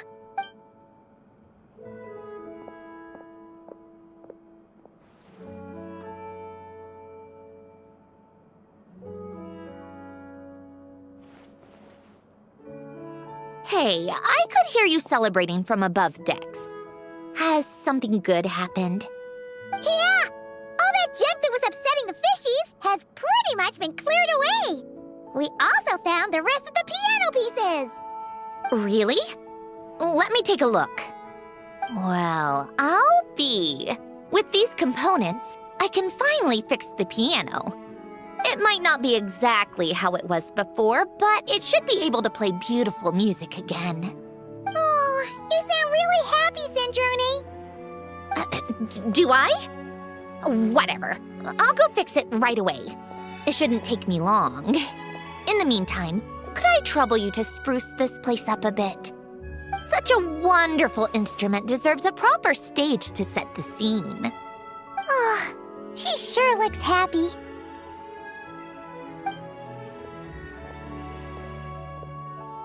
Whoa! What a beautiful piano! Of course it is. It was me who fixed it after all. I also reinforced the mechanical linkages and retouched the exterior. You two didn't do too badly yourselves. This stage is truly worthy of this piano. It was nothing! Anyway, that's enough chit-chat. Aren't you gonna play us a song? Huh? Right now? When else? Why fix the piano if you're not gonna play? How about we leave the performance on hold for today? There's plenty of time for me to play for you later.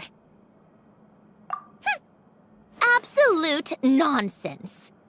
I just want to sit with it quietly for a while and reminisce about the past. And don't think a few cheap taunts are gonna get me to play. Practice first, performance later.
It's about time we threw another tea party, don't you think? I wonder who else is